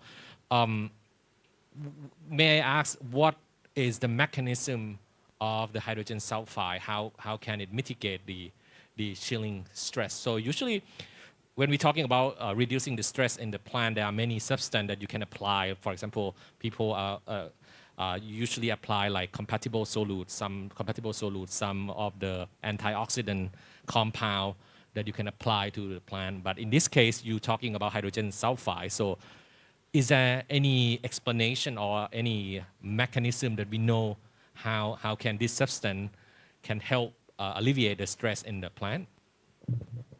Thank you for question. So hydrogen sulfide, so it act as a signal molecule like nitrate oxide and so on. So it's matter. So mechanism is now it's not so clear, but so recently, so many researchers try to work at so hydrogen sulfide on abiotic stress. So maybe so the mechanism will be clear near future. Okay, so it's still unclear. Right. Okay. Thank you very much, Dr. Kondo. So yeah. So thank you very much. So please give him Dr. Kondo a round of applause. Thank you very much. Thank you. Okay. So we are moving next to the next speaker of this section is Associate Researcher Dr. Jin Sing Huang from Plant Pathology Division of TARI and COA Taiwan. So Dr. Sing Huang got his PhD in plant pathologies from National Chongqing University, and he is specialized on the biologies of oomycetes, climate change and plant disease caused by Phytophthora, diseases of the greenhouse crops, and integrated control of crop pests. So everyone please give an applause for Dr. Sing Huang.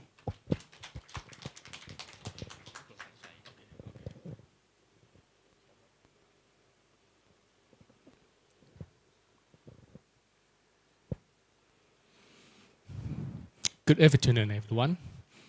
I'm Jin Xin Huang. You can call me Jim. Jim's okay. And today I will give you from another point about the impact of climate change, because I noticed that I'm the only one talking about plant disease.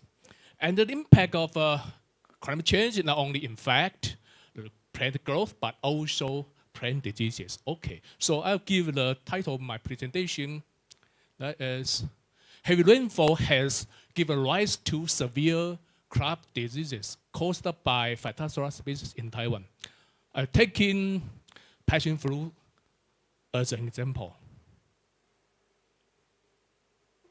Okay.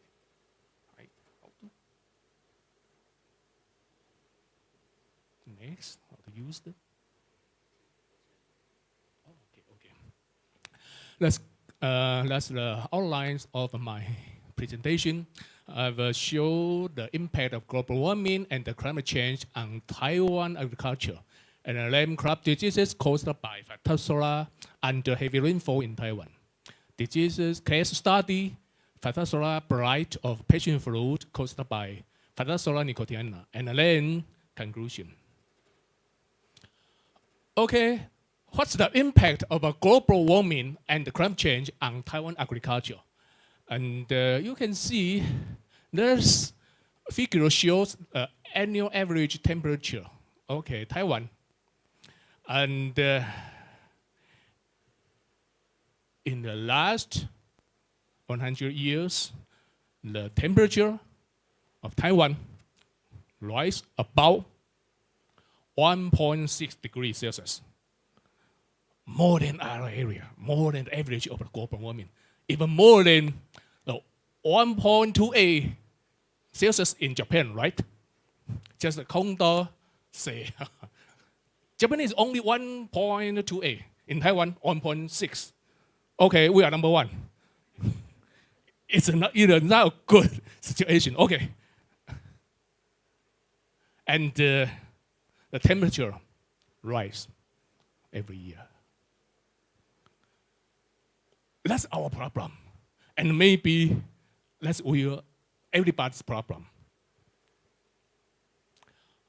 And what's the impact of global warming in Taiwan? Typhoon, drought, and heavy rainfall. That's the main role of my topic. And the figure illustrates that. That's the precipitation per year, millimeter. There's the wet years, and the rainfall is more than 3,000 millimeter. And that's a fluctuation, right? Notice this area is wet years, and notice that the year rainfalling days decrease. That's a big problem. Notice that this year, wet year, but the rainfalling days decrease. What's the problem? Heavy rainfall, especially short duration heavy rainfall. It causes flooding. It causes flooding. And we called it a natural disaster. That's our president, Ms. Tai, took a look at what caused us so severe agricultural loss. Our Prime Minister of Agriculture, they also took a look at for the farmers, for agriculture, and as a plant pathologist, I looked at something different from the internet, from the TV programs, from the news program, and noticed that these are Phytophthora. That's a kind of a microorganism. It was a pathogen. And I will give a short instruction about Phytophthora, okay? All spores, the resting spores, survive in soil, and in the flooding condition, especially have the host, and they wake up and produce sporangia and zoospore. In the condition of heavy rainfall, they produce an infect, and then they produced much more mycelia and the sporangia, and then infect again. So we call it explosive spreading, and they can destroy all your crops, maybe in 3 days. Okay, I will show you the first example. Wilshire onion, the Phytophthora variety of Wilshire onion, caused by Phytophthora nicotiana. You can see that the flooding in the Wilshire onion field, and then a week later, and show the kind of bad growth of Wilshire onion, right? And the farmers say, oh, it's a natural disaster because Wilshire onion is not suitable live in this condition, in the flooding condition. But why? I looked at another field, it's still flooding, and the land it grow well. And the farmers say, oh, it's unreal. It's unreal. It's abnormal. Because 99% of the Wilshire onion should grow like that. It can be like that. But for me, I think it's very interesting. So I do some research. Okay, the problem is not still a problem too. So That's an example, but it's not the main role of my presentation. I just give you an example. So we can do that. We can solve this problem.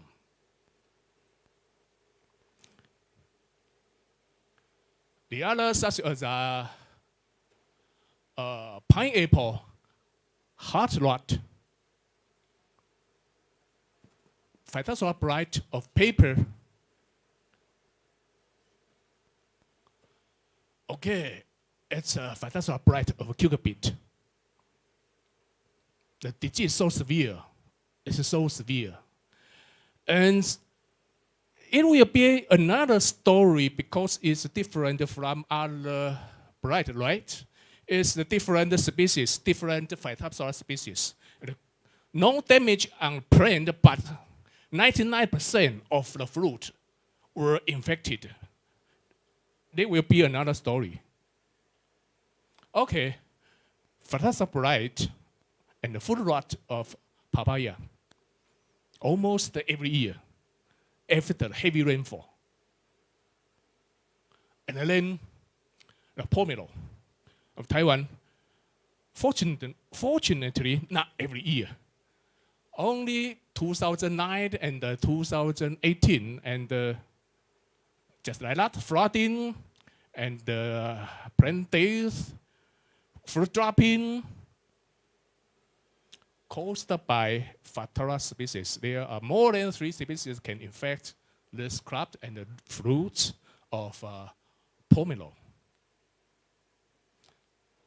Avocado, root rot of avocado. It will be a problem. Not will be. It's been now.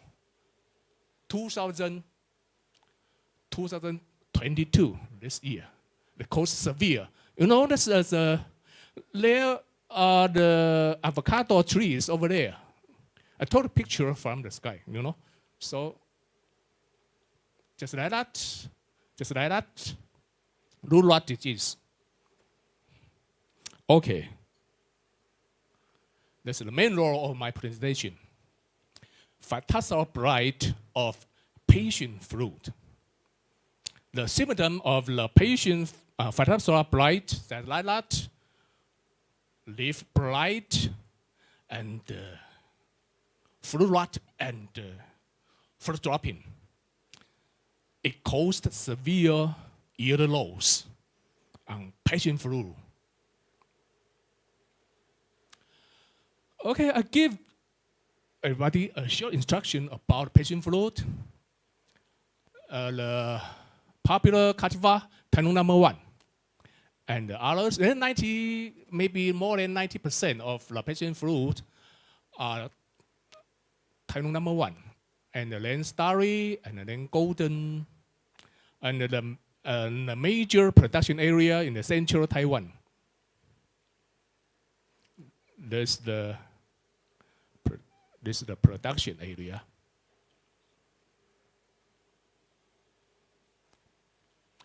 Okay. Those are the symptoms of phytosorapbrite of passion fruit. Leaf blight, dangerous, stem rot, fruit rot, and what's that? Because it's so severe that the farmers pour the infected fruits into the valley. For them, it's an easy thing to do. You know, so many infected fruit, so they pour it out.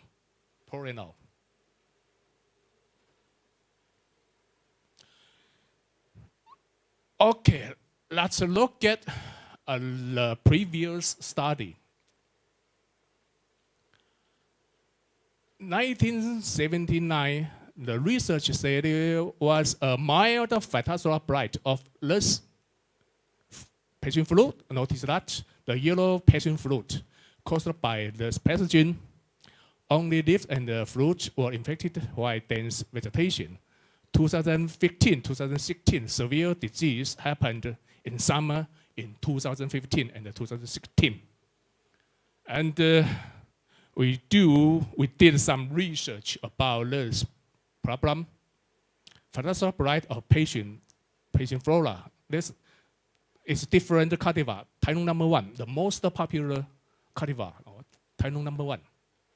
It's different from the yellow passion fruit because mild on the cultivar, but severe on the cultivar. It's different cultivar. And the pathogen, I think it's the same. Nicotiana. In fact, leaves, fruits, tangerials, sometimes stem as roots. And 24 to 32 degrees Celsius and maturation, more than 16 hours, favor disease development. Continuous heavy rainfall induce severe diseases.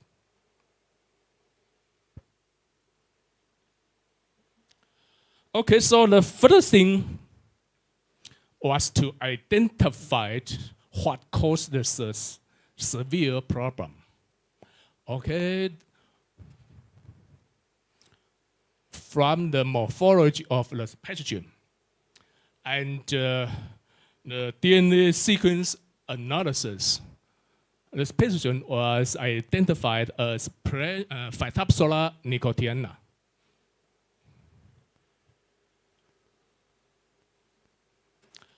Okay, next step is to do the pathogenicity test. And we noticed that there were many isolates show different pathogenicity. And we select pH 387 and pH 430 because they cause the severe disease. And we do the research about what's the suitable inoculant density. And we used about 5,000 rose ball per plot plant, just like that. This is the result of artificial inoculation. Leaves, dendriol, fruits.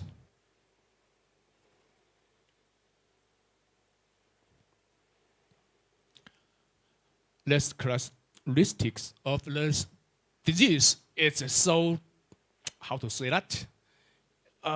So distinct or so severe. Why? After 2 days of inoculation, the symptoms show up. So the disease develops so rapidly. You cannot control the disease after the heavy rainfall. Do you understand? Because the disease develops so rapidly, we should prevent the disease before the heavy rainfall. Otherwise, 4 days, 6 days, 7 days, it's too late. It's too late.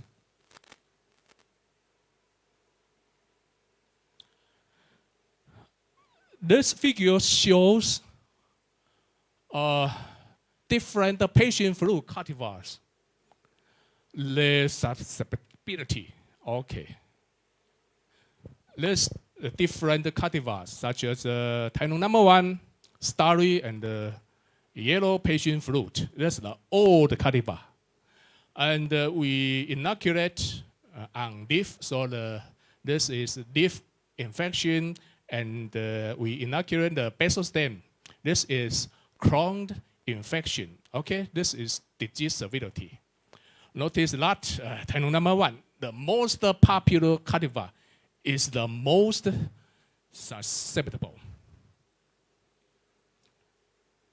And the other two, such as starry and yellow passion fruit, are less susceptible. And we also compared the cutting plant and the graft seedlings. And what's the difference? You notice that yellow passion fruit didn't show any symptom of crown rot or foot rot or root rot. No. So it is a good cultivar for stock, for grafting plant. So nowadays, many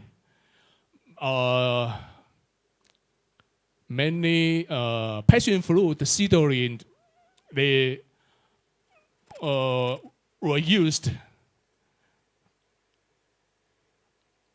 the grafting seedlings for grafting seedling, especially use yellow passion fruit as the stock.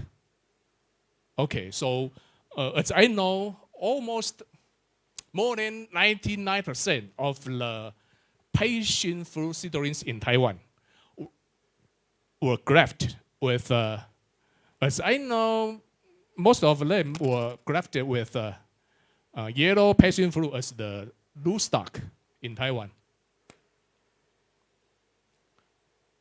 Okay, just let's show this cutting different Taiwan number one. Okay, only Taiwan number one as the scion and the graft. The Taiwan number one and the yellow passion fruit as the root stock. And you can show that it can also affect the scion, the phytophthora bright of the scion of Taiwan number one. Okay, so after that, we screen some chemical to protect the plant from the damage of phytophthora bright. These are different chemicals, and we use this because it is allowed to be used on passion fruit. But other chemicals are effective but not allowed to be used on passion fruit. So this chemical were used on field trials. We used the machine to spread chemicals on foliage, just like that.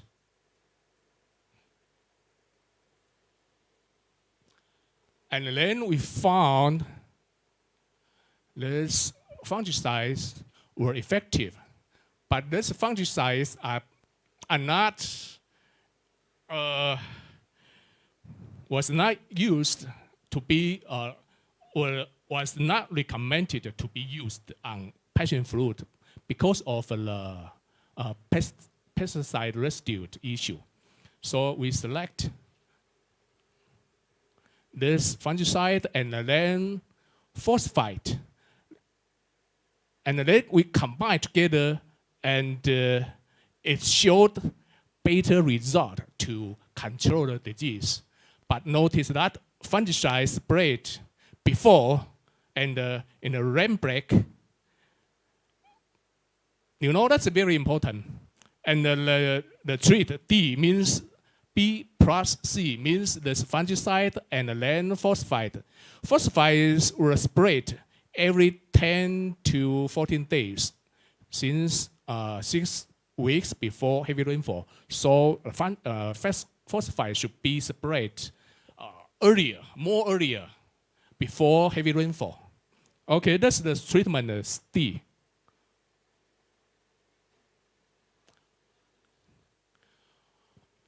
And we have an idea about the pathogen.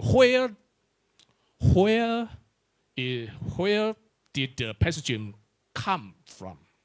From the soil.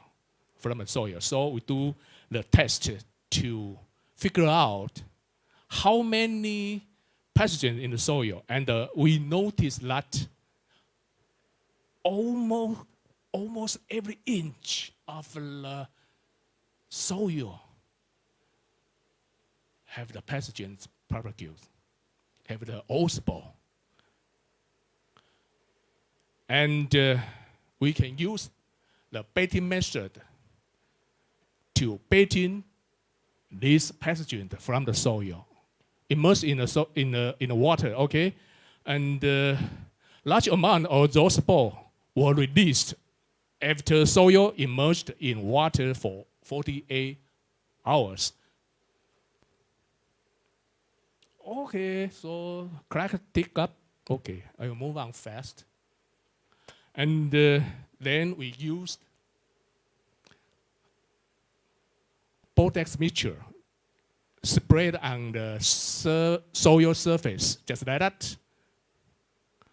Now, on the foliage, it's a different, you know, because the pathogen in the soil, so we spread the Botex mixture on the soil surface, just like that surface, or soil surface.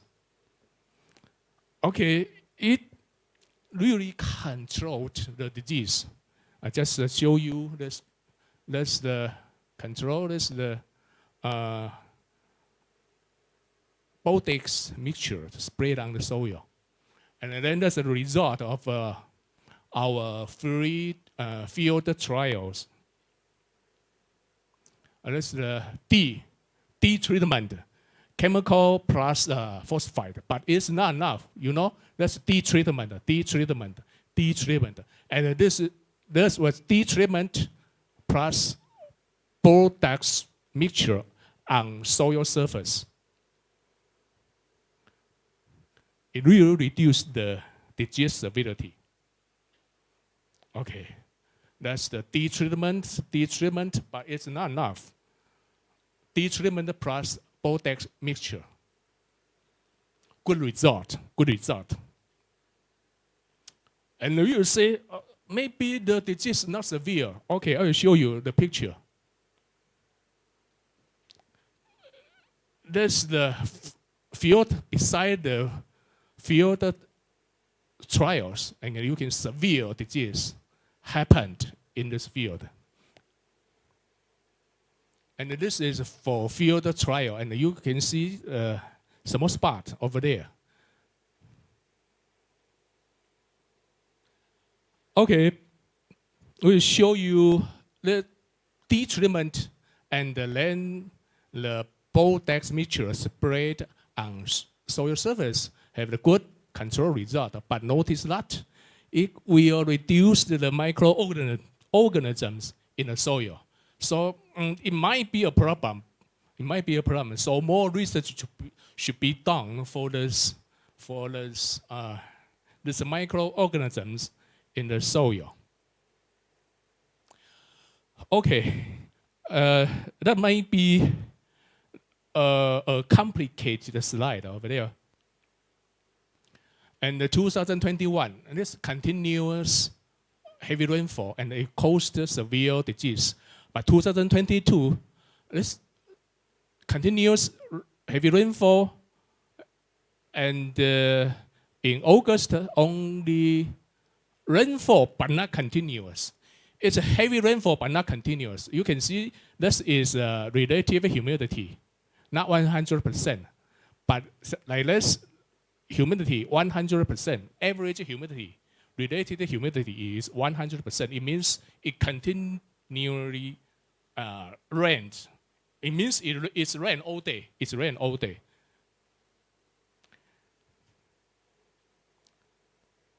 I will give a short conclusion about the Phytophthora blight of patient fruit.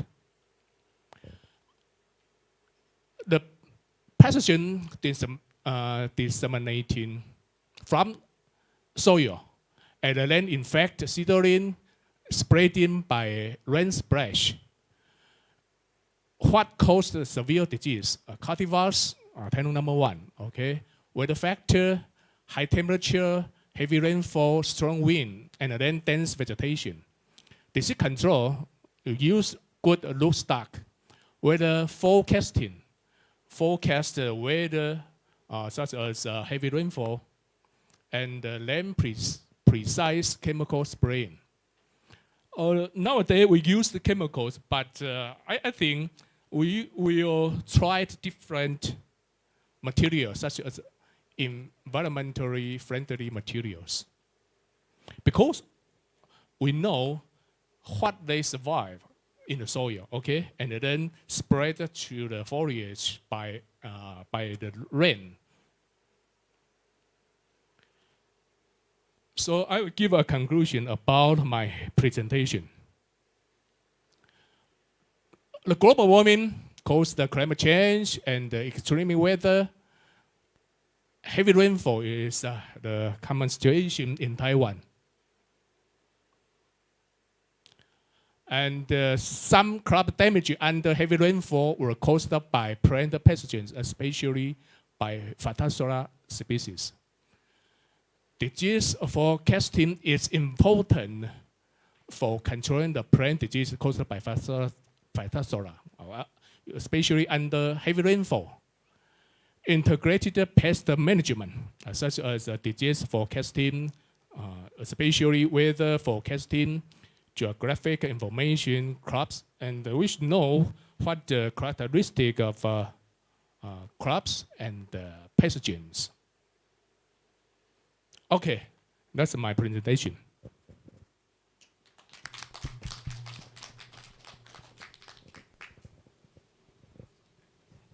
Thank you very much, Dr. Huang, for an interesting talk. Is there any questions? So, please. Thank you, Dr. Huang. Very interesting talk, and I have some question for you. And for Phytophthora nicotiana, I just wanted to know, according to your decades-long experience in field, have you ever observed any species turnover in Taiwan with the climate change? That means the specificity between the Phytophthora nicotiana and the Taiwan #1 passion fruit can be broken, and the nicotiana can infect more crop species in the field. And the second question is that, do you observe any co-infection of the Phytophthora and other pathogens? Because you know the soil pathogens usually in the field can have virus or bacteria or Phytophthora. So it's hard to judge when the Phytophthora diseases occur. Actually, it comes after the infection of other disease. And the third question is that, okay, please.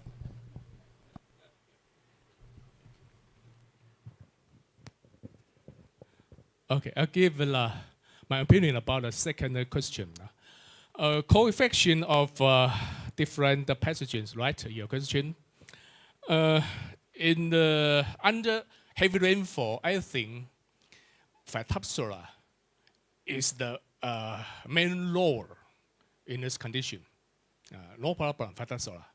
And after that, maybe there will other pathogens to infect the plants. Maybe, but after that, you know, the pathogen will take a rest because of the dry weather. So they take a rest. I forgot what's the first one question. Your first question. My first question is that the specificity between the host and the disease, is it possible to be broken under climate change? For example, the Taiwan #1 passion fruit now is infected by the Phytophthora nicotiana. It's a current situation, but with the climate change still continues in Taiwan, do you think the nicotiana can expand its host range in Taiwan? Okay. Phytophthora nicotiana is the most common Phytophthora pathogen in Taiwan. So it can infect many crops, such as Welsh onion, I mentioned before, and more than 40, maybe more than 40 species of crops, include flowers, include vegetable, include some fruit trees, many hosts. But they have such as, how to say that, host specificity. Okay, the same species, but they favor different host. Okay.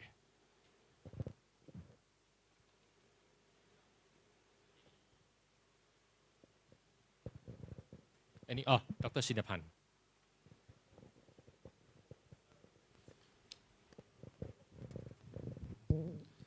Oh, thank you for your presentation. I also have some research about passion fruit, Taiwan passion fruit. Normally, we know about the larch. It's very serious. Today, you give me another problem about Phytophthora nicotiana. I think it's very serious about this problem.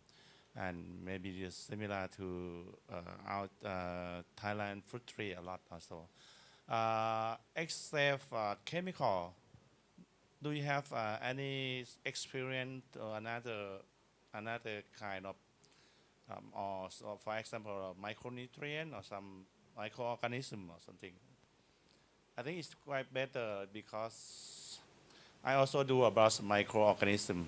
For example, trichoderma or another one is geoclarium. This for this for disease. This is work, but I think we need to like exchange experience. Thank you very much. Okay, it's a good suggestion. We will try other environmentally friendly materials. Just like you say, beneficial microorganisms and some material, more environmentally friendly materials. Okay, good question. So your question will be my next research. Thank you. All right, so thank you very much, Dr. Huang, and please give him a round of applause. Thank you. All right, so this will be the end of the section 2. And are we going to have a short break before we move to the next session?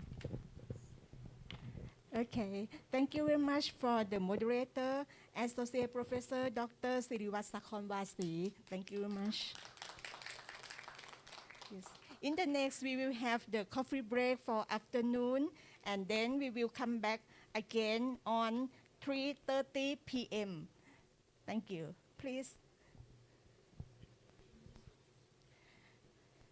About 15 minutes. Okay. So we will come back again on 3:30 p.m. Please.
Okay, welcome for our symposium again in the International Symposium on Trends and Opportunity of Displacement of Fruit Tree Production Areas Under Climate Change. In the next section, the moderator is Assistant Professor Dr. Arapin Sritnam. I would like to invite the speaker for the topic 7, Associate Professor Dr. Kesuda Liao Vilai. Please on the stage. Yes.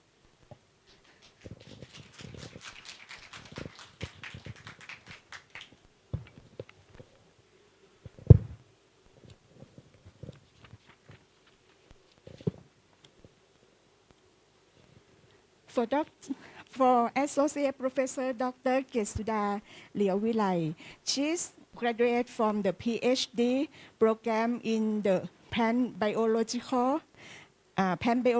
University of California, Davis, USA. And in the research, she interested in the post-harvest biology and for vegetable and fruit. Also, study more for the post-harvest factor effect in the yield and quality of young aromatic coconut and durian ripening. So in today, we would like to invite her to make a presentation in the topic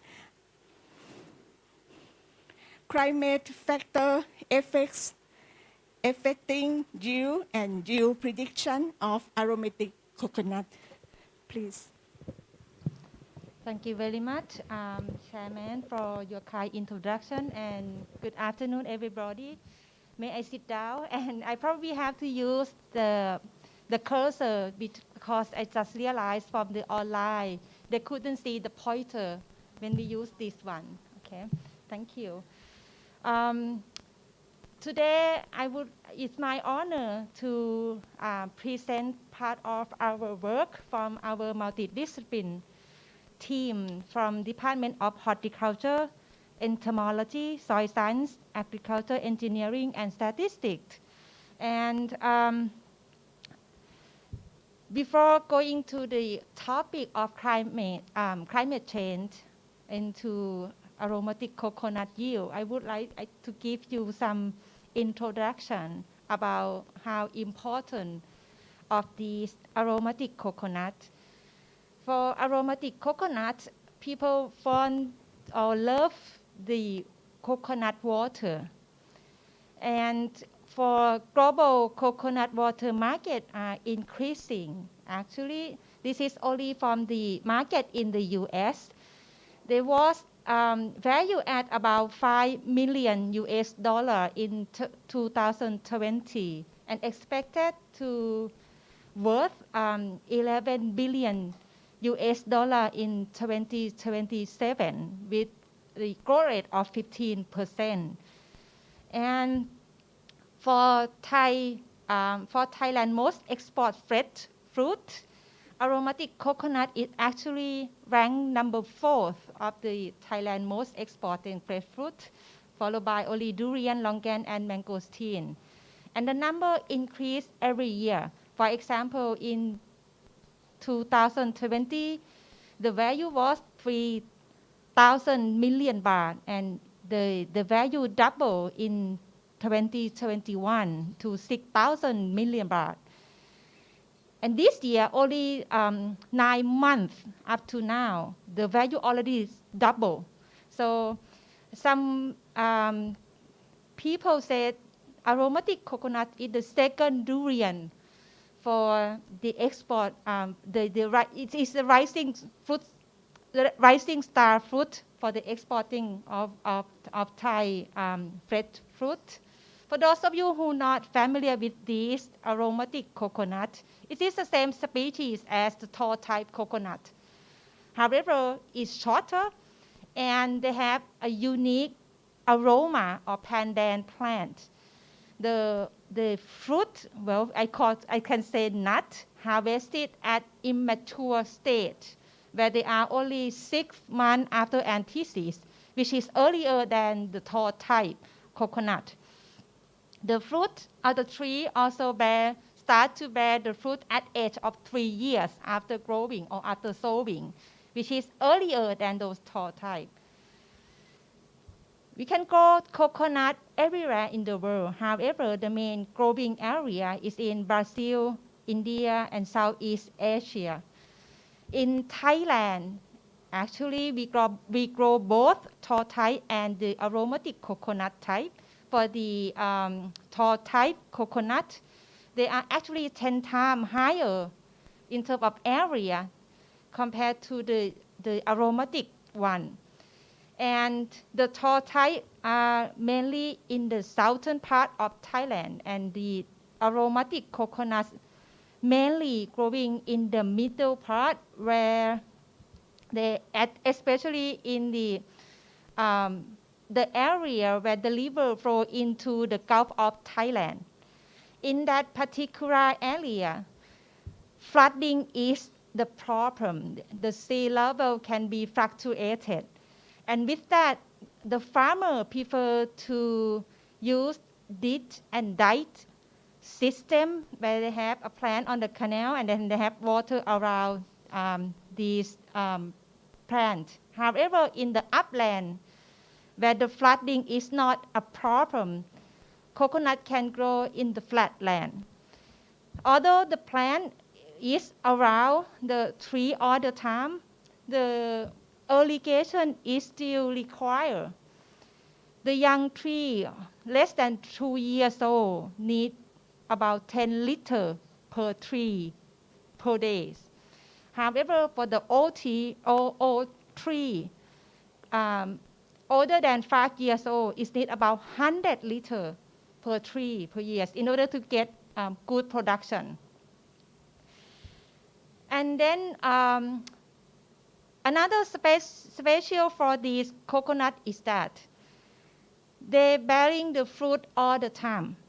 The one that we harvested is actually 2.5 months, about 2.5 years from the flower bud origination, okay?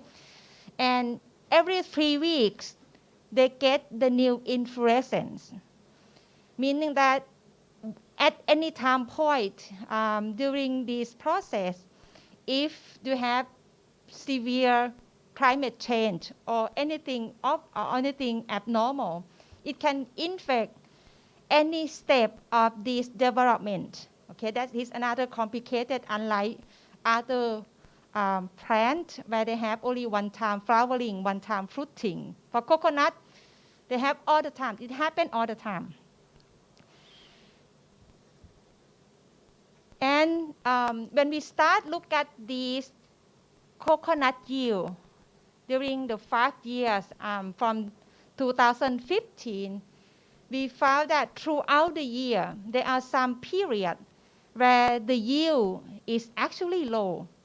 And some year, for example, in the red, orange, and dark red color here, the raw production period taking longer time. It's about 2 or 3 months throughout the year. And the fruit could be lower than 5 nuts per branch. However, in other year, for example, here in the picture, in green, dark green, and light green color, the production, although is low in this period, however, it's not that severe compared to other year. So that's why this data actually collecting from 23 orchards and in 5 years, and this come from the same tree. So that's why we think, they probably has some climate effect or climatic effect of the coconut yield. So the talk that I'm going to present today is only from this flowering. Since they have some low yield in some period during the year, so we expecting that they might have some problem with flower. either male or female biology or some pollination. That could be a factor affecting the low yield throughout the year. So we start to look at female flower from 2019 up to now. Okay, and we also collecting weather information, things like rainfall or temperature. What we can see from the picture here is that in 2019 and 2020, they actually have longer period of dry season. However, in 2021 and 2022, it actually shorter dry season throughout. So I can say in short, in 2019 and 2020 is the dry year, and 2021 and 2022 is the wet year.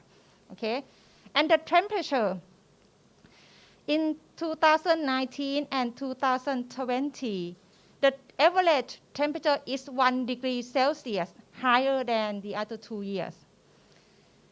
When we look at the number of female flower, in the dry year, it's actually high number of female flower than in the wet year.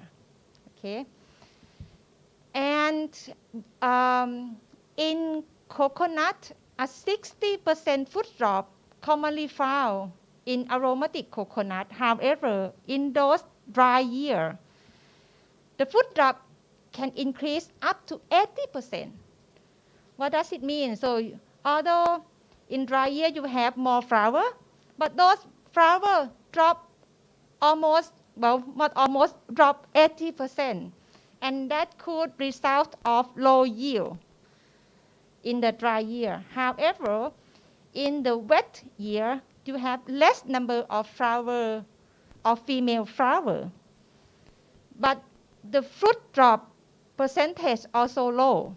So that's why in this wet year, we have consistent coconut yield throughout the year.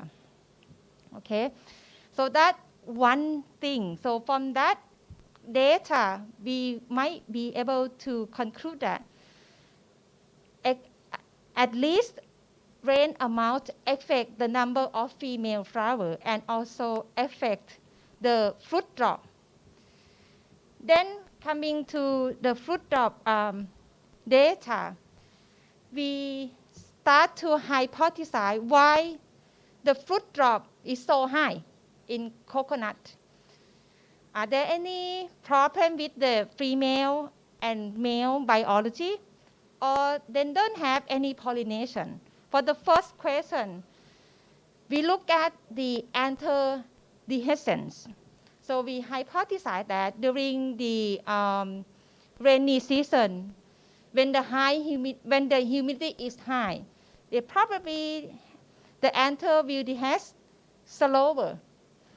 However, when we collect the data, okay, at the bar graph represent the day of an anther dehiscence, and the dotted line represent the rain amount, and another dot and diamond line represent temperature and humidity throughout the year. What we can find here is that it takes about 4 to 8 days for anther dehiscence process. Okay. However, during the rainy season, where they have a lot of rain, the anther dehiscence can be shorter or can be faster, can be slower or faster. That means this anther dehiscence is not rely only from the rain amount factor. Also with the stigma receptibility, again, we also have the hypothesis that during the rainy season, when you have a lot of humidity, high humidity, stigma or the female flower may have diluted the sugar on the stigma part, and that would make the stigma become slower recessive process. However, again, similar to the previous result during the rainy season, before that, the stigma receptibility takes 4 to 18 days. But during the rainy season, again, it's not correlated with the day that stigma is ready to be pollinated. And related to my previous hypothesis about the stigma exudate, do the rainy season cause any concentration of sugar on the stigma? So the answer from our experiment is that throughout the year, the concentration of sucrose, glucose, and fructose on the stigma is not significantly different. Also, the pollen variability and pollen germination is higher than 70% all year round. So from this conclusion, I would say that when we have lower yield in the summer season, the flower in the rainy season is not a problem. The pollen is alive. It can be germinated. The concentration of sugar on the stigma is high. It's actually higher in the rainy season. And the anther adhesion and the stigma receptibility is also okay. So with that, what else it could be the factor causing these low or dropping or food dropping? So the second hypothesis will be the flower is not really get pollinated. That might be because the lack of pollinator. So in this experiment, we set up the CCTV camera along these fluorescent all year round and asked a student to count the number of pollinators that come to visit. And what we found is that most pollinators that come and visit these aromatic coconuts is bees and ants, and also other pest pollinators. But bees is majority. What we found is that, and also unexpected, during the rainy season where the temperature or where the humidity is high and the rain amount is high, they have very positive correlated with the number of pollinators. So pollen, stigma, sugar, and anther adhesion is perfect. And also the insect, the pollinator is high in the rainy season. So what caused this lower production in summer if everything is so perfect? So our hypothesis is that although everything is fine, but it's not ensure the successful of fertilization.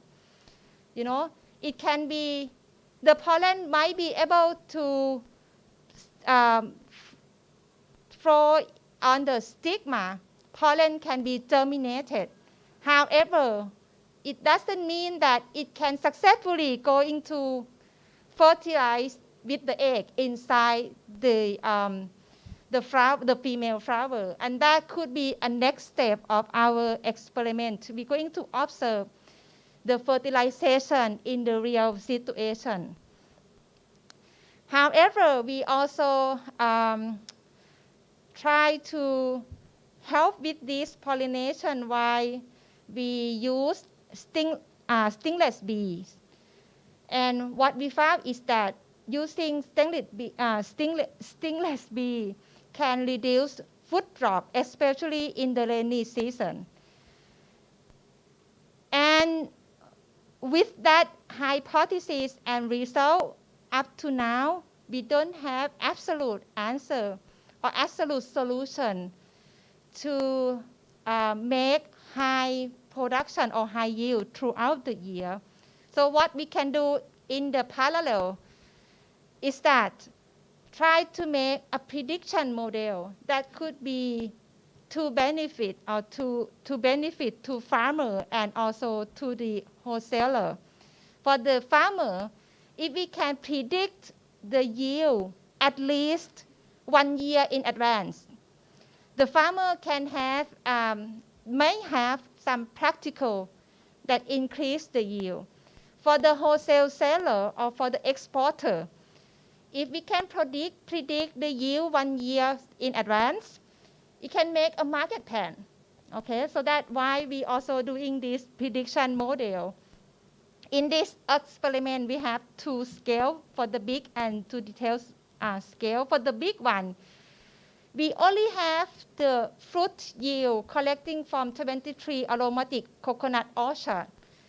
And we only use the weather data from meteorological station in Ratchaburi province.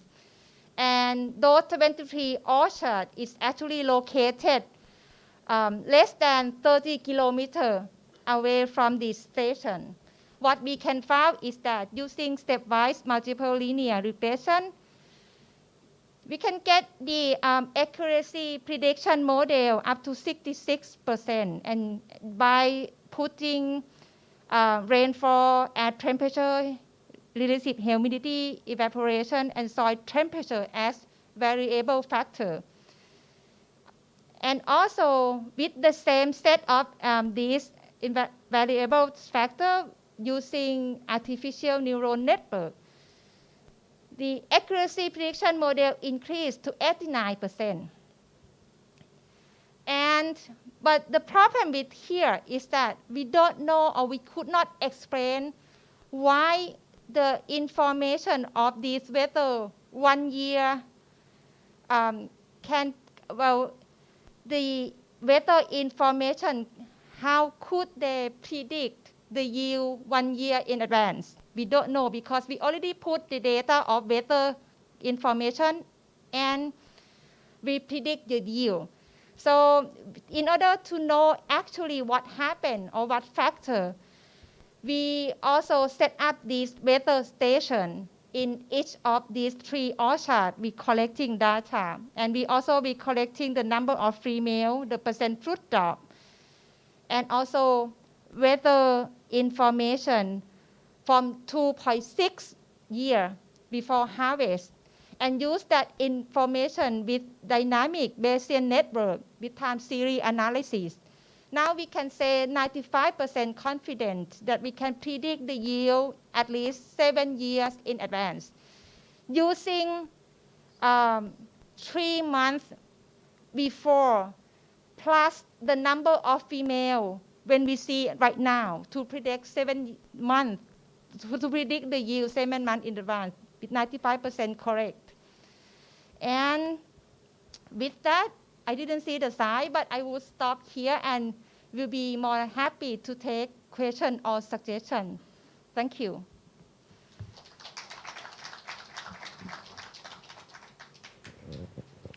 Okay, thank you very much for your presentation.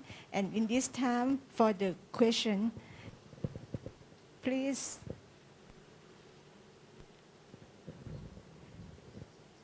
Is have anybody for question, please?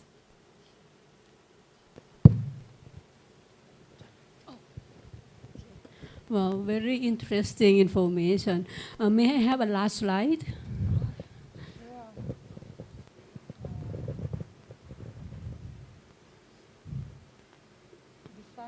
Yeah, the prediction, yeah. Okay.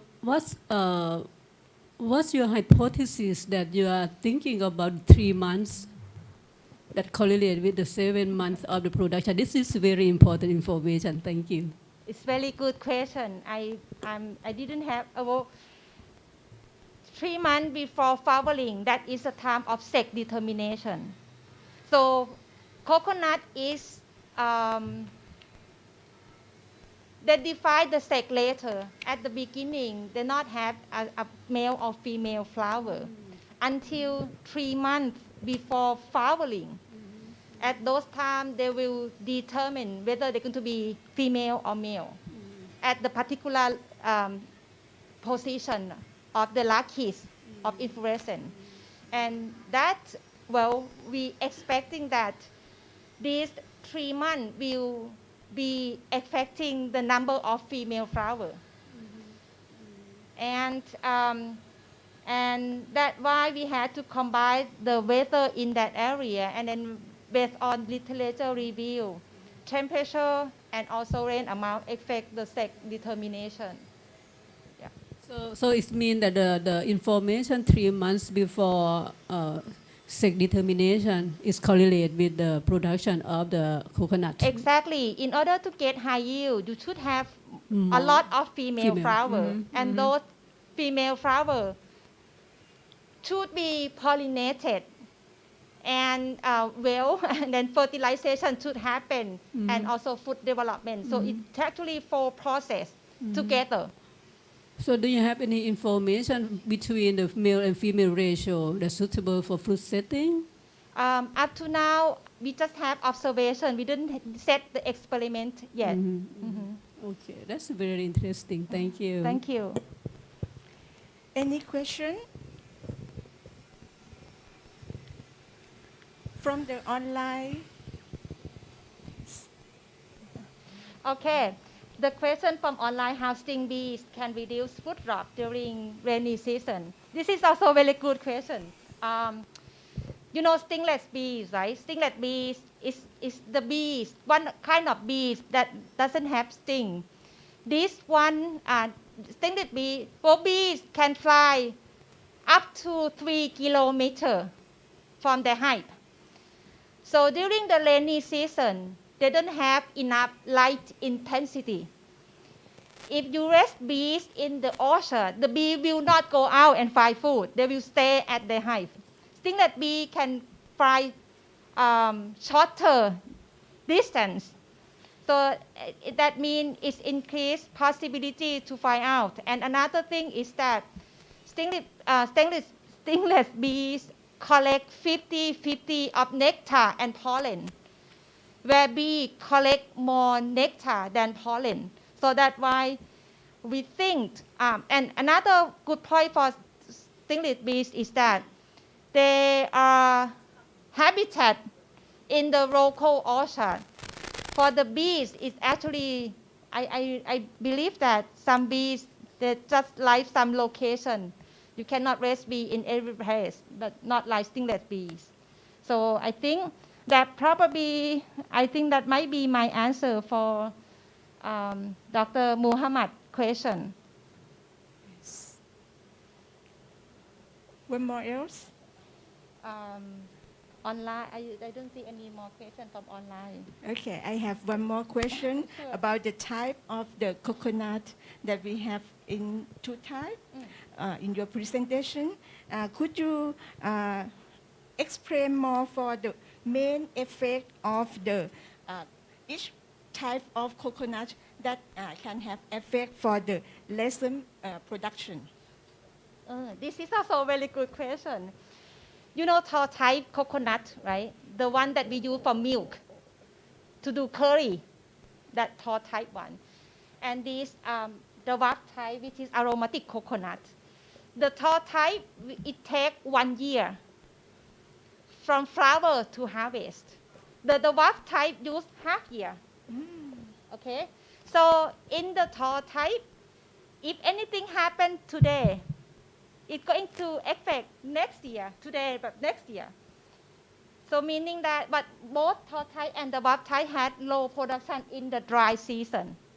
That means for the tall type, the flower that opened in the dry season had affected by the climate, whatever in the dry season. But in the dwarf type or aromatic coconut, since they harvest only half year, so the flower that opened in the rainy season is actually affected by this climate change.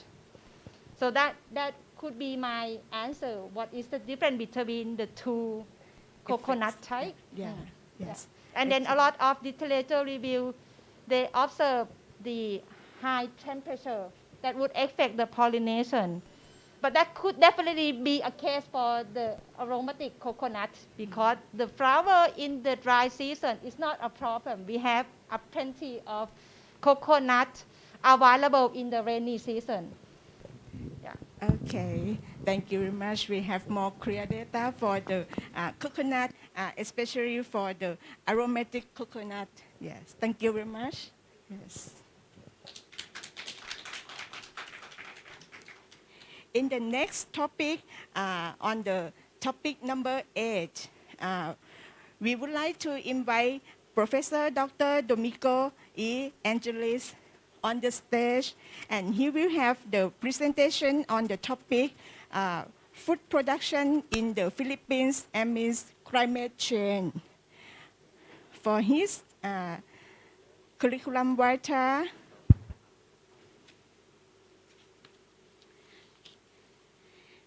he is graduate from the PhD from the University of the Philippines, Los Banos, and also doing the postdoctoral from the University of Hawaii and University of Georgia, Athens. And also for the work experiment, now he is the professor level 12 in the Institute of Crop Science, UP Los Banos, Philippines. And his specialist is in the plant physiology, plant nutrition and crop production, and also plant propagation, post-harvest physiology, cropping system, and also organic agriculture. Please present. Thank you very much, Dr. For the students at the back, please ask questions. No? Otherwise, I will ask you questions after my presentation. Okay. My topic is about fruit production in the Philippines as affected by climate change. No? The Philippines is a tropical country. We are in humid tropic. From 4 degrees to about 21.5 degrees north of the equator. Our climate depends on rainfall. Those places in the lower latitudes have more or less uniform distribution of rainfall. Those in the western coast have distinct wet and dry season. No? And this is the reason why fruit crops, fruit production differs from one region to another. My presentation goes this way. Dito pala.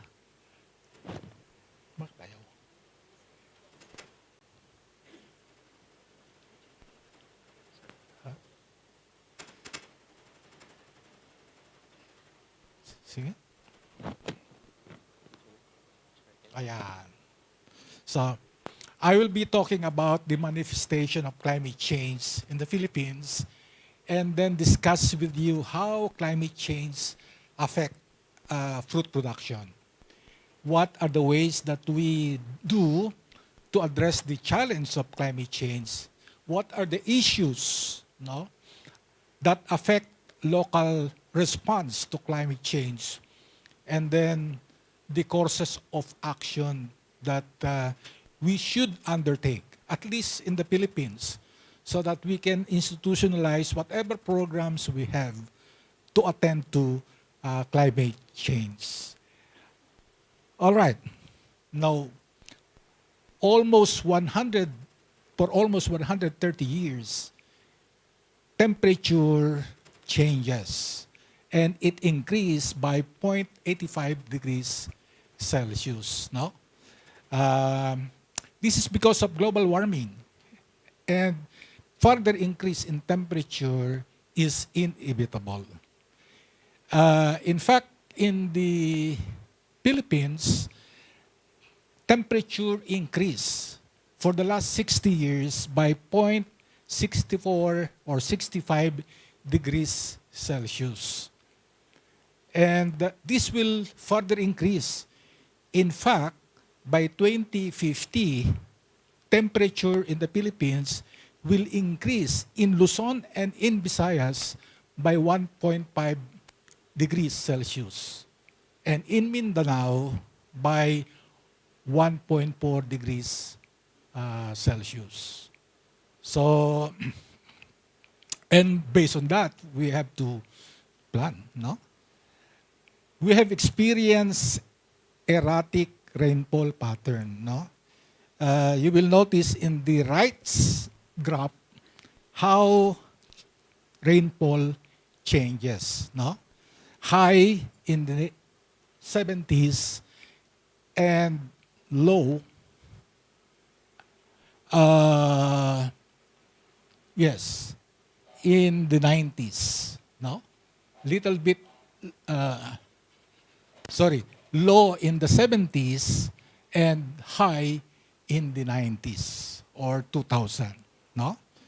And it was also forecast or projected that by 2050, no, rainfall will increase by 5% in Luzon and in the Visayas, and by 4% in Luzon and Mindanao, no? So what are the manifestations of climate change in the Philippines? One is increased wet season precipitation, no? During this time, we are experiencing the northeast monsoon, no? And we will experience this up to February. And according to projection, we will be experiencing, no, more wet season or longer wet season precipitation during the northeast monsoon, as well as southwest monsoon.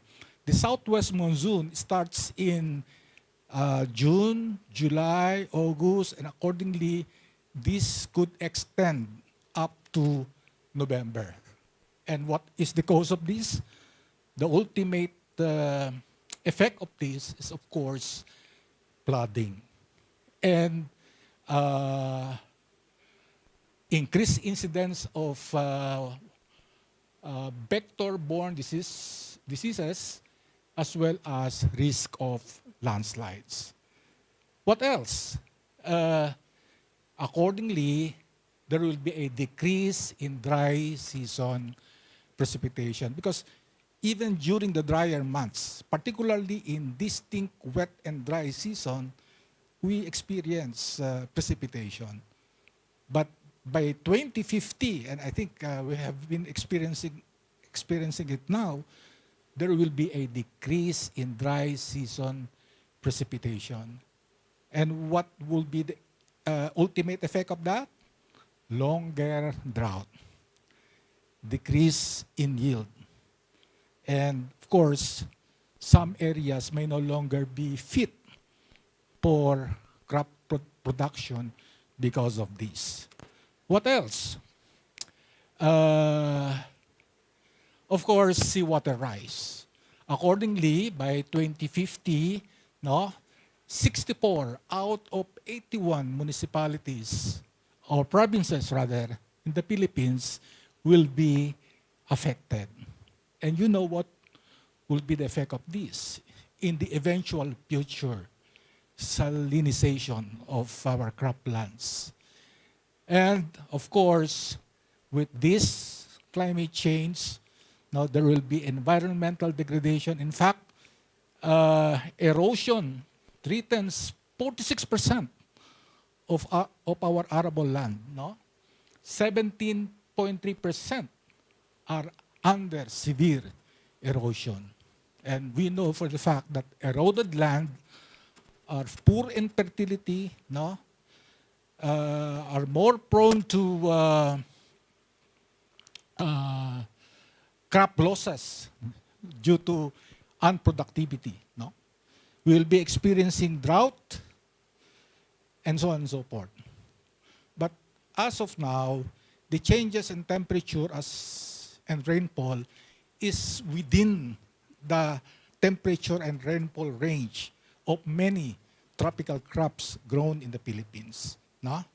In fact, in the Philippines, the rainfall can go as low as less than 1,000 millimeters or as high as 4,000 millimeters in some parts of the country. Our average temperature, by the way, is 27 degrees Celsius and humidity is 87%.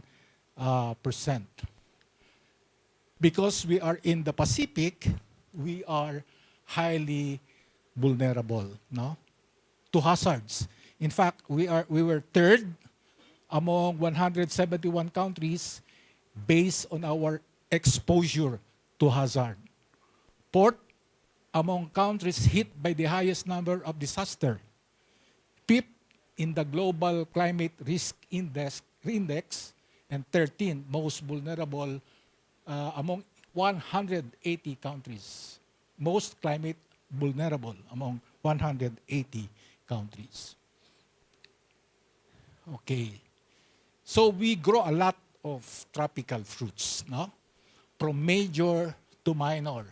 The major ones are in the left, primarily banana, mango, and pineapple, and the minor ones are in the right side, no? So there is a wide range of fruit species grown from the lower latitudes to higher latitude. And the performance of these species will depend on climate first, and of course, on soils. So how does climate affect fruit production? We expect, this is the projected changes in climate, now as reported by Roy, and its effect on agriculture. And these are the climatic phenomena, the likelihood that it will happen, and the major problems or we expect. No? For example, the area affected by drought will increase. Accordingly, this will likely happen. And the effect of this is land degradation, lower yield, etc., etc. No? So this is the impact of climate change to agriculture. It can be applied to economic crops. No? Fruit crops are not exempted. Now, there will be a reduction in yield. That is one effect of climate change. No? Strong typhoons can devastate an orchard or a plantation of fruit crops. There was a typhoon that passed Mindanao. You know, Mindanao is seldom visited by typhoon because it is in the lower latitude. Of 26 number of typhoons, average, that pass the Philippines, only 1% pass Mindanao. And Typhoon Pablo, no, with a wind of more than 250 kilometers per hour, pass Mindanao. And it has affected durian production. It has affected banana production. Diseases, no? Accordingly, when plantations failed to control Sigatoka disease, no? It will reduce yield of banana by 80%. There was one instance when a farm manager, a foreigner in Mindanao, committed suicide because he failed to control Sigatoka. And he could no longer stand the pressure. No? Reduction in yield of rambutan. There was this study conducted sometime in 2015, earlier, 2008, 2009, 2010. And the change in yield, according to this, due to excessive rainfall and due to low rainfall. Drought, we know for the fact that it can reduce growth, it can increase flower drop, fruit drop, etc. For example, in papaya, when an orchard experience long period of dry season at higher temperature, hermaphrodite flower, functioning as female, will revert to hermaphrodite flower functioning as male. What will be the end result of that? A reduction in fruit size. Fruit with no cavity at all. Small with no cavity. And unmarketable. No? There was a study also conducted sometime in 2020, no? Correlating the climate in 8 provinces in the Philippines. And in that study, no, the climate of Zamboanga Sibugay, this is in Mindanao, no, has high regression coefficient or correlation coefficient, no, of 0.73, which means that 73%, there is a 73% chance that the yield of banana is influenced by climate in Zamboanga Sibugay than in any other provinces. What else? Erratic flowering and phenological changes. No? Earlier this morning, I told you that climate change does not only produce adverse effect, but it can also produce a beneficial effect on production. No? For example, in mango, sometime in 2019, or in 2019, there was strong El Nino. No rainfall, prolonged drought, higher temperature. In that year, we produced 2 million kilos of surplus mangoes. No? Well, beneficial in terms of yield increase. But it can also be addressed because farmers could not get a good price for their crop. No? Rainfall after drought. This is also experienced in Thailand.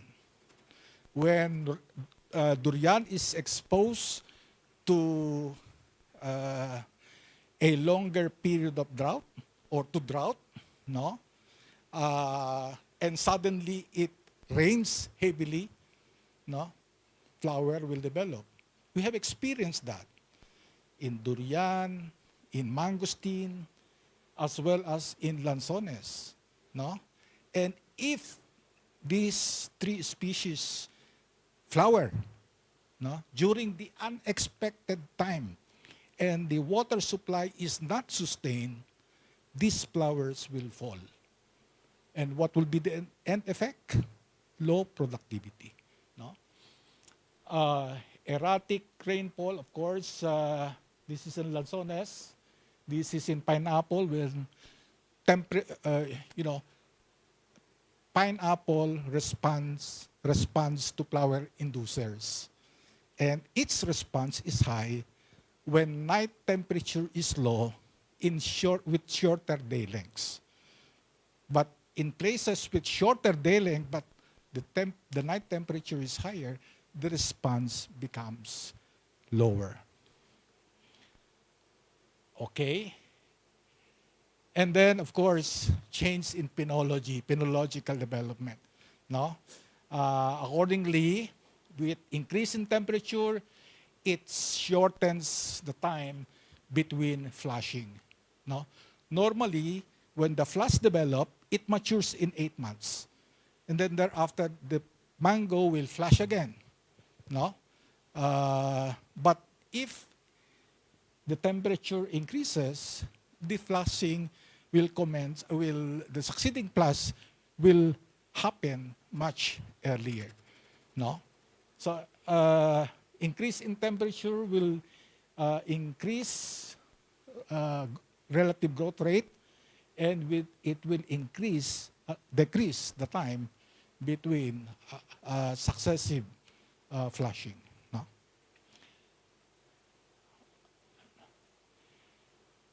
Okay, increase in the incidence of disease. No? As reported by some presenters, no?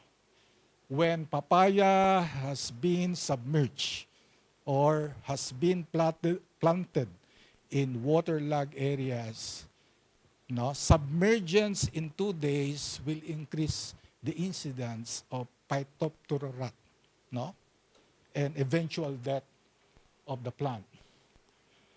Anthracnose increases, no, with rainfall, even slight rainfall, and then suddenly the temperature increases. That favors the incidence of anthracnose, of Sigatoka, as well as of fruit rot in durian. Submergence of the roots of banana will weaken the root, and it becomes now prone to Fusarium wilt. Okay, then of course, accelerated fruit maturity. No? So let's take the case of banana. No?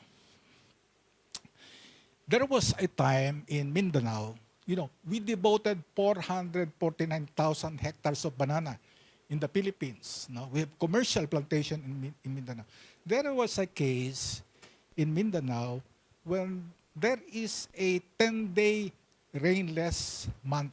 Because in Mindanao, we have uniform distribution of rainfall. No? But the manager failed to irrigate. And you know what happened? No? The fruit matures earlier. No? The fruits which are supposed to be harvested 9 weeks after bagging becomes mature and ready to harvest 11 weeks after bagging, becomes mature and ready to harvest in 9 weeks. No? On the 10th week or 11th week, the boat came from Japan because they will pick up a certain volume of fruits, only to pick up a limited volume because the more mature fruits are rejected. No? So this is how change in climate can affect plantation operations, particularly of banana. And of course, we know for the fact, and I think you notice, as temperature increases, fruit maturity is accelerated. Whether this is in mango, in pineapple, or in papaya. During the rainy season, papaya matures in 5 months, 6 months rather. During the dry season, papaya matures in 5 months. Same thing as in mango, it is accelerated to mature. All right. And then, of course, crop failure. No? You know, Yolanda or Typhoon Haiyan, with a sustained wind of 1 minute sustained wind of 315 kilometers per hour. I think this is the strongest typhoon that hit land. And a 10-minute sustained wind of 230 kilometers per hour. No? I visited the area, no? The center that has been hit. Okay. And mind you, I could not believe what. All right. And then these are the selected fruits and their sensitivity to higher temperature and their response to higher temperature. Now, how do we address climate change? Of course, by mitigation and adaptation, good agricultural practices, climate-smart technologies, sustainable land use. No? So what are they? These are the adaptation measures that can be adopted, applicable to all economic crops, whether fruits or vegetables or ornamentals. And the other one is the mitigation measure. I will not explain them one by one. And good agricultural practices. No? We should judiciously use pesticides. We have to adaptive cultural practices. No? When it rains so much, there are cultural systems that are best applied, no? Under such a condition. When there is drought, there is a adaptive cultural system that can be applied, no? Wind shelter, soil management, harvesting standards. Then we have climate smart production practices, no? In the Philippines, we developed this Bana Tech. This is a apps. This is an apps that will determine fruit maturity and growth of banana, no, based on climate. And we have also developed, not in UPLB, but in another university in Mindanao, Rosana. This is remote online surveillance system for diseases, no? Particularly sigatoka, banchitap, no? Diseases of banana. And there are also precision agricultural practices, no? To determine soil moisture, etc., etc. So we can adopt these climate smart fruit production practices to address the effect of climate change. And then sustainable land use. When there is climate change, no, productivity of land will either increase or decrease, no? And then there will be a change of land use. Then we can, identify the sustainable land use, the best use of the land, or identify sustainable land management practices. No, we don't really need to change crop, but all we need is maybe sustainable land management practices so that we can address the adverse effect of climate on soil degradation. Okay, so there are issues, no? R&D, program planning in local government, whether we like it or not, addressing climate change should go down to the level of local government. The national government is there to provide guidelines, no? But the action should be done in local government. And if they lack local planning to address climate change in local government, so that will be a problem. And poor coordination, no? Poor coordination of stakeholders or other agencies that address climate change, including information delivery, no?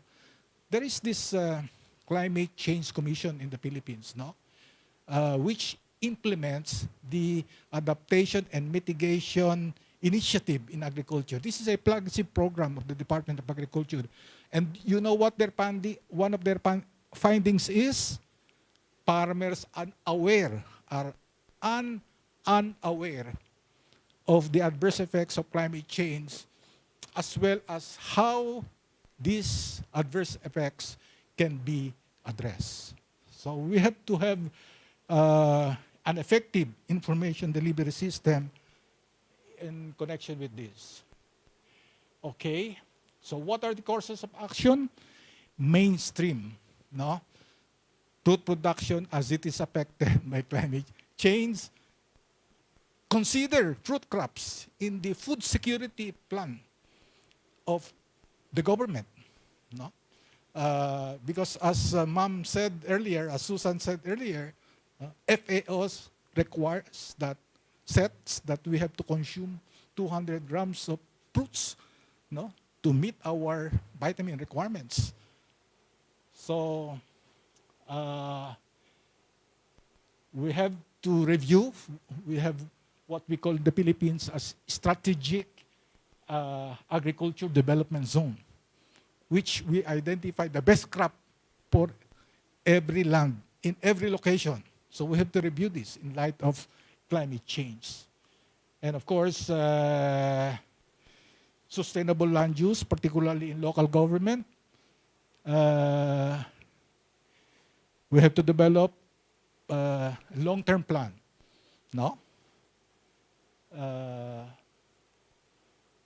And of course, an R&D programs to address the challenges of climate change. I am ready to answer your questions. Thank you and good afternoon.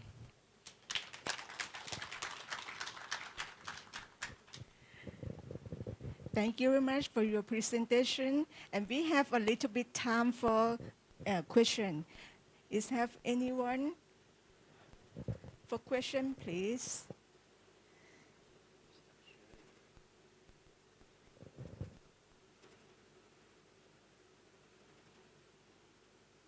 How about in online? No? Yes. Please, from Dr. Shinapan. Thank you very much for your presentation. I have some question about your mango variety. As I heard from my friend in Japan that you can export your mango, that's Carabao variety, right? You still have an order about Carabao mango in Japan? That's one question. Another question is how I heard that your original or local variety, how to export to Japan is very surprising. Thank you very much. We are exporting Carabao mangoes to Japan, as well as to Hong Kong, no? And Japan has a very strict quality requirements. Before, they sold us, what do you call this? An equipment to clean our mangoes or fruit flies, no? Before we can export to Japan. But our export of mango to Japan is being threatened, no? I think by Australian mangoes.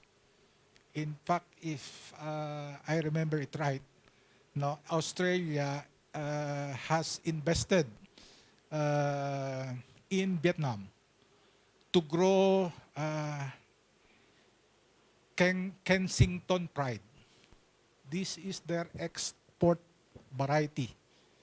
And if we will not,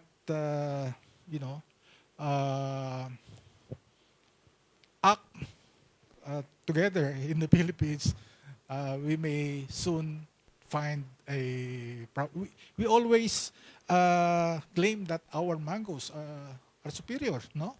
Because it has Carabao, particularly because it has exquisite, accordingly, blend of sweetness and acidity. But of course, this is our claim, no? And I have tasted Kensington Pride, and its color maybe is attractive in European countries, but may soon find market among Asian countries. Although Australia is too far away from Japan, no? But with their investment in nearby country, that could probably threaten our Carabao mango. Any other questions? Yes. Yes, there's a question from Malaysia speaker, Dr. Muhammad. And his question is that what variety of mango that being planted in Philippines now that you say can produce more yield after the long dry or drought period? It's Carabao mango. It's Carabao mango.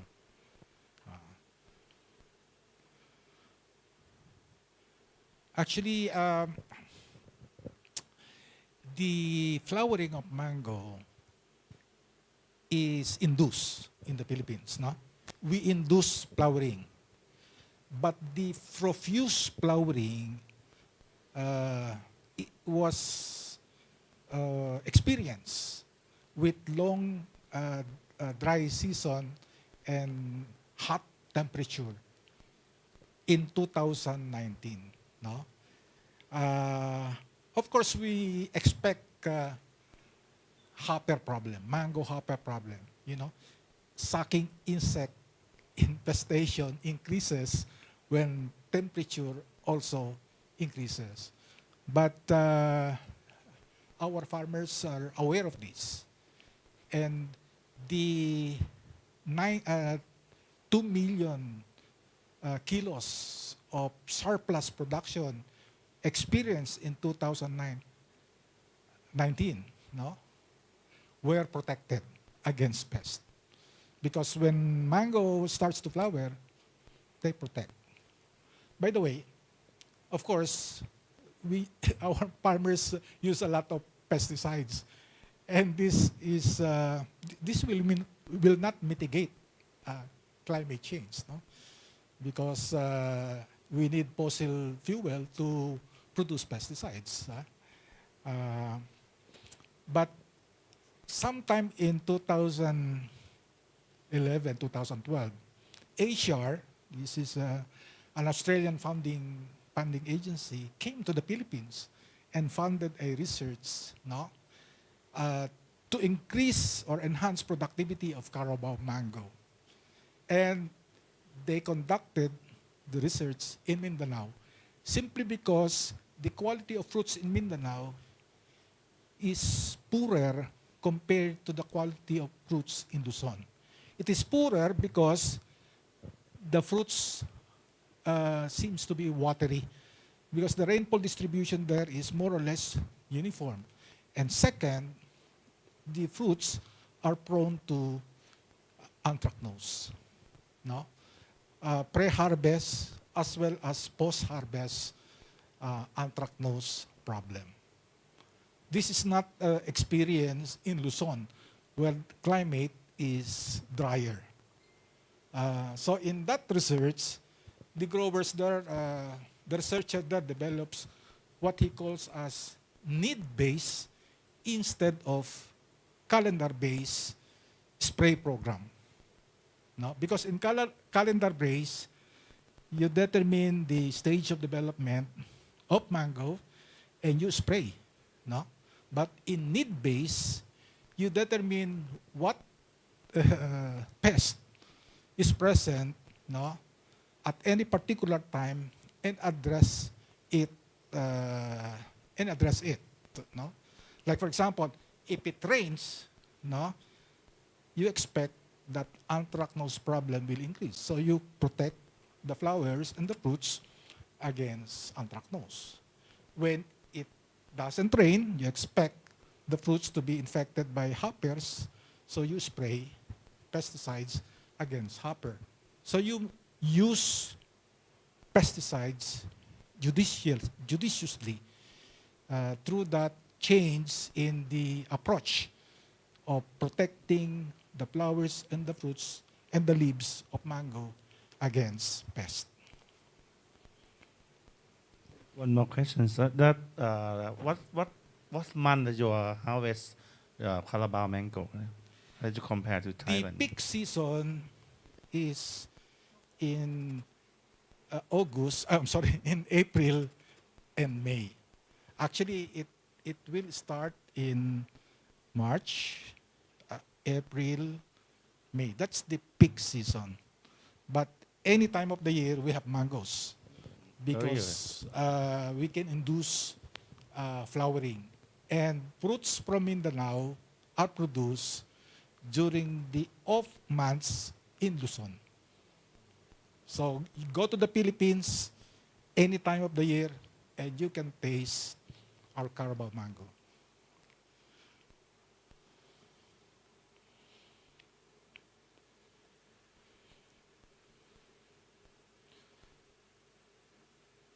Any other questions from the student? Can I ask question to the student? Sometimes they are playing games in cell phone.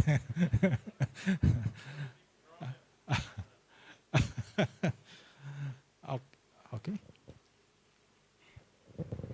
Okay, in case of Philippines, you also have many strategy to respond to the changing climate effect on the food production.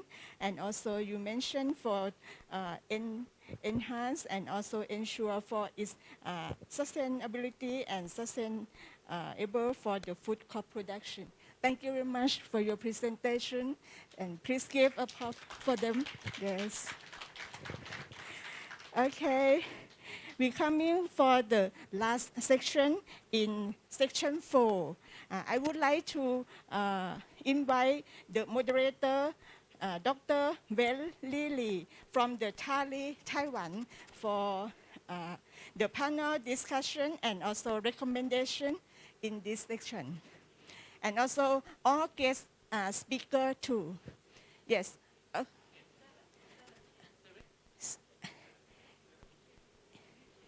Yes. 7 chair, please.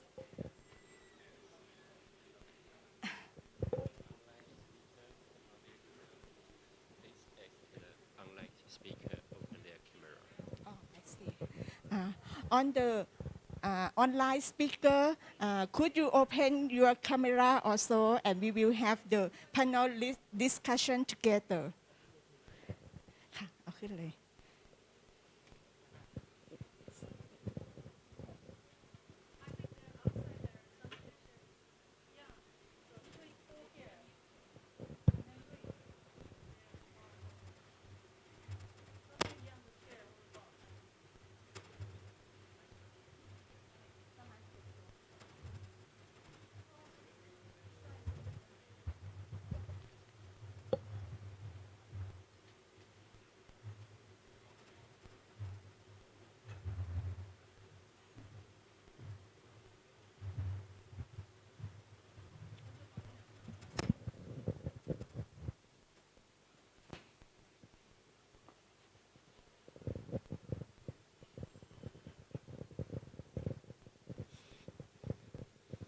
Okay, thank you, Dr. Arapin.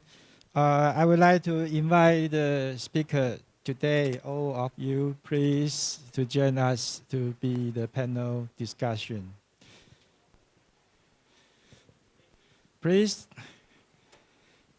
Dr. Suranu, and also Dr. Muhammad Anlai, right? And Dr. Chinapan, and Dr. Tomohiro, also online. And Dr. Jinshin, please have a seat. And Dr. Kisuda, please. And Dr. Domingo. Take a seat, please. You can choose one you like, okay? You're younger. Younger must be stand up, okay? Okay.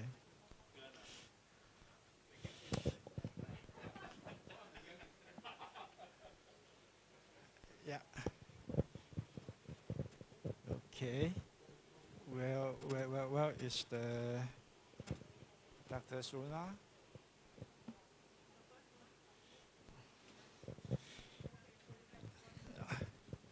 Yeah, I think today all speakers to give us the very valuable information and share their opinion about the climate change and food production.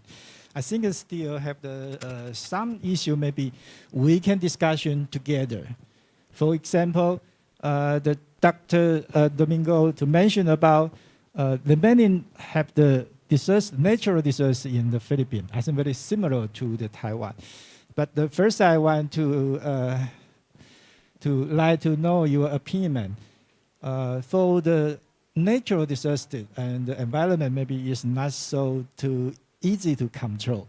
But what if we have the control environment agriculture? Right now, we have the many new technology to build a greenhouse or something facility. Like in Thailand, Dr. Chinaban mentioned about the grab, use the waterproof loop and to protect it. So I would like to know Dr. Domingo, your opinion. If we use the controlled environment agriculture in Philippines, do you think that will be the benefit or maybe not so good for our fruit production? What's your opinion? The controlled environment, like the facility, greenhouse, or even we can control the temperature in the greenhouse.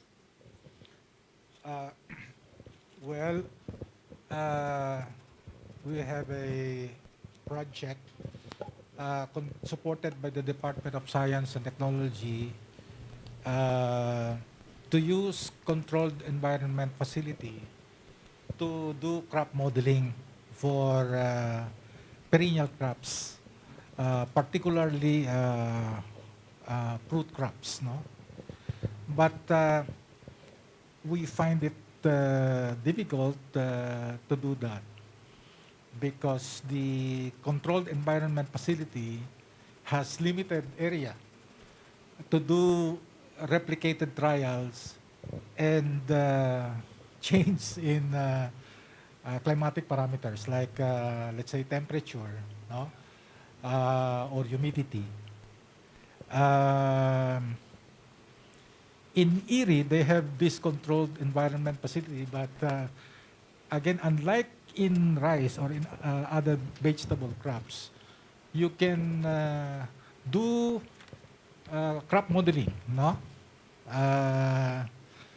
Simulate temperature or rainfall or humidity and determine their effect on growth or flowering. Or it is currently facility rather is currently limiting in the Philippines.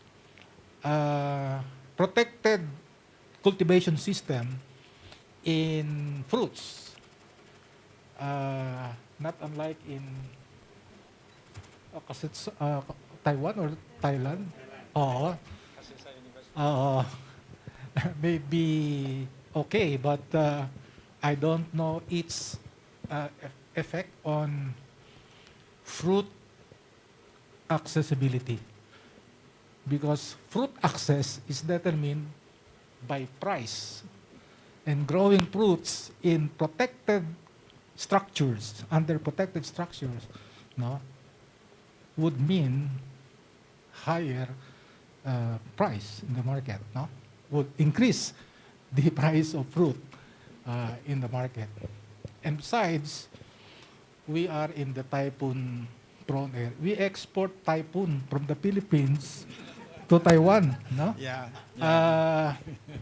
And you know, nowadays, no, typhoons are becoming stronger. No? Before, there was an Israeli technology introduced to the Philippines, and they said it can withstand strong typhoon. But later on, the greenhouses succumbed to strong wind, strong typhoons. Yeah, thank you, Dr. Domingo. I see that for the control environment agriculture, maybe is the future, but so far maybe we have to concern about what the price the consumer will be paid. That. And also, if you control the environment, maybe you will to have another problem or we have to face on. So continually, I want to ask Dr. Jinxin, could you give you some your opinion if one day we're not talking about the economy can do or not. We're just thinking about if the rainfall and the dry we cannot control, but we setting the environment we can control. We grow the crop inside. What will be happen about the disease in the controlled environment agriculture? What's your opinion? Okay. As a plant pathology,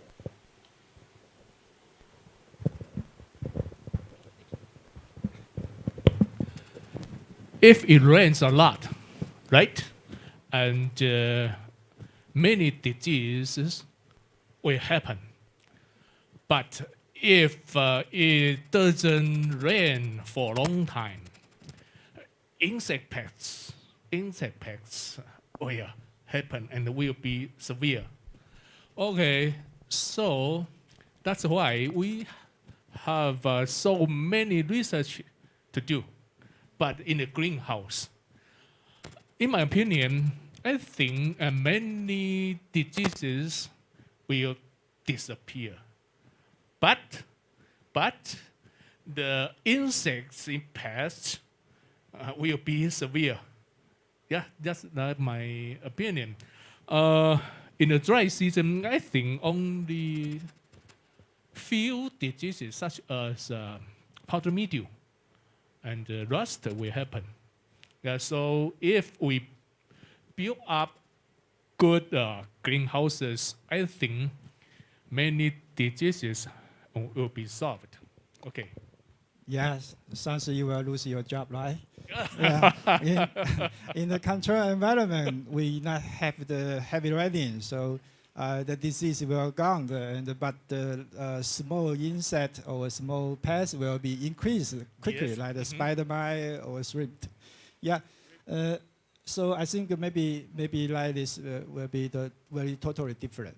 But we still can seeking in the future in the control environment. Agriculture will be another field very popular. Yep. Yes. Yep. Talking about the insect, I think maybe we still have some problem about the pollinator. So next question, I want to move to the Dr. Mohammed. You mentioned about when due to the papaya or other the fruit production in the or durian in the Malaysia, and because it show off the pollinator. So now we have some problem for the production about the tropical fruits. I just wondering, do we have any idea if we can create some machine or tools to quickly to help that we show off the pollinator? Same question I want to ask Dr. Kista, and same problem in the aromatic coconut. So what is your opinion? I think maybe first we starting from the Dr. Mohammed, please. Thank you. In my opinion, in the future, maybe we can study on the way to make a machine to help this pollination program. But such a durian, sometimes the plant quite high, so maybe it will cost a high cost to build the machine to help the pollination. And for other plant, any plant that the pollen can be mixed with like powder, maybe we can create some machine like for the palm oil. Maybe we can use some machine that can mix the pollen with the powder, and then we can just apply to the plant directly using that machine. I think that is my opinion. Okay. Okay, thank you. I think Dr. Mohammed have to mention about maybe we can really create a new machine to help it. Yeah. How about your thinking about the? Well, for me, I need to talk about coconut, right? And coconut flower is different from durian in that it not flower at the same time. Each plant has their own flowering time. So if we use machine, it could happen, but you need super AI machine that they have to detect the opening flower and the female that ready to be pollinated. Okay, that would be super. So that's why I think that it would be practical at the moment, because bees can determine where the flower is ready to be pollinated. Yeah. Yeah, okay, thank you.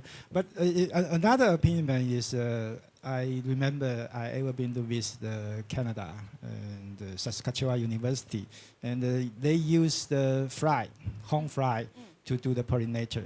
And I asked the researcher, say, why you not use the honeybee? He tell me that the honeybee is too smart.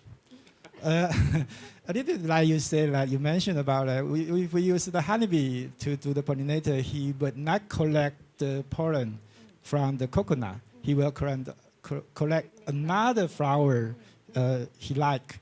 So he fly it very far away. So you suggested use the sticker this bead. Maybe, but you know in Taiwan we use the fly, home fly. Home fly only can fly maybe 15 meter far, so he only will be in the same place. So it also very useful, but I know some people don't like the fly. So maybe that is another issue we can to find or create some pollinator is suitable can help us. So how do you think about this? Yeah, so talking about fly, we also, well, based on our experiment using the sticky, what they call sticky trap, we find a lot of fly trapped in that sticky trap one. However, like what you said, the farmer doesn't like the fly in the orchard, and beside those fly could be a pest in other vegetable.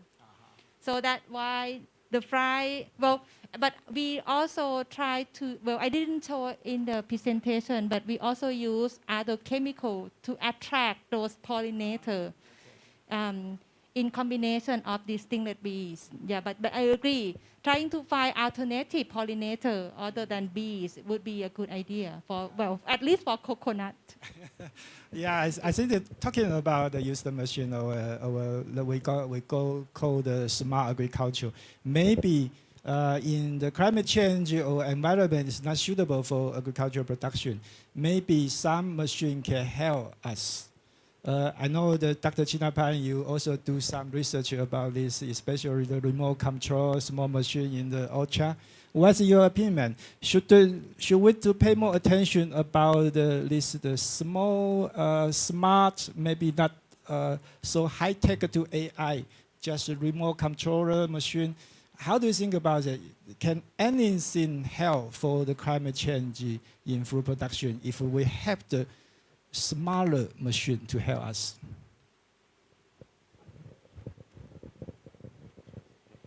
Thank you. Why I like machine? Because I'm lazy. Me too. Yeah. I think in the future that we have a big problem about labor and also labor costs. And we in recent also we could not find a good labor at the time. Even my student, that's a big problem. Maybe in the future your labor also need more Wi-Fi. Do you have Wi-Fi in your? And also that I think it's also a big problem. That's why I try to do a machine and even equipment. I also use a lot of equipment to help us to like a logging machine or something it can help us a lot. And however, I think still disease and pests is very big problem. Some kind of machine or equipment like a greenhouse or evaporation house, that also we have to do. But for my experience about greenhouse, I think that's one is like the insect could not grow outside, just inside the insect for evaporation, come in and cannot go out. That means you accumulate a lot of insect inside. That's a problem also. Sometimes if you have an orchard or your farm in the in the village or in a lot of people there, the noise, that's also a big problem also. But I think for and now I also have another research which farmer about off-season mango, and we do about later. Last year we do earlier. We also got problem from rain, very big rain. Also from disease with the disease or anthracnose or anything. That's a very big problem. From last year, mango very less in Thailand. The price is a little bit high. But the rate of mango in Thailand from last year about $4 per kg. About 120 baht per kg. That's very good price. But from this year, the farmer also like waiting for that time. And I have a plan to make a roof for protect the rain also. But that time, I don't know they have rain or not, that we have to make a simple roof, not a beautiful roof. Just use the bamboo and protect with plastic, canopy by canopy or something like that, for protect a flower. After finish flower and fruit set, we take off, something like that, and move to another. I think that's why it's quite important for a farmer, because the farmer don't have much money to expend a lot of money for do everything good. And also some machine is everything, like but I like the Taiwan. They use a lot of remote control with tractor and everything. That Professor Yen, they have a big project in Pintong University. So I also very surprised, and I also follow him about this. Thank you very much. You want to say something? Yeah, please. You know, the Philippines, as well as other countries in Southeast Asia, are in the humid tropics. We have more rains than those in the arid tropics, and therefore our soil is acidic. And that being the case, there is always an imbalance in nutrients. No? For example, under acidic soil, calcium becomes unavailable. No?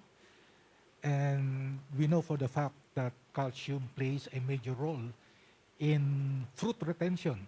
No? Fruit retention. Boron becomes available but is depleted by plants under acidic soil. And so we expect boron deficiency as well under acidic soil.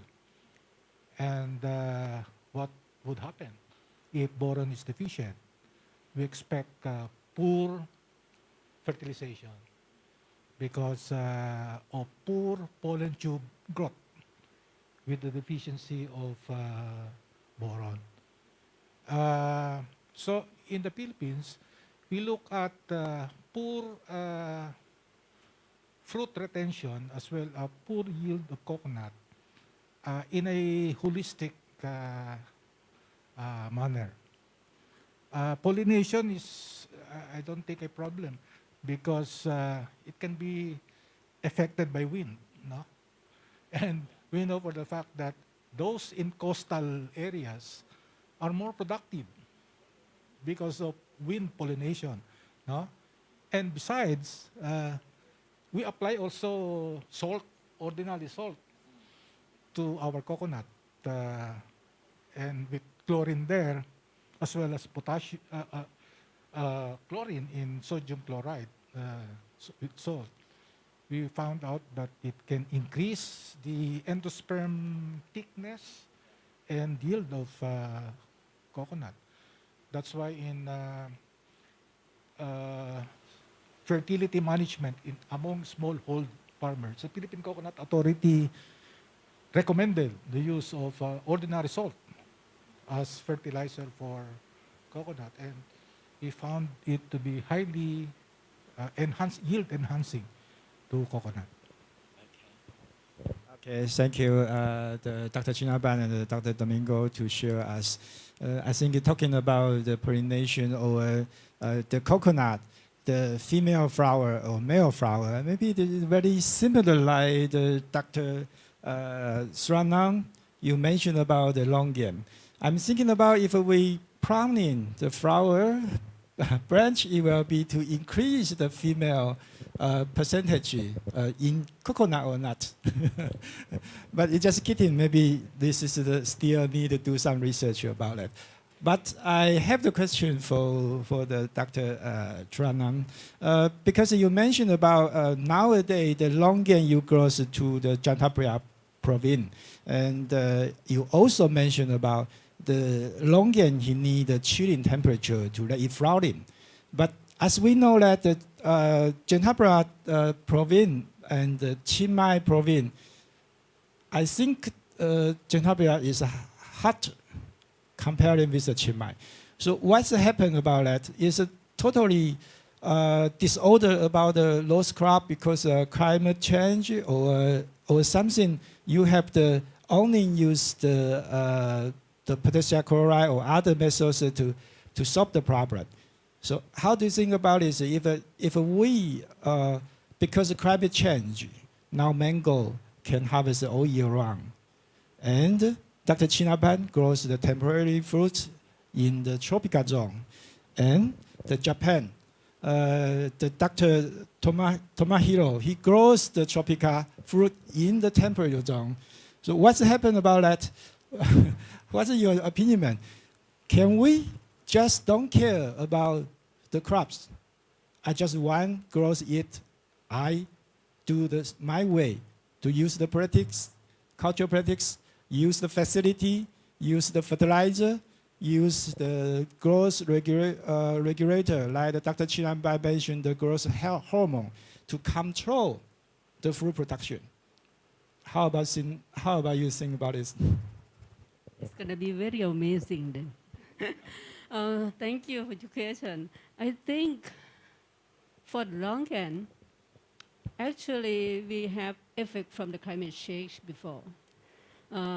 Previous time, longan only grown in the northern part of Thailand, only. I myself from the northeast, I haven't seen longan in my homeland. I cannot remember when it started, but problems start with climate change, but we didn't realize. We're just wondering why longan is not flowering. We have to waiting. Actually, longan is alternate bearing. This year you have a lot of fruit, next year you won't get it. So we have to accept that one. But later on, even second year, that's not coming out. So what happened? And then it's like amazing that we find out that potassium chloride. And it's very, very amazing too. You cannot induce lychee by the potassium chloride, even the same family, just only longan. So it like a miracle chemical. That's why it spread out to Chantaburi. Before Chantaburi, just major is in durian, rambutan, and mangosteen. Later on, they found out growing longan is more easier for them. So Chantaburi is now the whole country produce longan compared to the northeast. Compared to the north in Lamphun province, the same amount, but with lower the area. So it means like yield per hectare is higher in Chantaburi with the potassium chloride. So from now, it's no season, and it's all over Thailand. I think it's thank you to Philippines. You take all Thai food, and Taiwan also get a Thai. We don't have typhoon in Thailand. We don't have big flooding area. We don't even today. This year we have heavy rain, but it's not affect much. So as I said, like suitable area in Thailand is suitable for the fruit. And then once we find out the potassium chloride, so longan is spread out all over our country. But as we know that Chantaburi is major because there are professional farmers. They land more than 1,000 rice per person, compared to the north, only 2 to 5 rice per person. It's gonna be different culture. And in Chantaburi, they have labor work come from Cambodia. They can harvest longan within 3 days, compared to the north, whole month. You imagine, once longan harvesting, at the beginning is harvest, ready to harvest, and the last day is 30 days after first day. So maturity is different. Quality of the longan we have to accept. Chantaburi is better. Northern parts still have on-season longan, and we cannot control the quality. But quality at Chantaburi, they all 99% is off-season. They're not produced in season because they know the collector, they move around. Off-season, they move to the Chantaburi, and then in season, they move up to the north.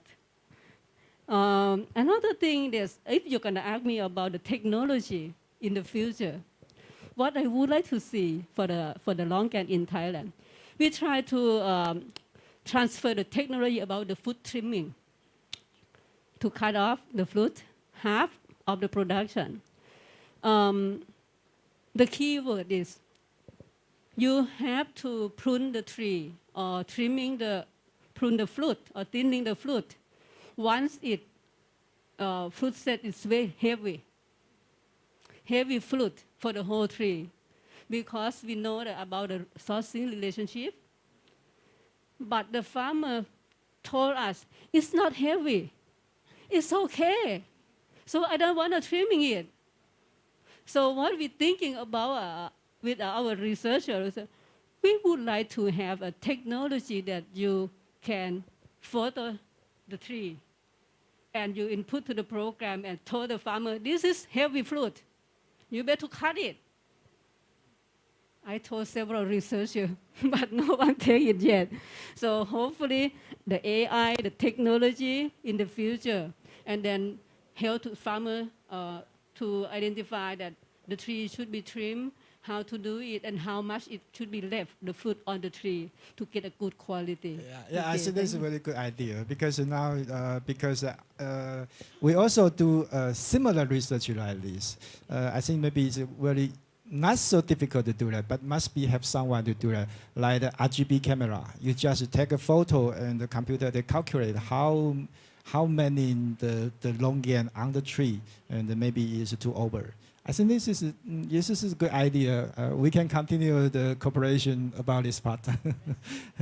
Yeah, and according to Dr. Srinath mentioned about that, actually we have the very difficult to identify what's happening about the crops. Like longan, we have the Maxos, but same Maxos used in the lychee, but it doesn't work.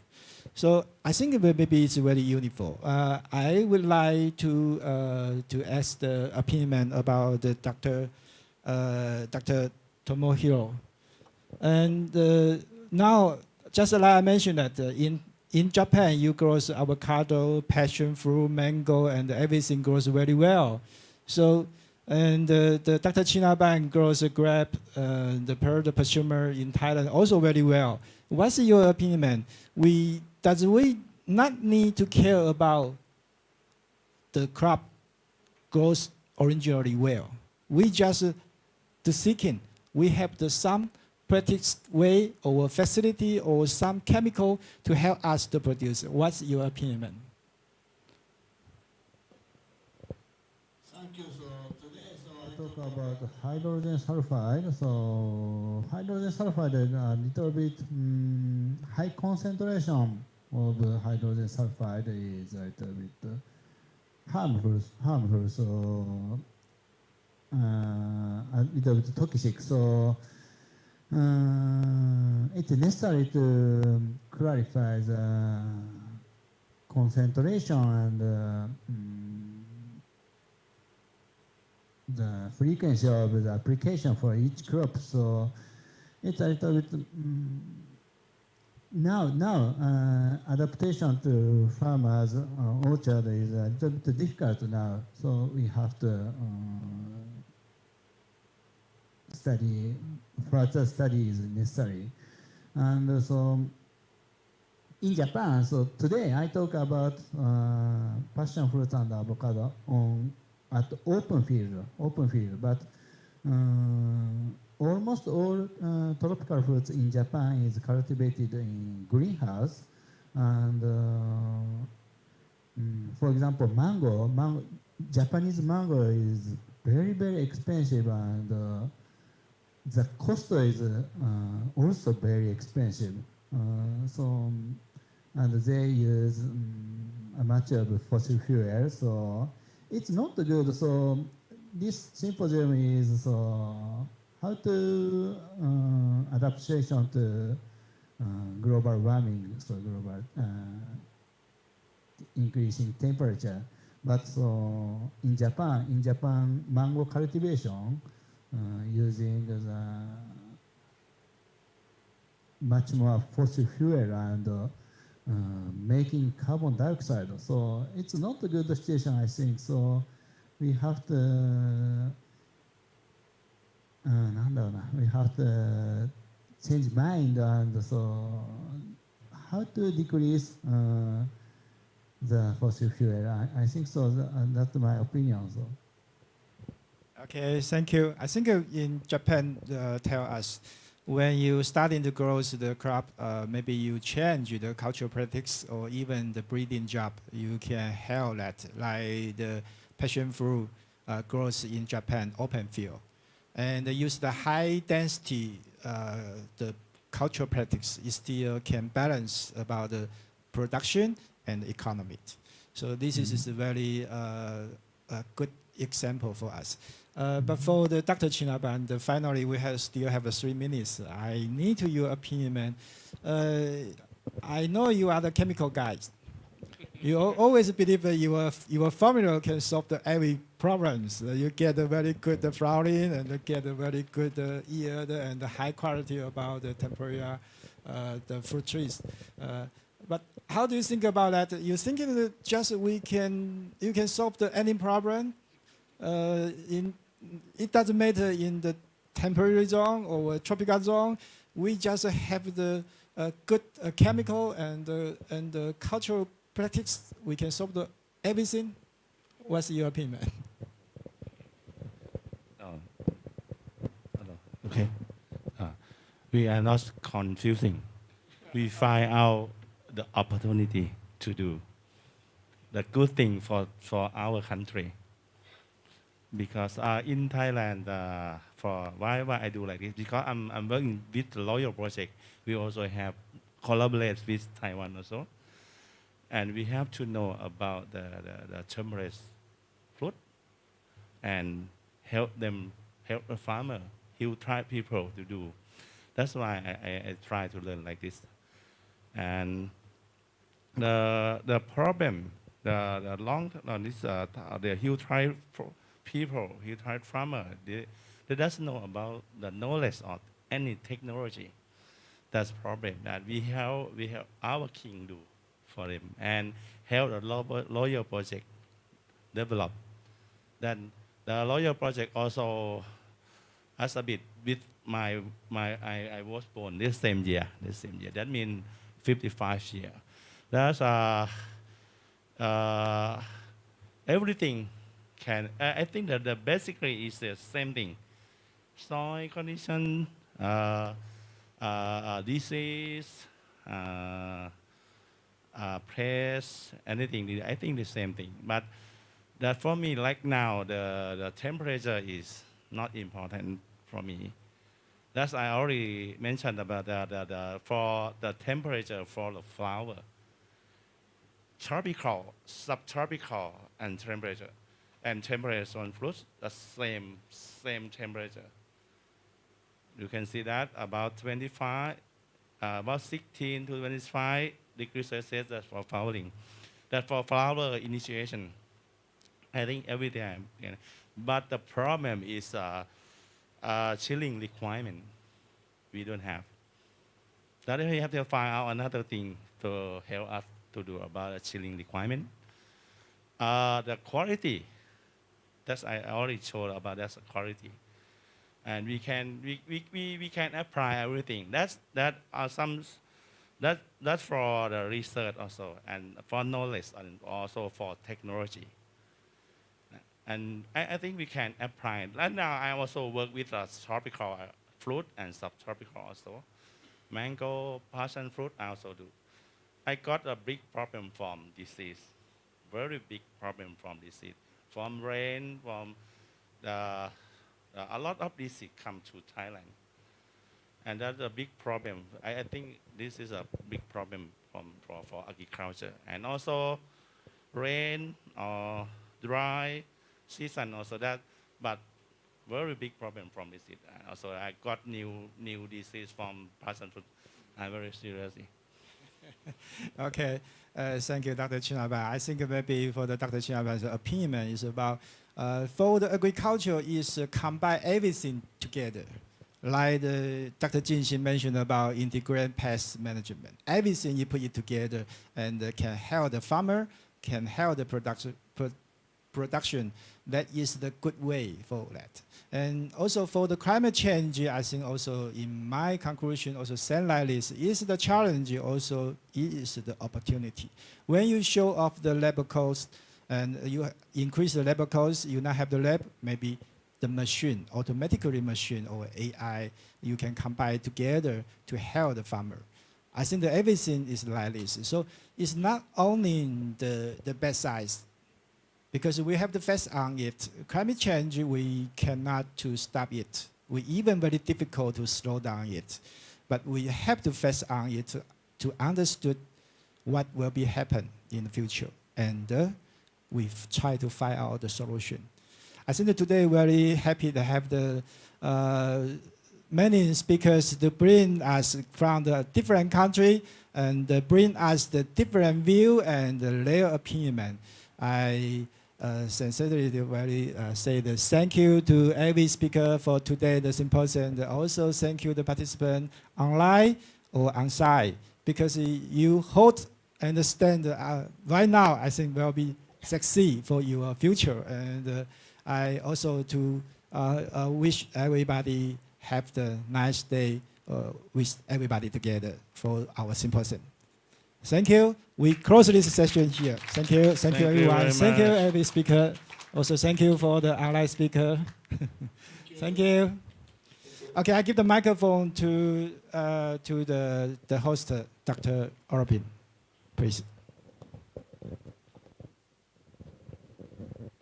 Thank you very much for the panel discussion and also many recommendations, and we can solve the problem for the climate change that we would like to research and study more for the trend and opportunity of displacement of food tree production areas under the climate change.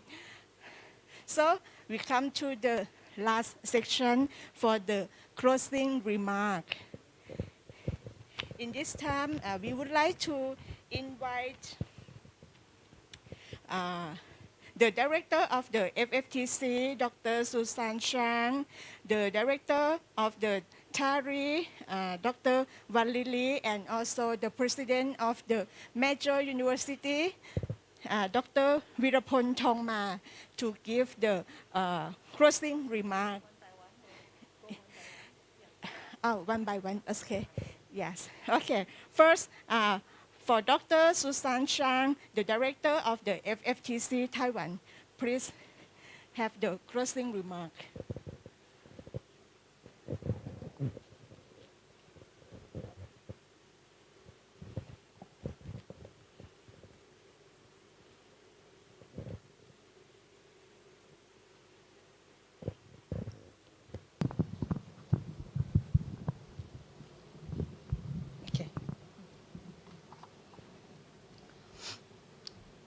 Dr. Wenli Li, Director of TARI Fongsan Tropical Horticultural Experiment Branch, and Dr. Virapong Thongma, President of Major University, are 8 speakers from 5 countries who share their expertise and experience in fruit tree production. Our participants and observers from various countries who have joined us on site or online. Friends, ladies and gentlemen, good afternoon to all of you, and thank you for staying with us the entire day.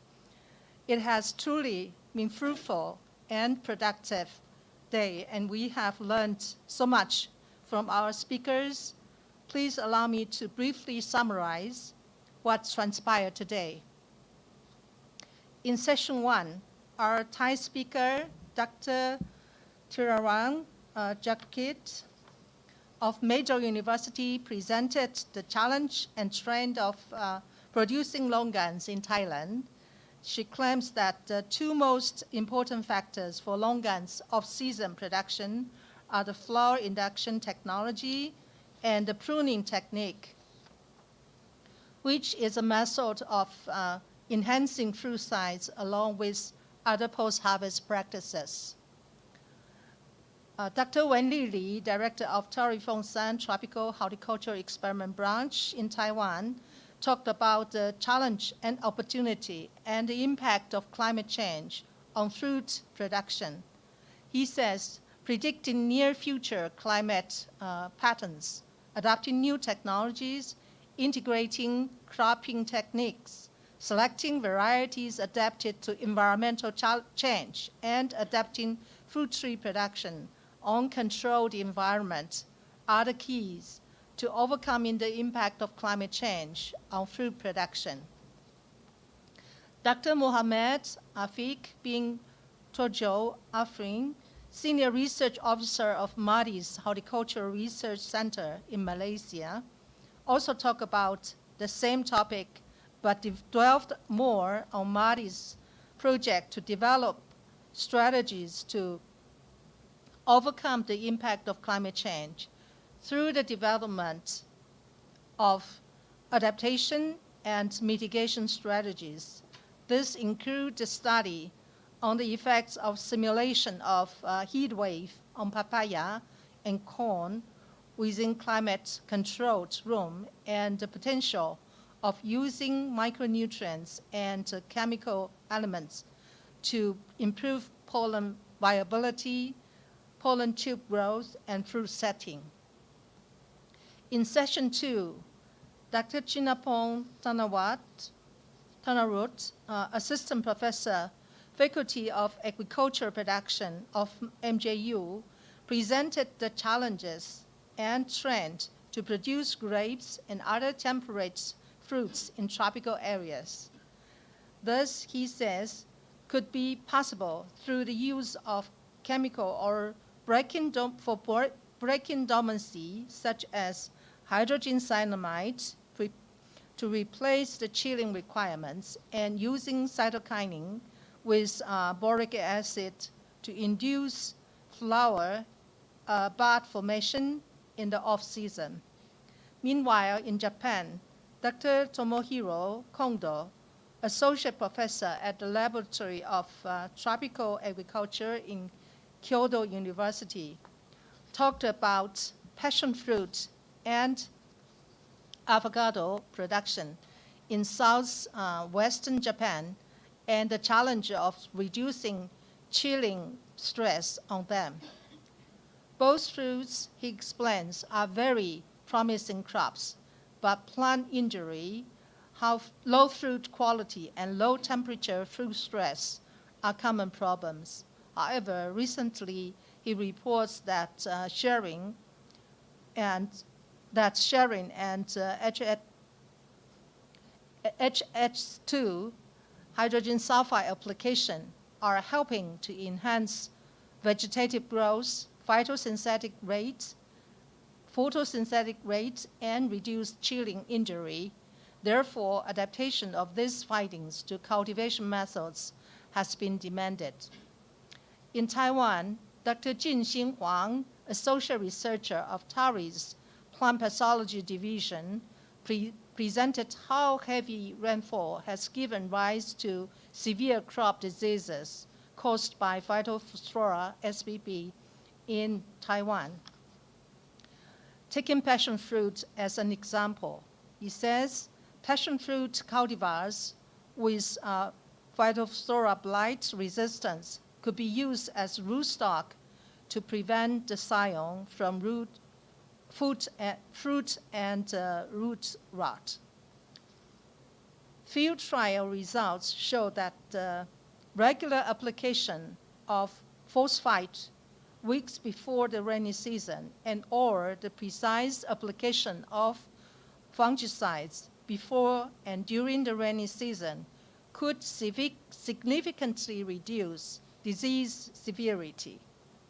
Also, applying Bordeaux solution onto soil surface days before rainy season, plus using the said chemical could greatly reduce disease severity and reduce yield losses in passion fruit.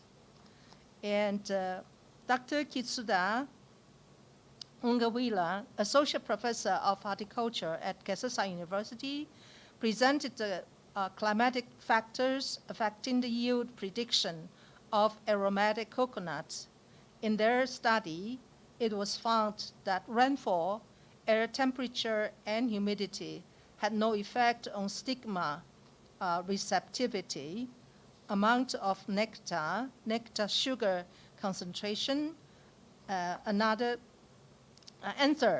dehiscence, and pollen viability of coconut flowers.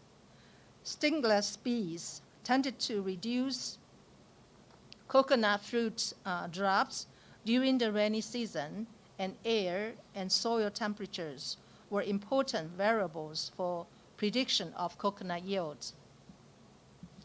Last but not least, Dr. Domingo Angeles, professor at the Institute of Crop Science in UPLB, Philippines, talked about fruit production in his country amidst climate change.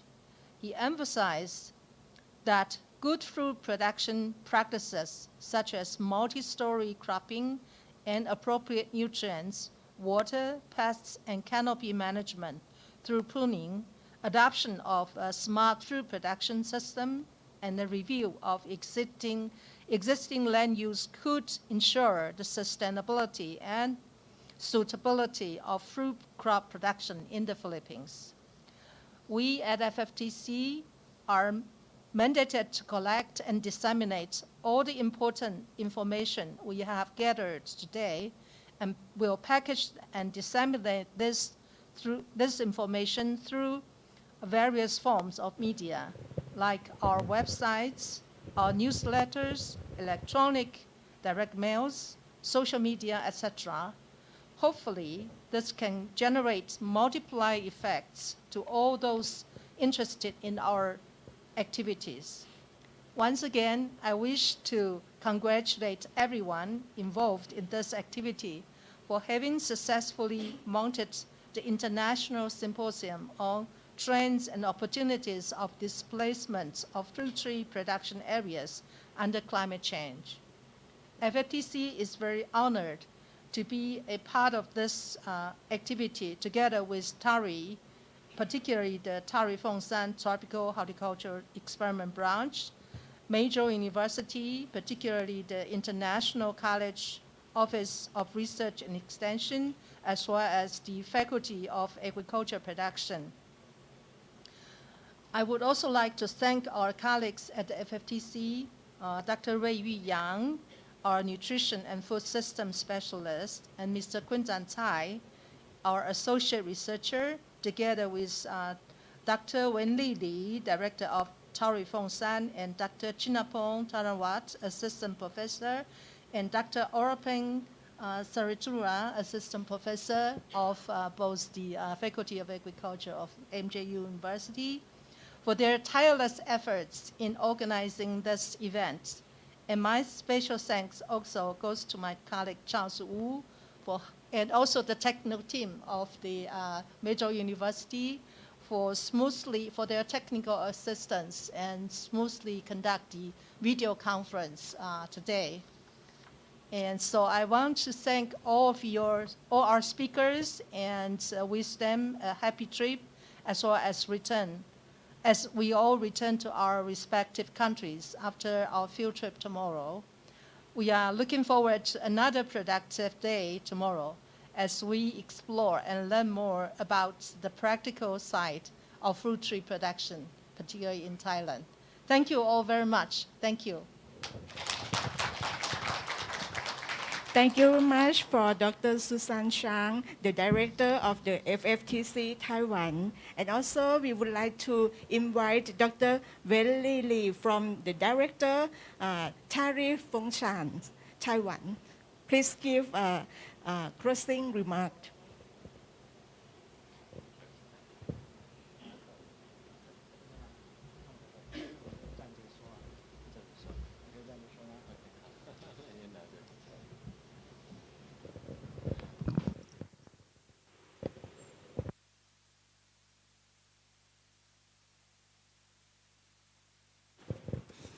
Okay, thank you, Dr. Europin.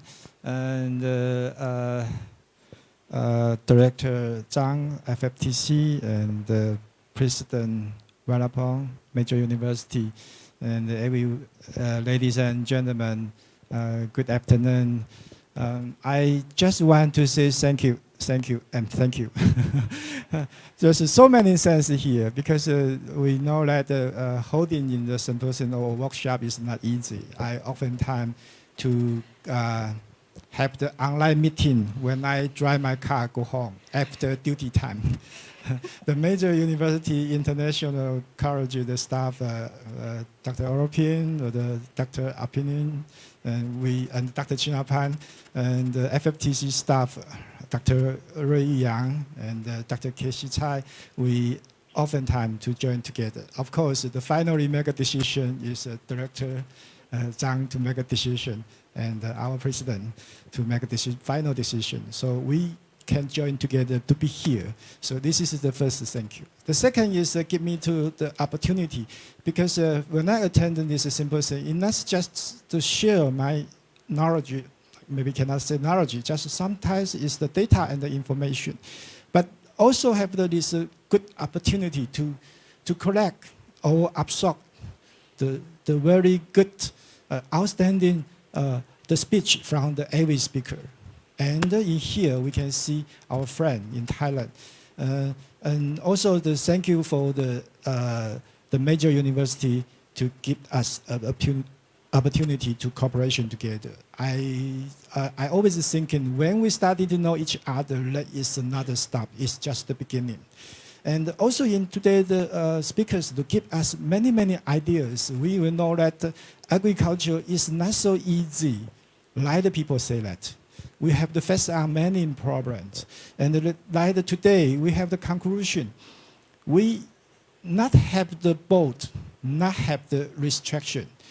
Why in the tropical zone we cannot grow the temporary the fruit trees? Why in the temporary trees zone cannot grow the tropical fruit trees? So I think this is a very good hint for myself. It's no border, no limit, no restriction. We just find some way, chemical, physical, cultural practice to solve the problem, to face on. We have to face on. Everybody know that if we say that just we will go back to 100 or 200 before, I think it's no way. We just to wish have the better tomorrow. Like tomorrow we will go to the field trip. I'm so excited. So, and I believe we will be also the better than tomorrow, the day after tomorrow. We also will go to the cultural trip. So for myself, it's good. And after that, we still have something to respect. It's something will be happen, and it's a good thing. So I just want to say the thank you, and thank you. Thank you everyone to join us together, and thank you all the work hard, the staff of the major university, FFTC, including myself and my colleague, Dr. Huang. And so I think for everything is too wonderful today. So thank you, everybody. Thank you. I wish you also enjoy today and have the very nice stay in Thailand and in your country. Thank you. Okay, thank you very much for Dr. Wan Lee Lee, the director of the TARI function. Yes, and the next in the last person is very important for us also. We would like to invite the president of the major university, Associate Professor Dr. Virapon Thongma. Please give the closing remark too. Please. May I stand here? Make it close. Normally, Director for FFTC, Dr. Chang already conclude many things from the first keynote speaker until the last presenters. And Dr. Lee also the Director of TARI is mean from Taiwan tea from Taiwan. Normally that we work together for long time, no? Like our product, many of them graduate from Taiwan.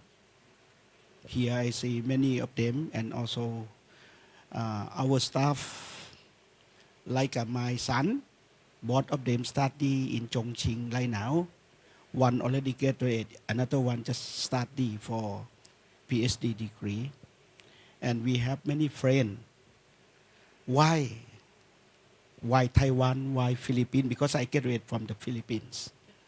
And we have our friend from online, Malaysia, and also Japan. I also went to Kumamoto because we work together for long time also.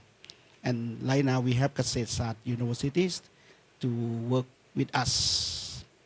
And of course with our young generation in the back, the student, that we hope that they will gain more knowledge, can gain more experience, because the knowledge just only read, just only listening, but the experience is from our researcher, from our expertise that you share with each other.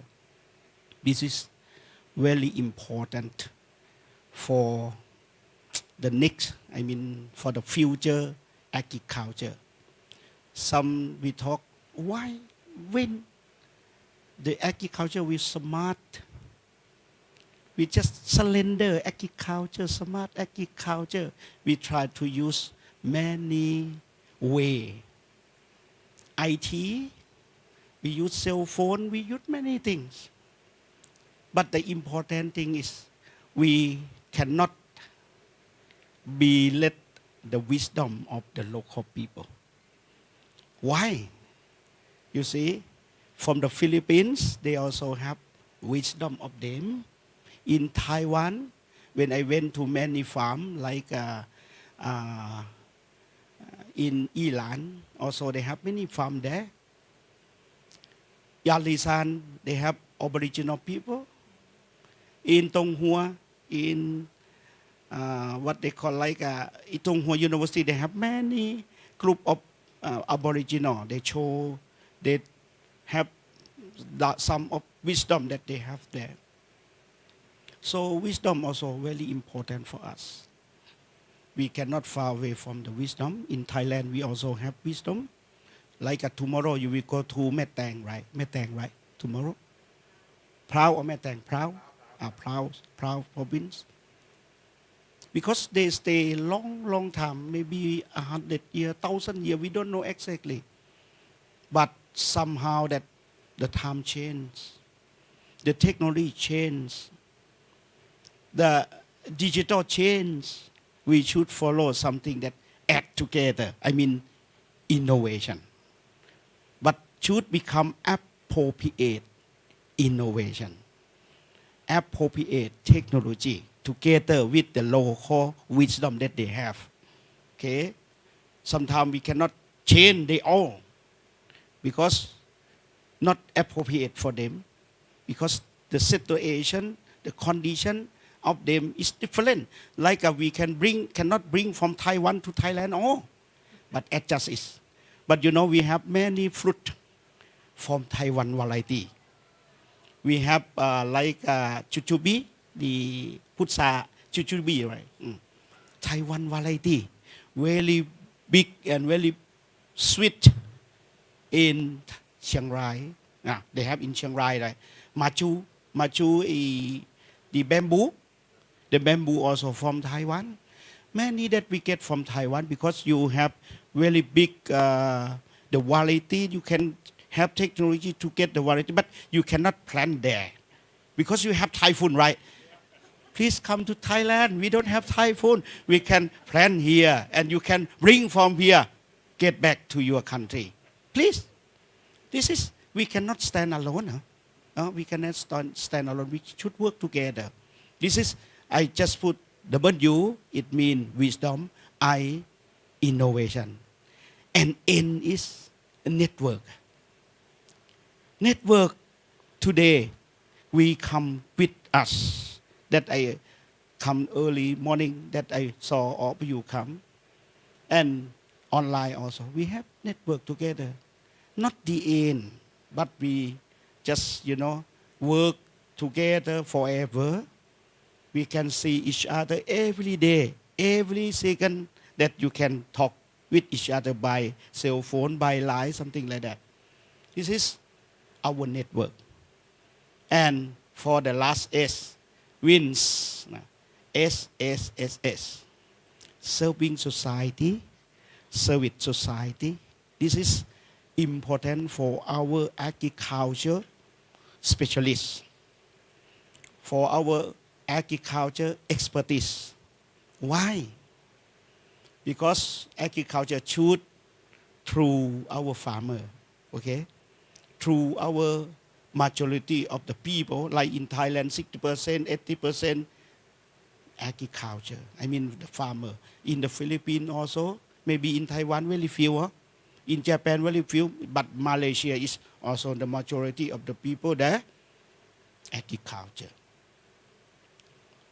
And we consume every day.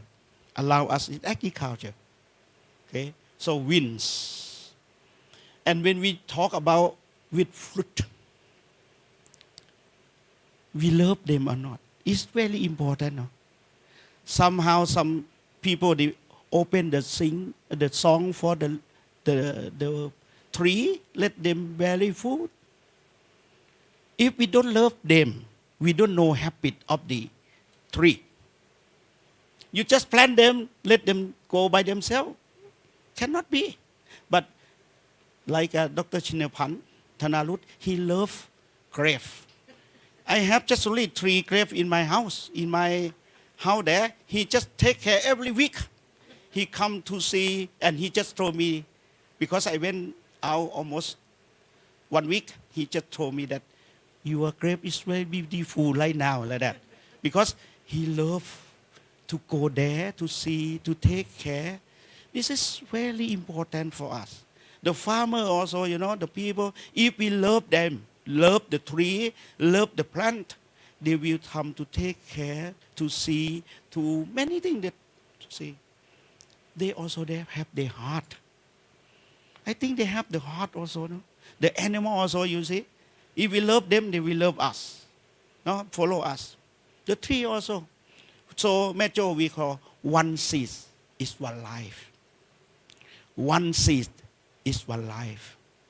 We have like organic seed in our university. We call the first organic seed company in Metro University. We spend all of the Thailand, every province get our seed.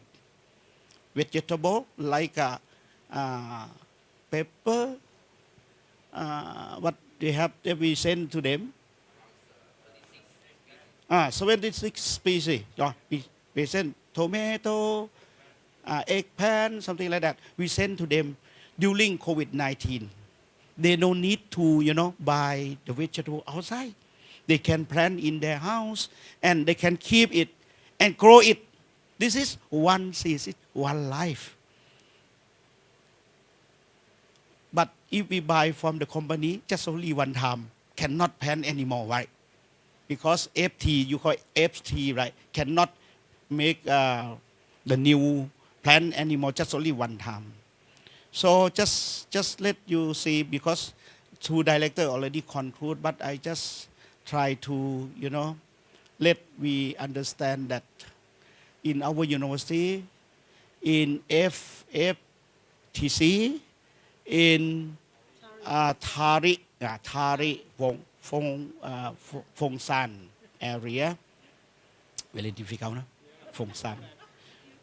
Fongsan, I just went one time. Okay. Yeah. I will guide my all of the administrator to Taiwan coming March. We will visit you because that time we will very cold there, right? Okay, nah? We will go there. Nah? P.O. you already retired, so you can go with us. We will make a big group to visit in Taiwan. And, our King Majesty, the King Lamanai, he tell us, Chư chủ Chang Le. Chư chủ Chang Le. It means sufficiency, economy, philosophy. How much is too much? How much is too much? So when we have agriculture in our house, sometimes we think about nick and neck, long time, a monocropping. Think just one plant and can make for industry, something like that. Have a problem, why? We cannot survive. So our King Majesty, he tried to, you should have many plants, many trees in your house. If you cannot eat this, you can eat this. If this cannot survive, this one way can survive for you, like that. This is one more thing, mixed farm. Now, mixed farm is very important for us, for our people, the young generation in the back. But work hard, work hard. Because you should go to the farm every day. Morning, I just went to Indonesia.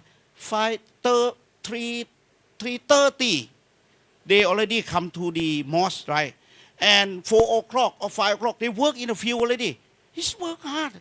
So the young, they will like or not, I don't know in the future. So how we solve that problem? This is our challenge, no? Our challenge for agriculture. This is our work that we try to do together. So I hope that we will work for closely. We will work for our heart, and from our bottom heart, with the agriculture in the future, and the fruitful of our a whole day, from morning until right now, you on time, because almost 6 o'clock. Dr. Thanarut told me he will change for dinner, become 5:30, but right now not yet finished because of our keynote speaker talk too much. Especially Dr. Domingo. Thank you very much. I think you fruitful.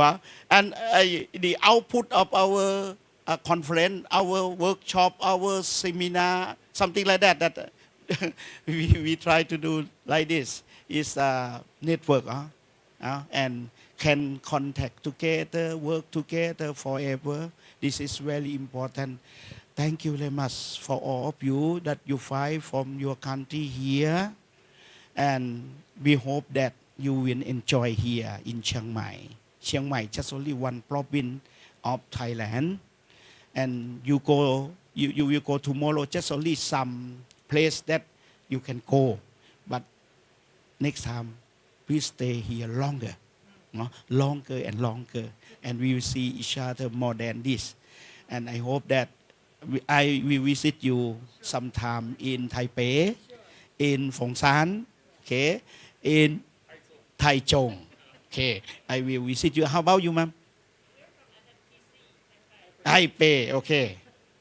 We will visit you, or we will visit Dr. Aminko in UP Los Baños, in what they call like Laguna, in Laguna. And we hope that we will see our friend in Japan, okay, and also in Malaysia. Thank you very much, and I hope that you will enjoy with our dinner and sing a song and then relax and relax. Thank you very much.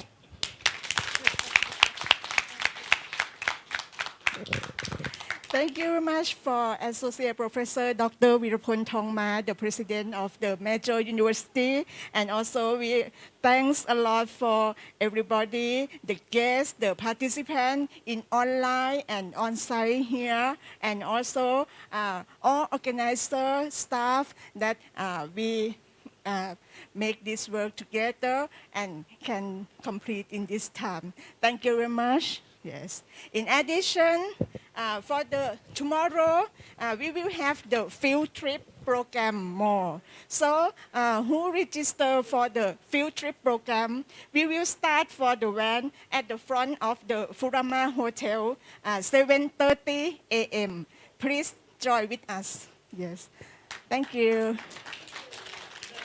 And also, from tonight, we will have the welcome dinner. Please join together. Thank you very much, and goodbye. See you. Bye-bye. Yes. Have a nice time, too. Yes. Yeah, for the welcome dinner, go to the 17th floor for the pool bar. Yes, we have the welcome dinner over there. Yes. Maybe about